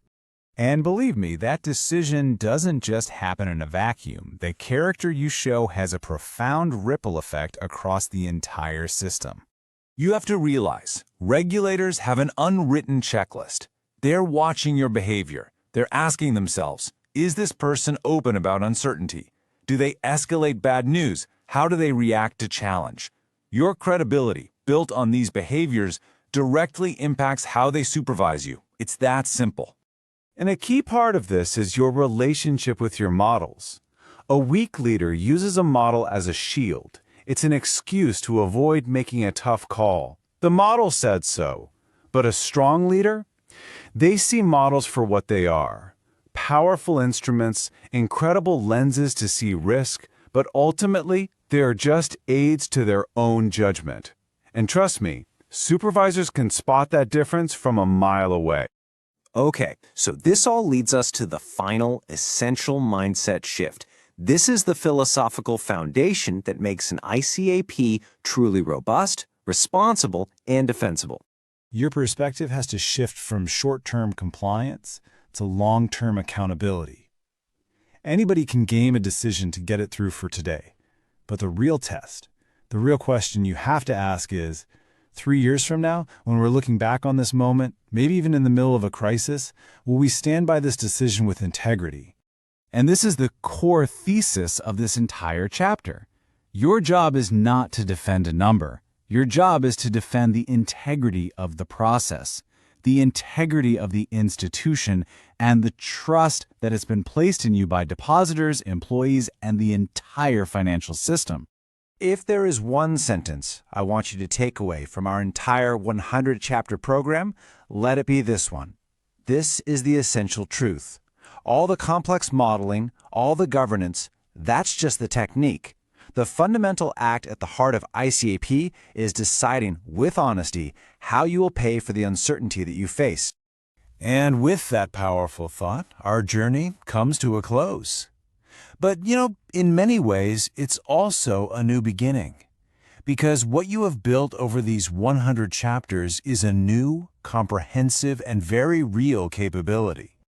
You are now prepared to define risk with honesty, to model without illusion, to stress your business without seeking comfort, to govern with real substance, not theater, to defend your work without arrogance, and most importantly, to own your capital decisions fully. This is what director-level ICAAP capability looks like. You've done the work. You've earned it. Thank you for taking this journey with me.